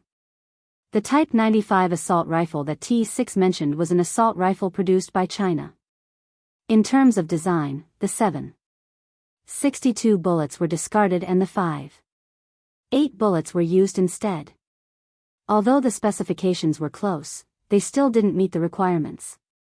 When K7 said that he wanted to get a few M16s back, Yi Qian was also tempted. It was indeed possible to get one back. Among the firearms in Fujian town, there was also a veteran of the battlefield. However, it was a short magazine with a capacity of 20 rounds, not the long magazine with a capacity of 30 rounds in Captain Xia's hands. As a gun enthusiast, she also liked to dismantle and reassemble all kinds of famous guns. Check if there are any left. If there are, bring one back. The Pakistani government doesn't have the time to clean up the guns in the hands of the people in the base, Xia Jinyuan said. Xia Jinyuan opened his mouth just as Yi Jian finished thinking about it. It was as if he could see through Yi Jian's thoughts clearly even though he was not far away from her. This call was the last time the entire team spoke more than 10 words. What followed were all concise and harsh phrases. The artillery fire of the government was still very strong. The east corner was filled with flames and gunshots never stopped. The firepower of the base was not to be underestimated. Gathering them together was undoubtedly a problem for the government. They couldn't send too many soldiers into the base. The Snowfield Brigade would be isolated if they entered the base. As they got closer and closer to K7's position, J5's voice was filled with hostility. "I have infrared here. Help, clear the infrared." The only person who could provide support was K7. However, K7 said, I have infrared here as well. Brother, you're on your own. Entering the infrared surveillance system where even flies can't fly, isn't that asking for blessings? When the transport plane arrived, it even activated all the infrared surveillance cameras that the enemy had turned off when they retreated. This was a result that no one could complain about. According to the Pakistani intelligence, there were no infrared cameras in this corner of the mountain. They were all manned sentry posts. It was obvious that the information Pavel had gotten out of him was half true and half false. The interrogators hadn't filtered the information thoroughly and had given the Chinese side the wrong information. I think I should know where the surveillance camera is. Yi Qian put away his sniper rifle and said, my position has temporarily changed from sniper to assaulter. Everyone, be careful. I'll go down and deal with it now. He bent over from a collapsed area and landed lightly on the ground like an eagle flying in the night. There are 4 people in total. 1 against 4. I'll be in the dark and he'll be in the light. The odds of winning are above 80%. Xia Jinyuan, who was leaning against the wall, didn't have time to answer Yi Jian before he saw a red dot flashing in front of him. His eyes sharpened and he rolled to another corner on the dusty ground. With sweat on his back, he said in a low voice, half of it was destroyed, but the other half can still operate normally. I was discovered here. Just as he finished speaking, gunshots suddenly rang out. It was a series of machine gun shots. Yi Qian, destroy the infrared within 5 minutes. Move out. The low voice sounded quickly and steadily. When Yi Qian heard a series of machine gun shots, he knew that he had encountered a machine gun. Her eyes were filled with hostility. She stuck close to the wall and used the tip of her foot to push herself up. She stepped on the wall and entered the back of the mud house that she had seen for about a minute from her sniper position. Chapter 538. The tall walls didn't stop her. She jumped up and saw 3 Ba Fong soldiers in long robes standing there with guns. Their guns were aimed at the door. If anyone came in, the 3 AK-47s would shoot continuously and turn them into minced meat. Luckily, she chose to come from the back. Now, it was just 1 assassination and 2 close-range shooting. She didn't have much time to destroy the infrared system in 5 minutes. Increase the firepower. There are about 300 people in the base. The government even miscalculated the number of people in the intelligence report. We don't have enough ammo. Grab the submachine guns. G3 reminded his comrades. He was already fighting 1 against 5. With the infrared system, it was another 1 against 5. Yi Qian looked at the dark room. She saw 4 people earlier. Now, there were 3 people outside. That meant there was only 1 person inside. The person inside was definitely a technician in charge of the infrared system. According to the original plan, 1 assassination and 2 kills were feasible. What she needed to do was eliminate the 3 targets outside and destroy the infrared system at the same time. The infrared system was like a pair of eyes in a battle. The more important the eyes were, the better the protection. Luckily, these people came back in a hurry. Her chances of winning increased to 90%. Yi Qian jumped down from the wall amidst the explosion. Using the high ground, she stabbed the military dagger in her hand into the left side of the man's neck. Woo! The man's neck was pierced through by the military dagger. He didn't even have time to pull the dagger out. Yi Qian had already fired and aimed at a target. After 2 shots, Yi Qian's back was drenched in sweat. Why did Grandpa Zhen and Uncle Chen strictly ask her to increase her speed during training? She knew the importance of speed when she was on the battlefield. If she was fast, she could take out 3 targets in less than 20 seconds. If she was slow, she could take out 2 targets. The last one could take her life. The explosion was too loud. The technician in charge of the base didn't hear anything. He needed to activate the infrared system in the base immediately to help his people move quickly. He needed to kill the government soldiers who might have sneaked into the base. Yi Qian, who was standing close to the door, could hear the voices of the other party talking from inside.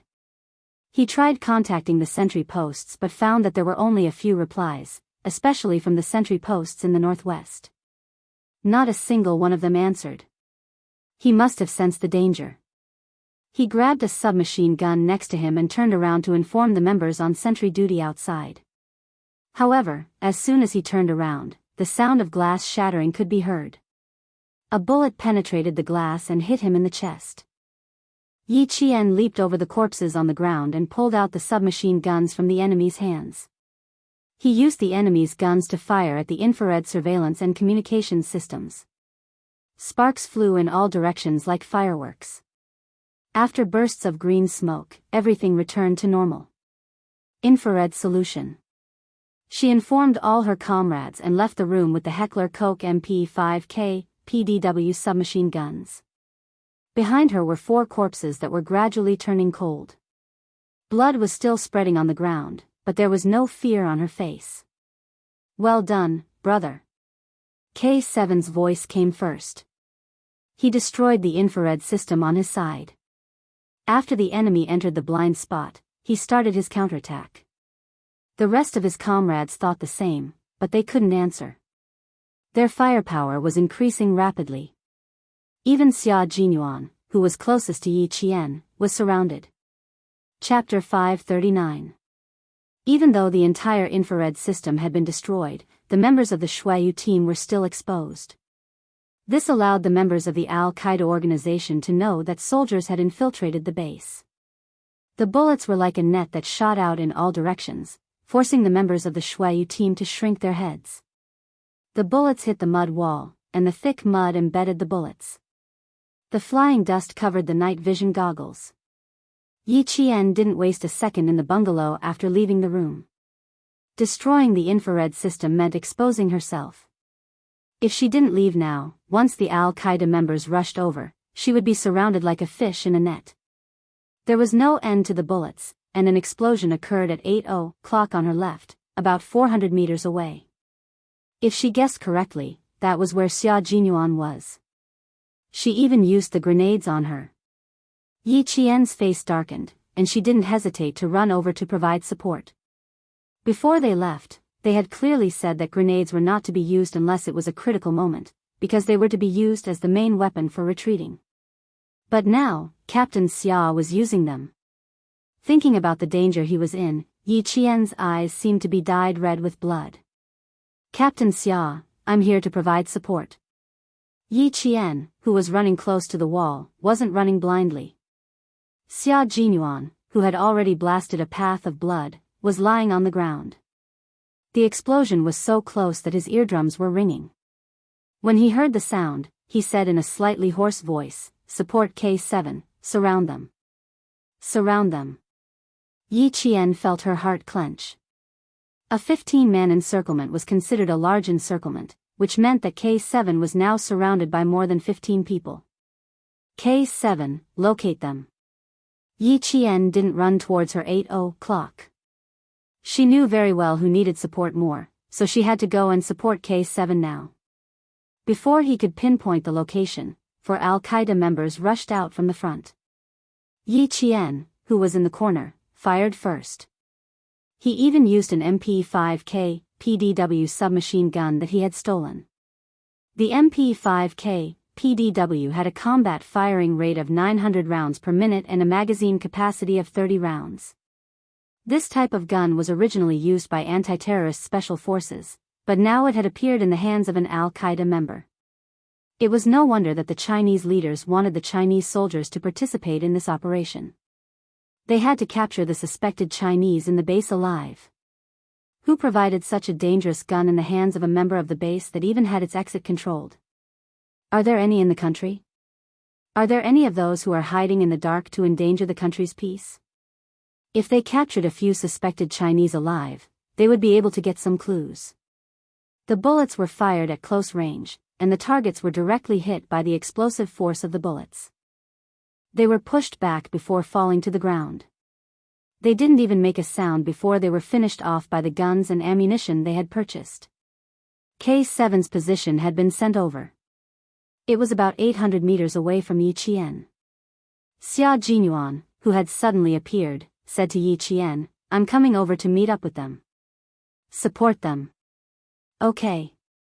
They have MP5K, PDW submachine guns. Pick them up. Don't waste them. Yi Qian's tone sounded like a veteran who had been fighting for many years. His actions were not bad either. He cooperated with his comrades in the Snowfield Brigade and gave it their all. J5, G3, T6, and V8 were fighting together. They could take care of the front and back of the base, so there was no need for support. Yi Qian, Xia Jinyuan, and K7 were fighting alone. They had to meet up with each other as soon as possible. The sound of gunfire and explosions shook the ground. The flames that shot up to the sky almost lit up the entire base. Everyone was exposed from the darkness. Yi Qian and Xia Jinyuan met up with each other 2 minutes later. When they saw each other covered in smoke, Xia Jinyuan grabbed Yi Qian's wrist. He used so much strength that it felt like he was going to crush the bones in her hand. Chapter 540. I'm fine. How about you? Yi Qian smiled and asked him softly. After all, he had just thrown the grenade. Xia Jinyuan didn't realize that he had used too much strength. Such a high level of firepower was due to a mistake in the intelligence report. He had dragged Yi Qian, a rookie, into such a high level of firepower. The biggest worry was that he would get hit. I'm fine. Put on the bulletproof vest. Don't worry about how heavy it is. It's a lifesaver. When he opened his mouth, there was a smell of gunpowder. His jaw was tight. Later, you cover the rear. I'll attack. Yi Qian nodded.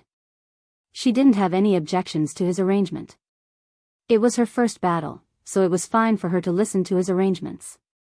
The two exchanged a few simple words and immediately went to support K7, who was surrounded. There were 2 reinforcements on the outside. Yi Qian's submachine gun fired at the Al-Qaeda members surrounding K7. They screamed in shock. The continuous gunfire made their eardrums ring.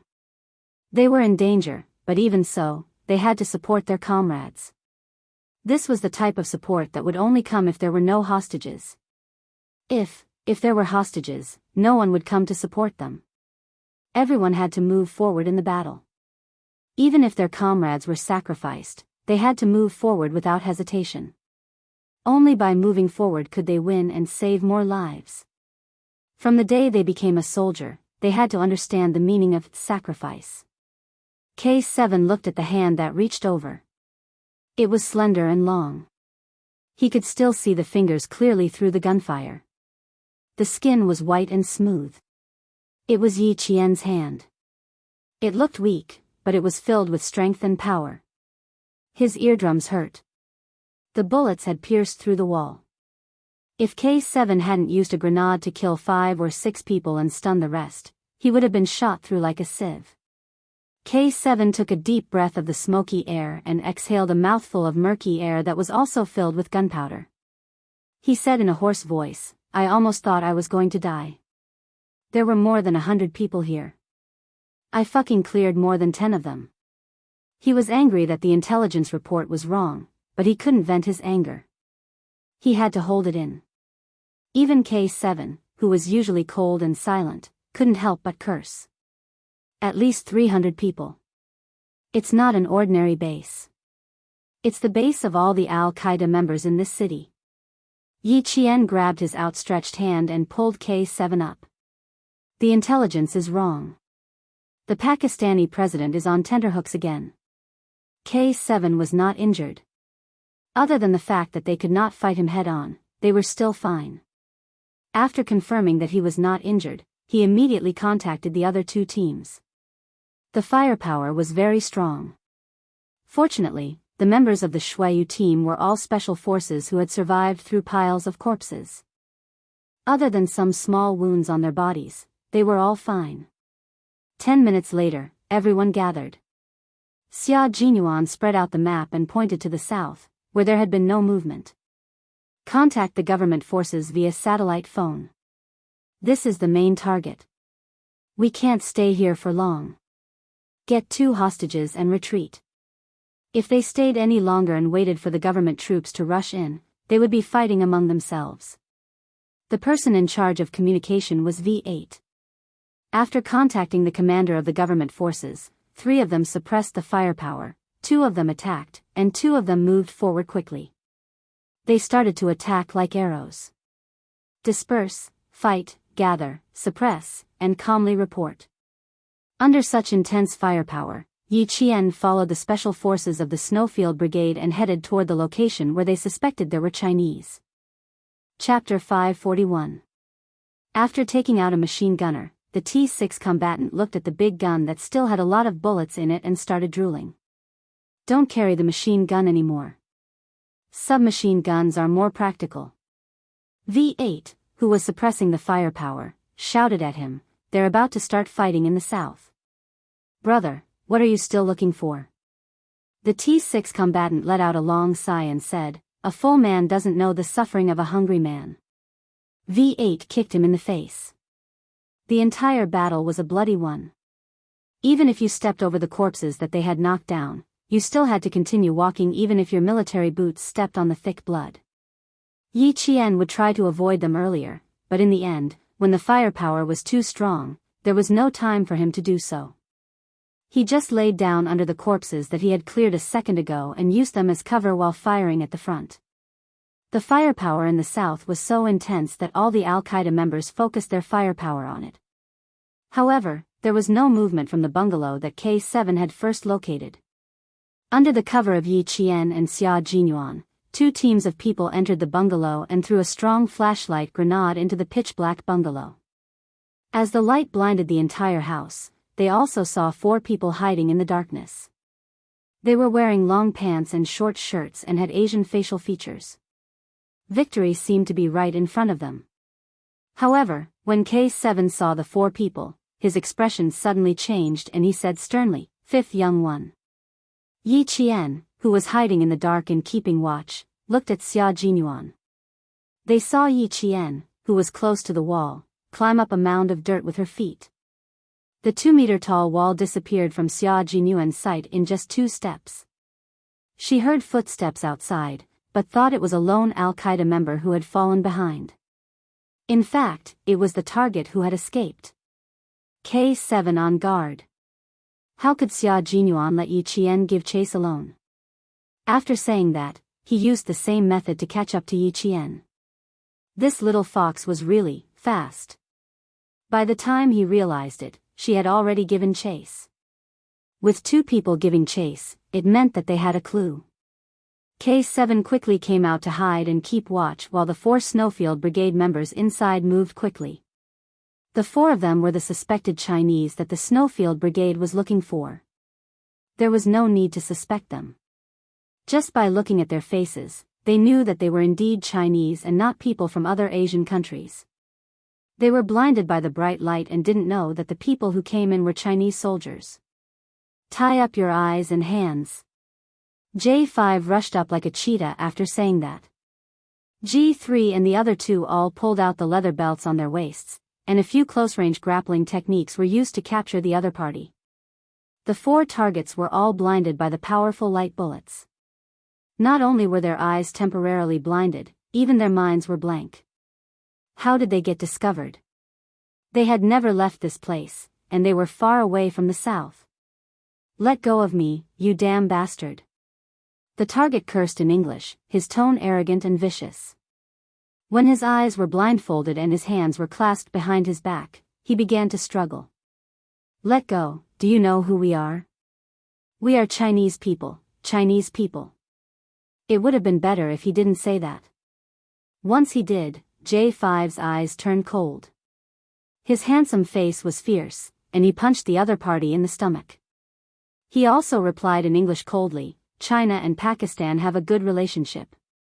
The Chinese people love peace. And you, terrorist. No, no, no, we are hostages, we are hostages."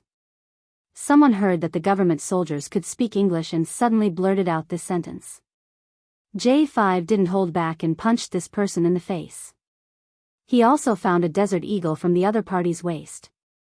He ground his teeth and sneered in a standard New York accent, "Hostages? Hostages with a desert eagle? Fuck your hostages." Chapter 542. Another punch landed on the man's lower abdomen, causing him to cry out in pain. These were 4 young men, and the Snowfield Brigade had almost sacrificed their dearest comrades for them. Outside, Yi Qian and Xia Jinyuan quickly searched for the other target who had escaped. Under such circumstances, he was still able to calmly escape and leave the other 4 behind. This person would be more useful than the other 4 if they caught him. Outside the wall, Yi Qian used one hand to draw a footprint. It was a man's footprint that was smaller than all the other messy footprints. When Xia Jinyuan came down, Yi Qian pursed her lips. These are the footprints left behind when he jumped down. Adult male, size 42 centimeters. The strain on his right foot is significantly reduced. He's either disabled or injured. Follow this trail of footsteps and chase after him. As a sniper, reconnaissance was a skill that she had to learn. Although her reconnaissance ability was not as good as AK-7, Yi Qian, who had been trained by a world-class sniper, was not that bad either. Xia Jinyuan loaded the M16 in his hand and said in a low voice, "When you find him, shoot his feet until they're disabled." The fact that this person was able to escape from being surrounded meant that he had a certain level of reconnaissance ability. The government troops began to kill with all their might. Grenades had no eyes. Wherever they were thrown, there would be screams of pain. The shrapnel and glass shards were the second most lethal weapon. Some of the unlucky Al-Qaeda members were either injured for the second time or killed instantly when they hit them. This was Yi Qian's first time participating in such a large-scale battle. She was calm in the face of Xia Jinyuan, but when she saw the bodies that had been blasted into pieces by the grenades, she couldn't help but feel nauseous even though she was mentally prepared. Unfortunately, she didn't have time to stop and take a breather. She searched for the important target in the wind that was filled with the smell of blood. The footprints of the target were deep and shallow. After 2 turns, they disappeared in front of a bungalow. This was the scene where the Snowfield Brigade members had left after the battle. A few cold bodies were still lying crookedly in the corner of the wall. Behind them was blood splattered everywhere. His anti-reconnaissance ability was not bad, and he was bold and meticulous. After a fierce battle, no one would return to the scene to search, not even the special forces of the Shuayu Brigade. Neither of them walked through the main entrance. Whoever walked through the main entrance at this time would be courting death. After observing the terrain and confirming that the east side wasn't suitable for them to escape, Xia Jinyuan gestured for Yi Qian to dig out a few pieces of dirt from the wall and throw them inside. Then, Xia Jinyuan picked up a corpse, stood on top of the pile of dirt, and flipped the corpse over, pretending to be an injured Al-Qaeda member. Yi Qian had already hidden himself well and was paying attention to the movements in the room. When he heard a soft sound, he signaled to Xia Jinyuan to attack. The 2 of them quickly sneaked into the bungalow, guns in hand, and moved closer to the room. Through his night vision goggles, Yi Qian saw 2 gray robes hanging on a drying rack made of tree branches. He used the muzzle of his sniper rifle to gently roll up the 2 robes into his hands. He smiled at Xia Jinyuan, who was looking at him, and pointed at the door from which the soft sound came. The 2 of them approached from the left and the right. 1, 2, 3, break the door. The 2 people guarding the door kicked the old wooden door open. At the same time, Yi Qian threw the 2 robes inside. Gunshots came from inside the room and pierced through the 2 robes. The bullets shot out from the door and fiercely hit the wall outside. Long range. Large caliber. This was a sniper rifle. Chapter 543. Seeing that the bullets had traveled so far, the 2 of them fired blindly in the direction of the bullet's trajectory, suppressing the enemy's firepower. Under the cover of Xia Jinyuan, Yi Jian, who was on one knee, rolled into the room as soon as she entered. With the help of the night vision goggles, she saw a figure squatting beside a table in the green room. It was a man with deep facial features, dark skin, and short limbs. He was indeed holding a sniper rifle. Yi Qian's eyes narrowed slightly, and she aimed at the man's wrist and fired. The first shot hit the man's knee, and the second shot hit the man's right hand. The bullet penetrated his palm, and after the 2 shots, the man screamed in pain. He didn't scream after the 2 shots, and even when his bones were broken, he swallowed back his tears of blood. "How's the situation on your side?"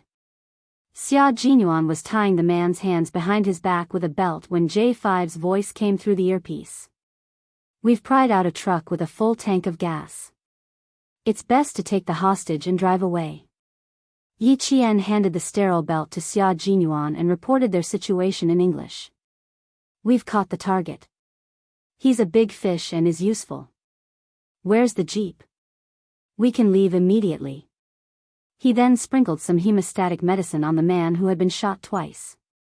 As for the bullet, he didn't even think about it. It was already a mercy that he didn't shoot him to death. At this moment, all the firepower was concentrated in the south. There were still some stray bullets in the northwest, but it was a piece of cake for the Snowfield Brigade to get rid of these guys who were shooting blindly. The 5 guys that they wanted to secretly bring back to China didn't affect the speed of the Snowfield Brigade, but one of them was a little unlucky. A stray bullet hit him directly in the shoulder blade, and the bullet got stuck in his bone, causing him to scream in pain. The 5 of them had a piece of cloth stuffed in their mouths, and even if they wanted to speak, they had to spit out the thing in their mouths first. The truck was usually used by the Al-Qaeda members when they went out. When they found the parking lot, 2 of the tires were shot out, the windshield was shattered, and a row of bullet holes were ejected from the back of the truck.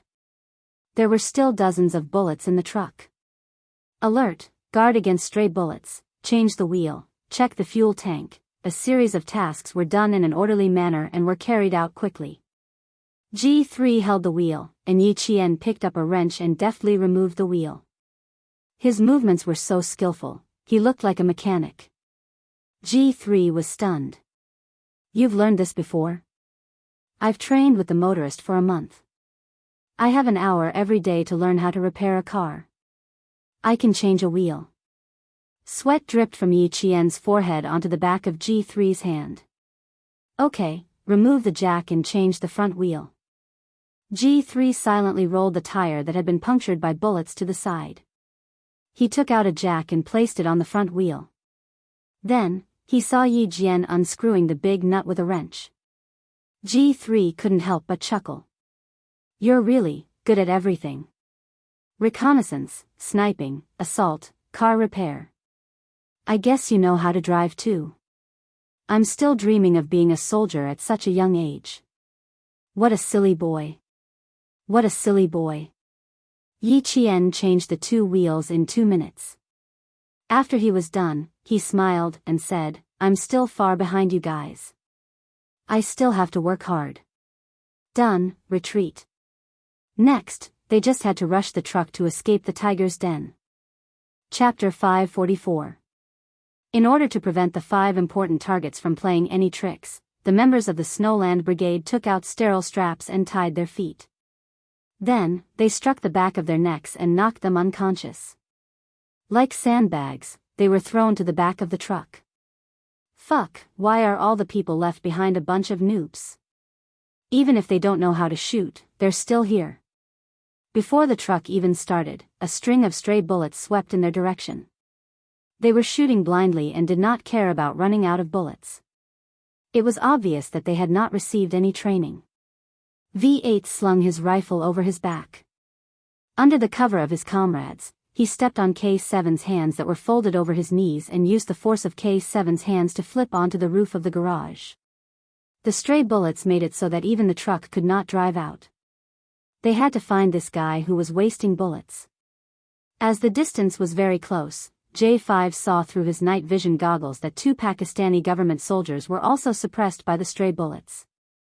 They did not even have a chance to poke their heads out. Bang! Bang! Bang! Bang! The bullets hit the entire mud wall like rain and sent dust flying everywhere. Of the 2 Pakistani government soldiers, the one underground is probably dead. The stray bullets are in the house at my 10 o'clock direction. There are at least 2 of them. V8 did not make a move immediately. After he finished his reconnaissance, he whispered into his earpiece, "Fire at random," requesting a sniper. He did not get down from the truck but requested a sniper over his earpiece. Yi Qian was the sniper here, so she could only go up. When Yi Qian, who was already lying prone in the trunk of the truck, heard this, she quickly got up and jumped down from the truck with one hand on the fender. Xia Jinyuan, who was in charge of security, warned her in a low voice, "Be careful." Yi Qian laughed. "I'm a sniper to begin with. I've been carrying this sniper rifle for more than 10 hours without firing a single bullet. Now that I can finally put it to good use, I didn't carry it for more than 10 hours in vain." After she said that, she could hear the chuckles of her teammates through her earpiece. This young lady was really interesting. She was only 16 or 17 years old, but she was already carrying a sniper rifle and fighting enemies with them at night. She was their comrade who did not wear a military uniform. When T6 saw this, he wanted to whistle. This young lady was really energetic. Her nimble movements were pleasing to the eye. It wasn't like when he went to a high school to lead a team for military training in his first year in the army. Those girls would start complaining about how uncomfortable they felt after standing for 10 minutes. Just look at Yi Qian. She's a woman who doesn't lose out to men. Just looking at her makes me feel comfortable. The light from the fire in the south illuminated the area he was in. Yi Jian climbed up the car with the help of the K7. He cautiously glanced at the base village that was already riddled with holes. The windows that were shattered by the gunfire were dark and gloomy. No one knew if there were still Al-Qaeda members hiding in there. 10 o'clock, at least 2 targets. Wide field of vision, suitable for sniping. Yi Qian said very softly as he carefully crawled down. He observed his surroundings and said to V8, 20 centimeters to the left. That's the best sniping position. She set up the sniper rifle that she had not used tonight and aimed it in the 10 o'clock direction. She began to accurately calculate the shooting range, wind speed, and how much the airwaves caused by the bombardment would affect the deviation of the bullet's trajectory. When she felt that there was a 99% chance of success, Yi Qian decisively and confidently pulled the trigger. The bullet came out of the barrel with a bang. After calculating its precise trajectory, it accurately hit the target that she could only see half of his head through her night vision goggles. Chapter 545. The bullet flew for 2 seconds and hit its target accurately. It was as if the bullet had entered the skull, pierced through the skull, and embedded itself into the wall of the room. The target didn't even know what had happened. He didn't even hear Yi Qian's gunshot before the Grim Reaper reaped his life. "There's one more target, we need to change positions." V8, who was acting as an observer, immediately spoke after Yi Qian fired the first shot. He even began to move his body, preparing to quickly change positions. Everyone knew that as long as a sniper fired the first shot, it was equivalent to exposing their position. Even if the enemy didn't know where they were hiding, their bullets would still shoot blindly in the direction of the gunshot. However, Yi Qian didn't. There was another hidden Al-Qaeda member who was probably frightened. The stray bullets paused for at least 5 minutes and seconds. It was during this short 5 seconds that Yi Qian's eyes flashed with a strange light. She moved her sniper rifle slightly to the right. In that instant, the light in her eyes changed. It was also in that instant that she fired a second shot. V8 stared closely at Yi Qian, who didn't even need his reminder to fire a second shot. Fuck, this works too. The Pakistani government troops who were pinned down by stray bullets quickly realized that the Al-Qaeda members had encountered a sniper. They thought it was one of their own snipers. When they heard that the stray bullets had stopped, they cautiously fired a few shots in front of them. Then, they stood up from the corner of the wall and continued to advance. Until now, they still didn't know that the sniper wasn't sent by the government. Yi Jian, who had completed the sniping, did not feel any sense of victory. There was a dark color in her dark eyes, which was so tight that it sank into the depths of her pupils. She lowered her eyes, and even her long eyelashes were trembling slightly. She put away her sniper rifle and said to J5 with both hands on the barrel, they haven't been through strict training. Whether they encountered a sniper or not, they probably can't tell. If they can finish it off with 2 shots, they'll finish it off in one place. Daring to gamble, V8 praised sincerely and gave Yi Qian a thumbs up. I'm impressed, Yi Qian. It was extremely rare for a Special Forces soldier to say that he was impressed. Yi Qian did not feel proud at all. V8 was not a sniper, so he found it unbelievable. He believed that if the snipers in the Snowfield Brigade saw this, they would at most say, not bad. But if Uncle Chen were here, he would only say, you've made some progress. It wasn't courage, nor was it a gamble. It was confidence. He believed that he could snipe twice in a row, 1 target per shot. On the battlefield, especially as a sniper, the worst mistake one could make was to gamble. Gambling was something that was uncertain, and what a sniper needed was certainty, and accuracy. After all, V8 did not know Yi Qian very well. In his mind, he was more or less thinking that the young lady was not scared out of her wits when she first stepped onto the battlefield. Instead, she held her gun and fought against the veterans like a newborn calf that was not afraid of a tiger. Even though he was in the assault position, he still had experience with sniper rifles after being in the military for so many years. He more or less knew how to shoot twice in a row without changing positions unless the position was very good and the target was clear. Only then would there be 2 or 3 shots. Just now, their position was average. The first shot would expose them, and the second shot would be equivalent to giving the opponent a chance to shoot. That was why he said Yi Qian was daring to gamble.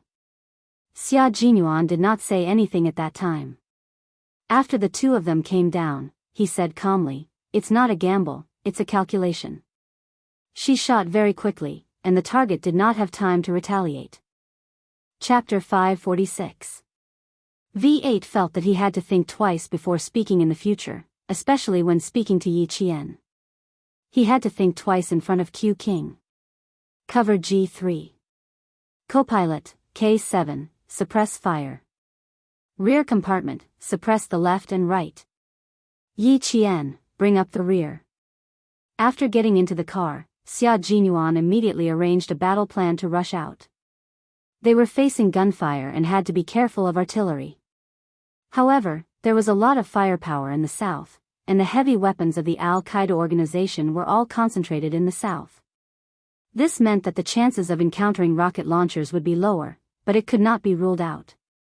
1 rocket launcher was enough to blow the entire car up into the sky. It was better to be safe than sorry. They had to use firepower to suppress the enemy until they had no chance to attack. At 10:30 p.m., after solving the problem of stray bullets, the truck finally started and drove out of the smoke-filled battlefield.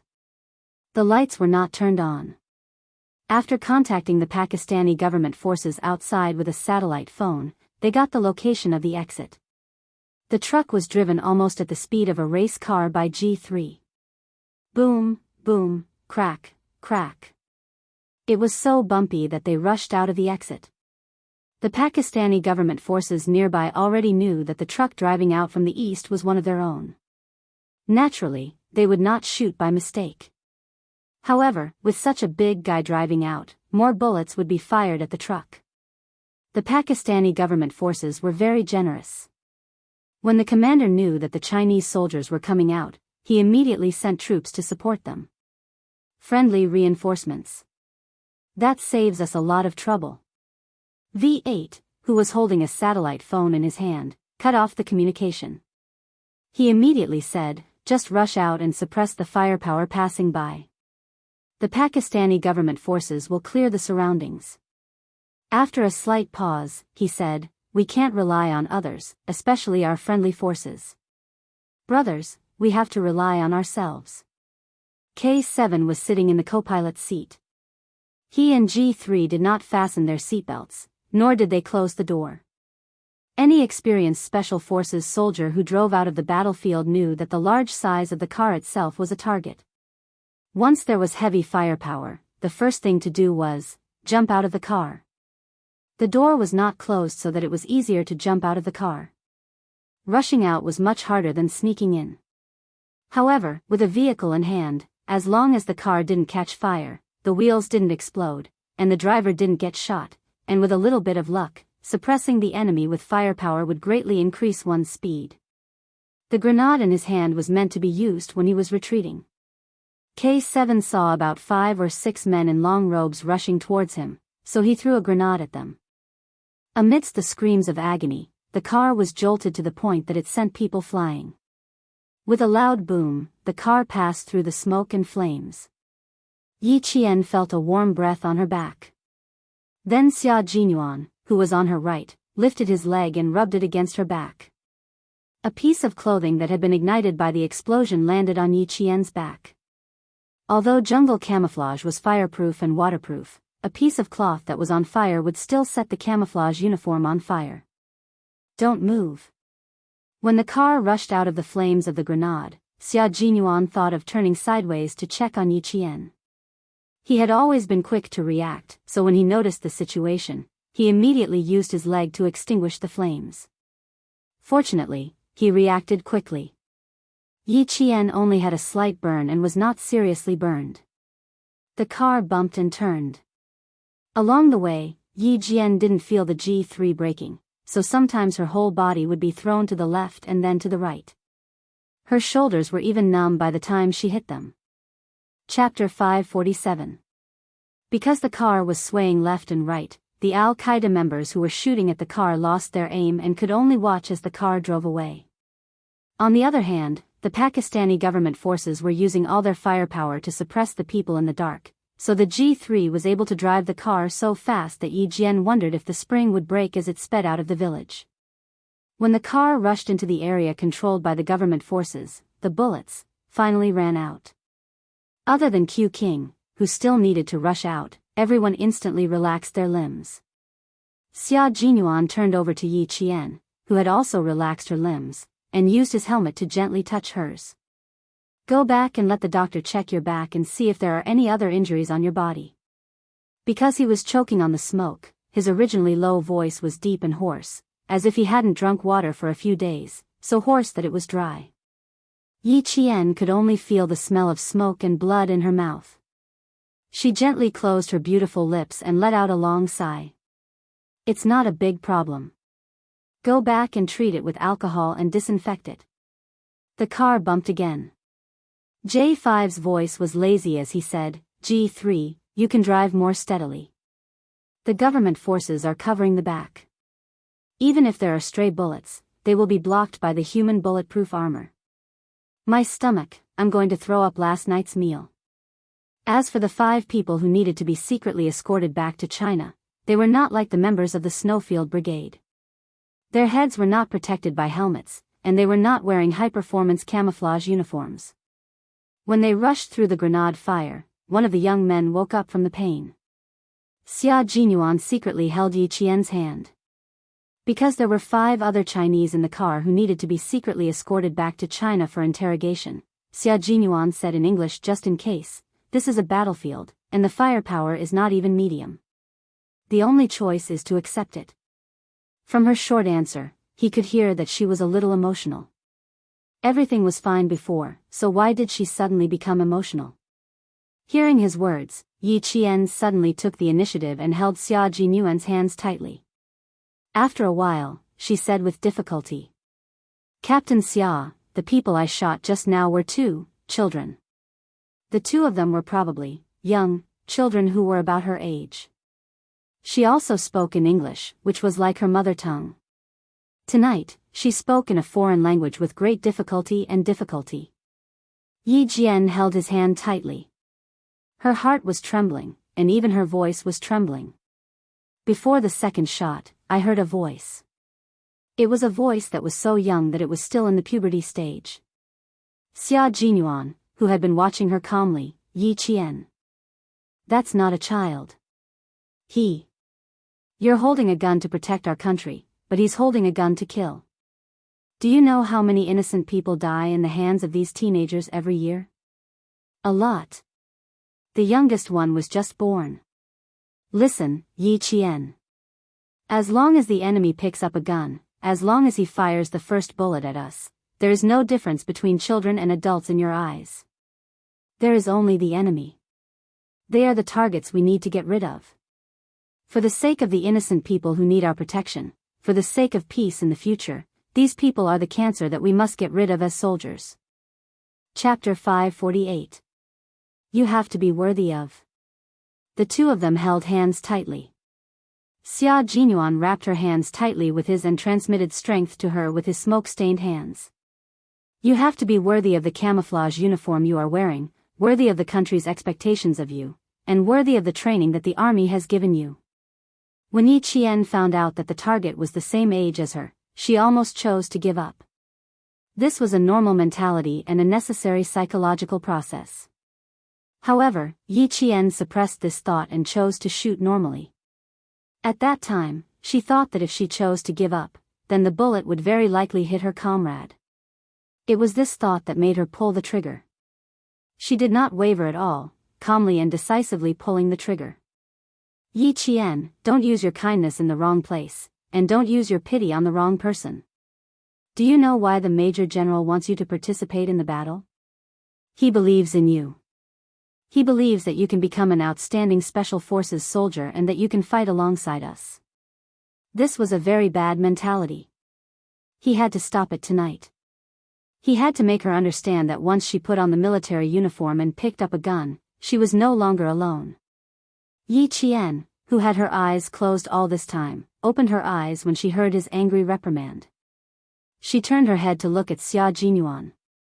In the bright red light, she saw the coldness in his dark eyes, as well as the deep encouragement he was giving her. There was no anger or disappointment. Instead, he was encouraging her and enlightening her. The earpiece was not turned off, so everyone heard it clearly. They were all waiting for Yi Qian to speak. This kind of thing was not something that could be accepted just by listening to others. She had to understand and accept it herself before she could walk out of this hurdle. When facing obstacles on the battlefield, only she could help herself. Yi Qian did not answer immediately. She was taking deep breaths. She actually understood the general principles. Because she understood, she did not hesitate to shoot even though she knew that the target was a child, a person her age. She remembered that year when Xia Jinyuan appeared in the classroom in his military uniform. Zhang Bin, who was sitting beside her, whispered, "What a scary gaze. I bet he must have killed someone before." What did she say back then? Her answer was, even if he has killed someone, he is still a bad person. They were soldiers, and it was their duty to protect the country. The people who were killed were those who deserved more than death. It was really different from saying it aloud and personally experiencing it. However, one's beliefs could not be changed. Wearing a military uniform and holding a gun, one was a soldier. One was a soldier who protected the peace of the motherland. One was the nation's sword and the people's shield. She did not kill the innocent. Even if the other party was of the same age, he was the first to take a gun and shoot her comrade. They were the members of Al-Qaeda. Regardless of age, they could only differentiate between friend and foe. His undulating breathing gradually calmed down, and he exhaled a mouthful of foul air. He looked firmly at Xia Jinyuan, who was still staring at him. "I got it. Thank you, Q King." It was not Captain Xia or Xia Jinyuan, but his comrade with the code name Q King. "You don't have to thank me. I'm just reminding you. In the end, you can only be yourself." There was a faint smile in his deep and dark eyes. His lowered voice brought a warmth to Yi Qian's heart amid the rumbling sound of the truck. "Rest for a while. You'll be fine after a good night's sleep." The only thing they did not have to worry about in this operation was the ending. They would leave after the battle, and the Pakistani government would take care of the rest. Chapter 549. Sleep on your lap? The only thing the Chinese soldiers brought into the base from their own country during this operation was the camouflage uniform they were wearing. There was no longer any trace that could indicate that the Chinese soldiers were involved in this operation. It wasn't until midnight that Xia Jinyuan turned on his satellite phone and contacted the Major General in the hotel after the car drove out of Magla Mountain. After hanging up, Xia Jinyuan said to the G3 soldiers, Everyone will take turns driving and resting for an hour before we head to the Pakistan military airport. Then he said to Yi Qian, rest your head on my lap and have a good sleep.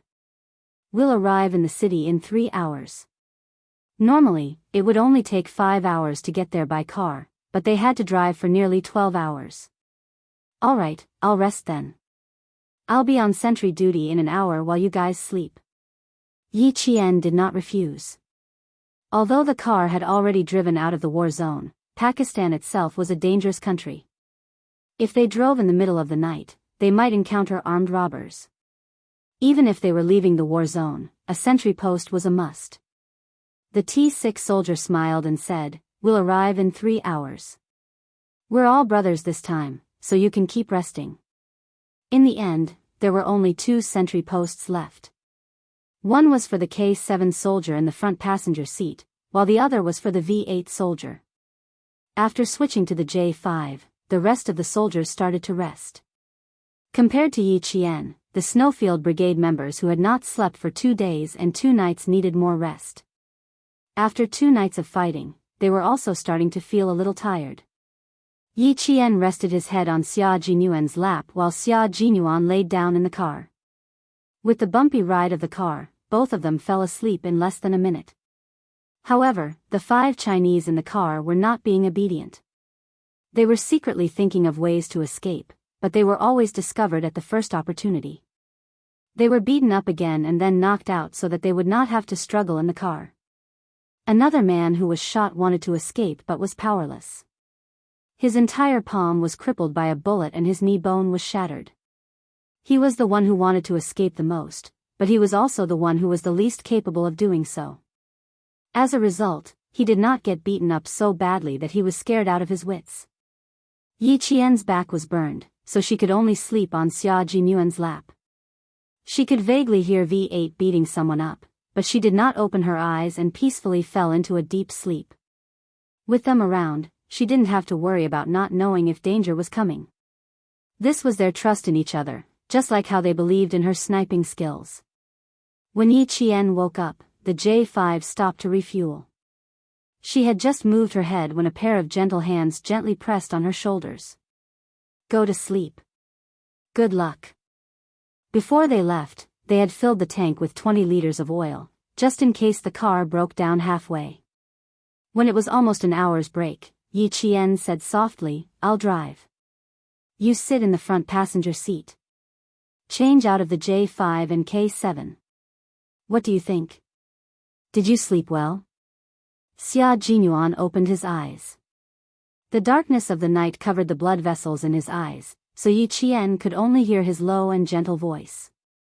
You sound quite energetic. The side of her face was still resting on his strong thighs. As he spoke, Yi Qian could feel the muscles on his thighs slightly tense. Could it be that his thighs were numb from being used as a pillow? She hurriedly sat up and put on the helmet that was tied to the sniper rifle. Are your legs numb? Let me massage them for you. His legs must be numb. After more than 10 hours of driving, a few hours of combat, and then an hour of not moving at all, he must be numb. Chapter 550. It was indeed a little numb, but he didn't expect her to massage it. He didn't even have the chance to stop her before she started massaging his thighs with her soft and slender hands. Bear with it, your muscles are tense. You have to relax. Yi Qian's hands alternated between rubbing and patting. Xia Jinyuan didn't think anything was wrong at first, but when her hands got closer to his thighs, he suddenly realized something and quickly reached out to grab her wrists. The car happened to drive into a deep pit, and at the same time, the car's front wheels came out of the pit. Xia Jinyuan just happened to grab Yi Qian. As the car was thrown up, his body and hands were naturally thrown up as well. He made a big mistake. Yi Qian's hands were pressed against his crotch, causing him to suck in a breath of cold air. Firstly, it hurt, and secondly, no girl had ever touched his crotch before.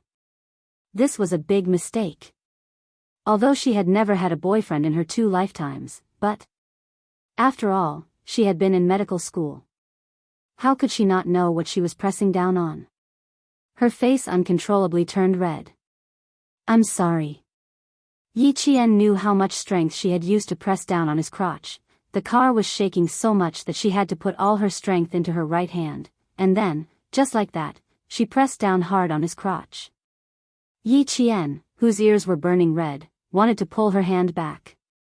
Xia Jinyuan, who was listening to her soft apology, also wanted to move her hand away. However, the J5 driving the car didn't know that this was a difficult road. Even though they tried to avoid the potholes, the car was still bumping up and down. As soon as he raised his hand, the tragedy happened again. Yi Qian, whose face was so red that it was almost dripping blood, fell on top of him. At the same time, she used her shoulder to support her body weight. Her right hand, which she hadn't managed to pull back in time, only had a small amount of strength left.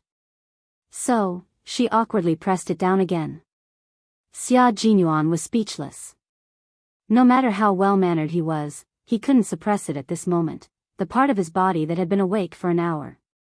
She had never hoped that she would be the soft one at this moment, and not the hard one. Awkward. Awkward. Only awkwardness. Are you awake yet? This road is not easy to walk on, it's full of potholes. J5's voice broke the awkwardness between the two just in time. My head is on top of the car one moment, then on top of the car the next. I feel like I'm a few centimeters shorter. Yi Qian withdrew his hand and hid it behind his back. This hand was the culprit, Xia Jinyuan, please don't mention this to her later. She would be so embarrassed that she would jump out of the car. You can slow down a bit and pass through slowly. The strange and painful feeling made Xia Jinyuan suppress it for a while before his voice returned to normal. This was the first time it really hurt. It felt like it was going to be crushed. The second time, the feeling was even more subtle. Originally, the pain was so painful that it was showing signs of softening, but the little fox didn't hurt or itch at all. Instead, it pressed down with just the right amount of strength, causing it to regain its vigor. J5 responded, and the car slowed down a lot. It was very dark all around. Yi Qian, who was sitting alone on the side, took a deep breath. Based on the professional knowledge she learned in medical school, Captain Xia's part was probably crushed by her. Crushed parts had to be treated. In medical school, she heard from the professor that some male students didn't go to the hospital for the sake of their pride. In the end, they developed some dysfunction that affected their male function. Chapter 551. I'll take care of your injuries later. You. It took a lot of courage to say what she wanted to say.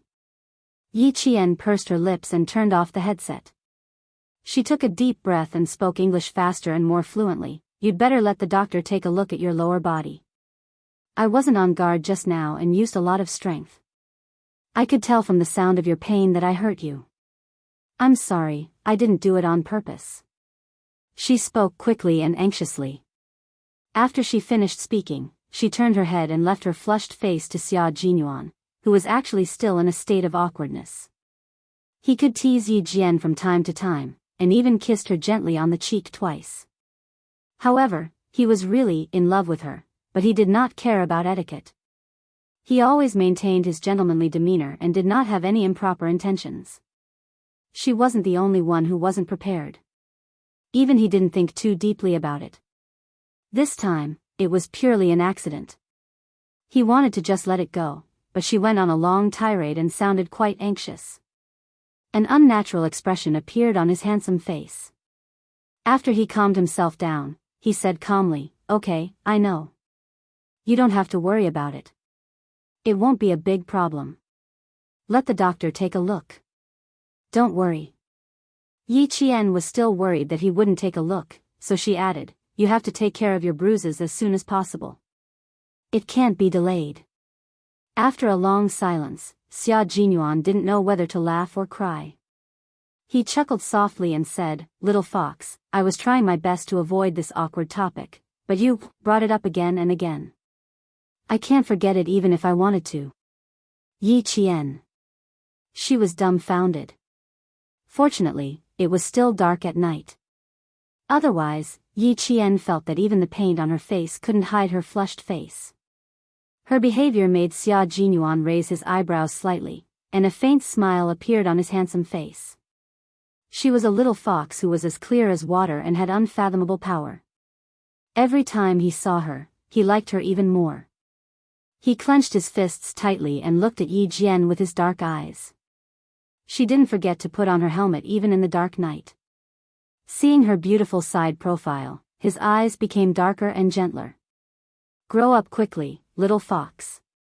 T6 and the others were in front of the car and didn't notice what was going on here. The two of them had turned off their headphones, so their private awkwardness was covered up by the darkness of the night.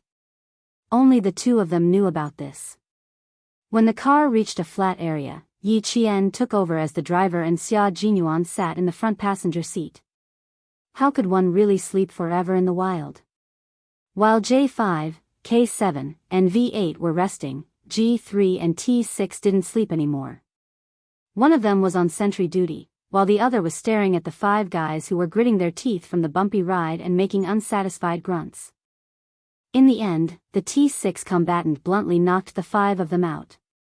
When he could no longer hear any grunts, he whispered to G3, "She's really good at everything. Isn't she just starting to show off? She's almost at the top of everything. Which unit did this young lady train in?"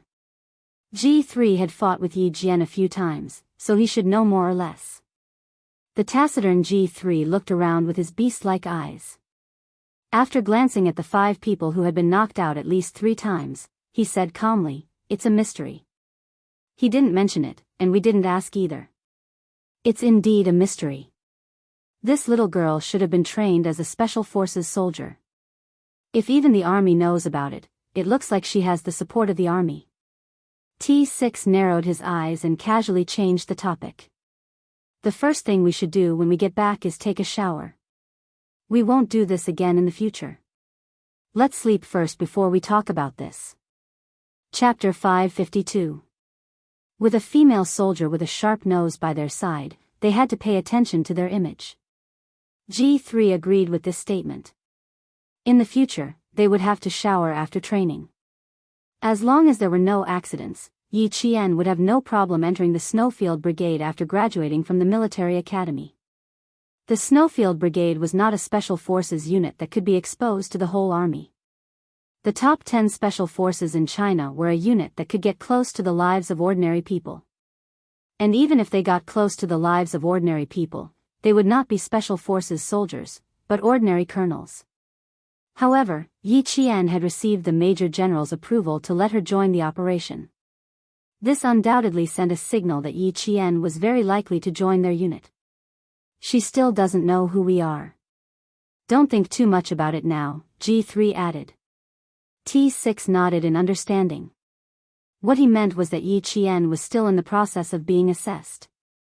Whether she could join or not depended on whether she passed or not. Yi Jian, who was driving, did not know that she had been spotted by a special force that was so incognito that it could not be found in the entire military establishment. She, who was driving seriously, finally forgot about the embarrassing incident just now and stopped thinking about it. Similarly, Xia Jinyuan did not mention it again. It would be awkward for both of them to talk about such things. It was fine to let it become a tacit little secret between the two of them. There was no need to be too explicit. Thinking about it once in a while, it felt good. After the car entered the city, they changed into the Urdu-speaking V8 and T6. The group of people drove directly to the military airport in Pakistan. The fact that one of the 5 people had been shot had already been reported to the higher-ups and the Major General of the army. When the car drove into the military airport, the first thing that was done was to inject all 5 people with special injections that would allow them to sleep for more than 10 hours. As for the Chinese person who was shot, it was not something that the Snowfield Brigade members handled. After sending him to the helicopter, they immediately took off and rushed to the China-Pakistan border to hand the 5 people over to the Linchuan military district. After that, the Pakistani government changed the team members into a nanny van. It was no longer a truck with bullet holes all around. Instead, it was a military jeep that was filled with fuel and looked very good. When the car drove back to the hotel in China, it was already 5 in the morning. After the car drove into the basement, they took off their helmets and clamped them under their armpits and got out of the car one by one. Xia Jinyuan stood at the front to organize the team. There were many steps, including standing at attention and taking attendance. Yi Jian stood at the end of the line. She announced her name in a clear voice during the roll call, which instantly lightened the originally serious atmosphere. Q King, when we go, we can call each other, eh? The group was actually very tired. Although they were smiling, their eyes were bloodshot. However, their eyes were all bright. If there was a mission for them to carry out, they would definitely rush to the battlefield without hesitation. The first night was still okay. At least the information was known to the Snowfield Brigade members. Tonight was full of danger. No one was accurate. Even with an M16, they did not have enough bullets. In the end, they could only pick up guns to fight. Everyone's jungle camouflage was no longer as clean and tidy as it was before they set off. There was smoke and blood everywhere, staining the camouflage all over their bodies. The paint on their faces had faded, and the smoke remained on their faces. This was the Special Forces soldiers who had walked out of the fire of war. Even if they could die at any time, they still held on to their original beliefs. Chapter 553. Yi Qian, leave the camouflage uniform to me. We'll get rid of it, Xia Jinyuan chuckled softly, then said to Yi Qian, don't leave anything with blood in the room. The camouflage uniform with blood stains shouldn't be left in her room. She definitely couldn't bring it back to China, so she had to get rid of it in the hotel. This battle was mainly a gunfight, so there wasn't much blood on her body. After entering the elevator, a few large hands were placed on top of a slender girl's hand. Yi Qian looked at the large hands with dark red patches on them. Her hands were also stained with the enemy's blood. She was the same as them, a group of soldiers who fought on the front lines. As they smiled, Yi Qian pursed her lips and smiled as well. Overlapping hands, releasing hands, celebrating the safe return of everyone. The leader and major general of the army didn't immediately ask them to report the situation. Earlier, when Xia Jinyuan was still reporting the situation in Magla Mountain, they told them to come back and take a good shower to relieve their fatigue before reporting the situation. Yi Qian looked at everyone's reflection in the elevator mirror. She looked at her own camouflage uniform, then looked at the sniper rifle on her back. Her hand couldn't help but gently touch the barrel of the rifle. She didn't even have enough time to touch the rifle before coming back. What a pity. Her small movements didn't escape the eyes of the Snowfield Brigade members. When they saw her small face full of paint, they quickly looked at each other, then simultaneously looked at Xia Jinyuan. Comrade, your little fox is a little reluctant to return the rifle. Hurry up and comfort her. Xia Jinyuan lowered his head slightly and looked at Yi Qian, who was reluctant to part with the rifle, and said in a low voice, the rifle belongs to the Pakistani government. According to the rules, we have to hand it over. When we return to China, I'll take you to the army to get the rifle. I'm still thinking that I've been memorizing for more than 10 hours and only fired 2 bullets, but I'm still able to fight my way out. Yi Jian raised her head and looked at him with bright eyes. Every word she said was filled with determination. I've already walked out of this hurdle. 2 bullets opened up a bloody path for his comrade's safe return. Even if his hands were stained red with blood, he had no regrets. Xia Jinyuan and the others laughed. They said, our lives, and your life, we are one life. Little A, we are a team that will fight for our comrades to come back alive. Because we are comrades that will fight together until victory. Comradeship was a relationship of life and death established through blood and fire, and it was even closer than blood brothers. It was a friendship of absolute sincerity, a friendship of life and death. There was no utilitarianism in it, nor was there any prejudice of the secular world. Similarly, on the battlefield, comradeship was the sustenance of life. Putting aside life and death, leaving safety to your comrades and danger to yourself, clearing everything with bullets and returning safely side by side. Just now, when she folded her hands to celebrate her safe return, Yi Jian's heart was lifted in an instant. The helmet and gun were first handed over to Xia Jinyuan. She went back to her room and took a hot bath that soothed all her pores. Then, she washed the smoke from the gunpowder off her body until only the fragrance of soap remained. Standing in front of the bathroom mirror, Yi Qian looked at herself in the mirror until even her hair was clean. Then, she put on her clothes and walked out. There were small wounds on her face from the thorny vines, and the burn on her back was a little more serious. When she was bathing just now, the water still stung a little. Everything else was fine, except for some minor injuries. Yi Qian, who took 8 minutes to come out, heard a knock on the door. It was Xia Jinyuan, who had finished cleaning up, coming over to take away her bloody camouflage uniform. When she opened the door, Yi Qian was a little dumbfounded. She was wearing a short-sleeved shirt, while he was wearing a military uniform. His handsome face exuded the majesty of a soldier. His posture was tall and straight, like a mountain, while she had to change her clothes.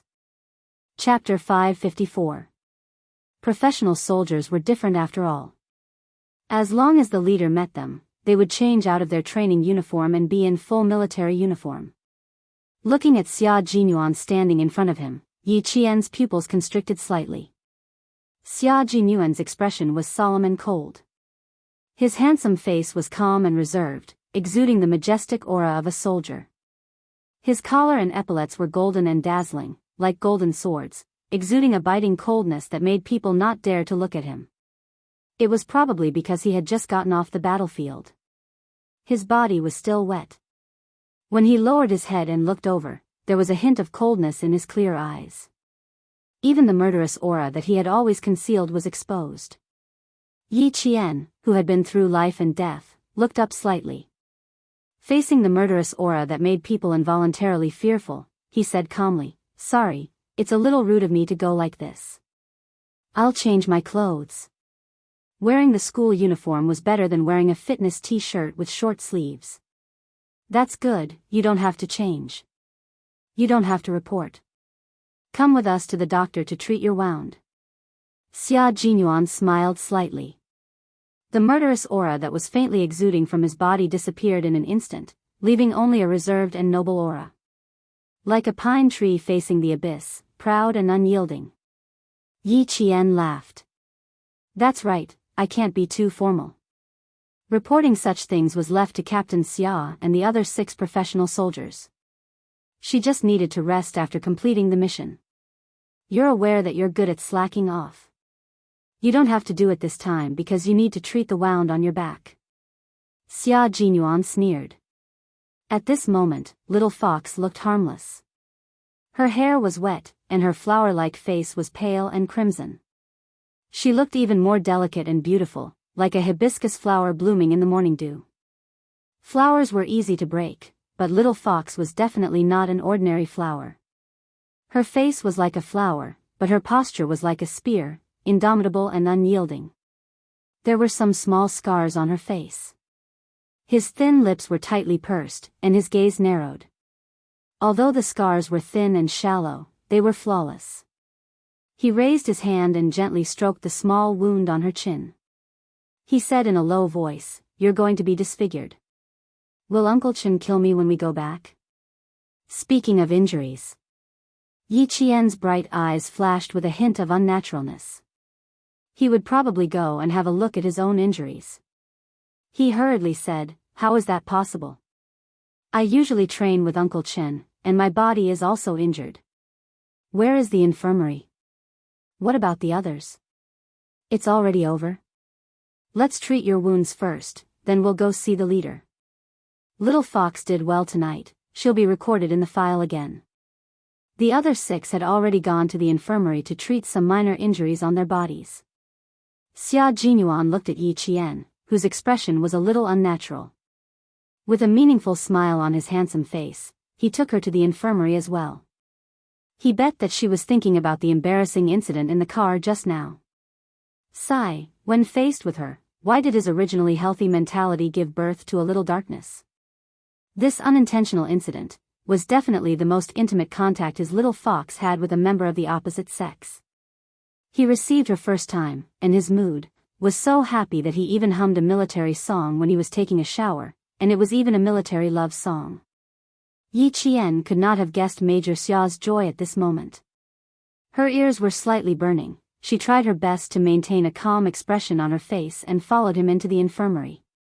When he asked about her injuries later, she definitely could not stay in the infirmary. She definitely could not listen to a topic that would make her feel so awkward that she wanted to find a hole to hide in. Murphy's theorem: the more you are afraid of something, the more likely it will happen. Chapter 555. The leader went abroad for a secret visit. The medical staff around him was K7, but in reality, there were 2 professional medical staff accompanying him. They arrived in Pakistan 2 days in advance and did not go out. They were all on standby in the hotel. The infirmary was also in the hotel. Although it was small, it was enough to perform a small surgery. Someone was talking inside, and she could vaguely hear an unfamiliar voice saying, "What's going on? Did you guys get into a fight? Are you still soldiers? You guys went abroad to fight? Aren't you ashamed?" It was an unfamiliar voice and unfamiliar people. In the face of misunderstandings, she could only accept it calmly and not explain herself. "I don't feel good about it." Yi Qian stopped in his tracks and looked deeply at Xia Jinyuan, who was calm even in the face of misunderstandings. He said softly, "We don't need everyone to understand. We just need to know that what we do is right, right?" Xia Jinyuan chuckled. Seeing that she was no longer walking forward, as if she was deliberately avoiding him, he leaned forward slightly and his handsome face came closer to her. His sexy thin lips curved up slightly. "That's why I said, little fox, you have a high level of awareness and a strong psychological endurance. In the face of misunderstandings, the only thing we can do is to remain silent. Of course, we can't rule out the occasional use of violence." Looking at her bright eyes, Yi Qian's low voice gradually became deeper and gentler. There were too many complications that he could not understand. "Little fox, in the future, you might become someone like us. In front of the people you protect, you can't explain yourself. You can only listen and not say a word. Under this military uniform, there are both glory and bitterness. It depends on which one you choose. Fighting for glory is fighting for the country. If you choose bitterness, in the end, you will give up this military uniform and return to the path that everyone else has taken." He hoped that in the future, she would be able to face all misunderstandings calmly and not care too much about what others thought. She had to maintain her own principles and never waver. In his previous life, when Yi Qian learned to take good care of himself, he understood that he should never care about what others thought of him. He understood that the only person who could give him happiness was himself. The path you've walked, the people you've met, the words you've heard, and the things you've endured, even if they've hurt you, will eventually be forgotten with the passage of time. You'll grow, learn to be calm, and learn to be fearless. This was life, a mere 30,000 days of life. I'm actually someone who doesn't really care about how others look at me, but I feel a little sad when I hear such a misunderstanding." Yi Qian felt sorry for them when they risked their lives just to be misunderstood by others.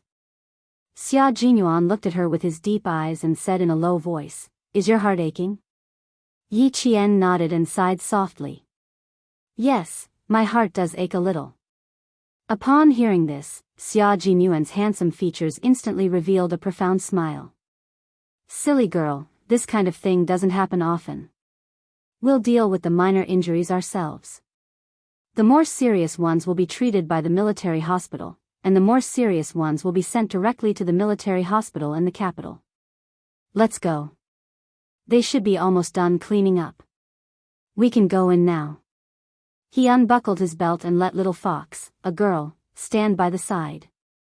Those guys would probably spend half a day showing off their bodies. It would save them a lot of trouble if they went in later. When Yi Qian went in, G3 and the others had just finished cleaning up their wounds and were all getting ready. T6 said, "They're all minor injuries. They'll be fine after they go back and get the inflammation treated. There's no need to take any medicine."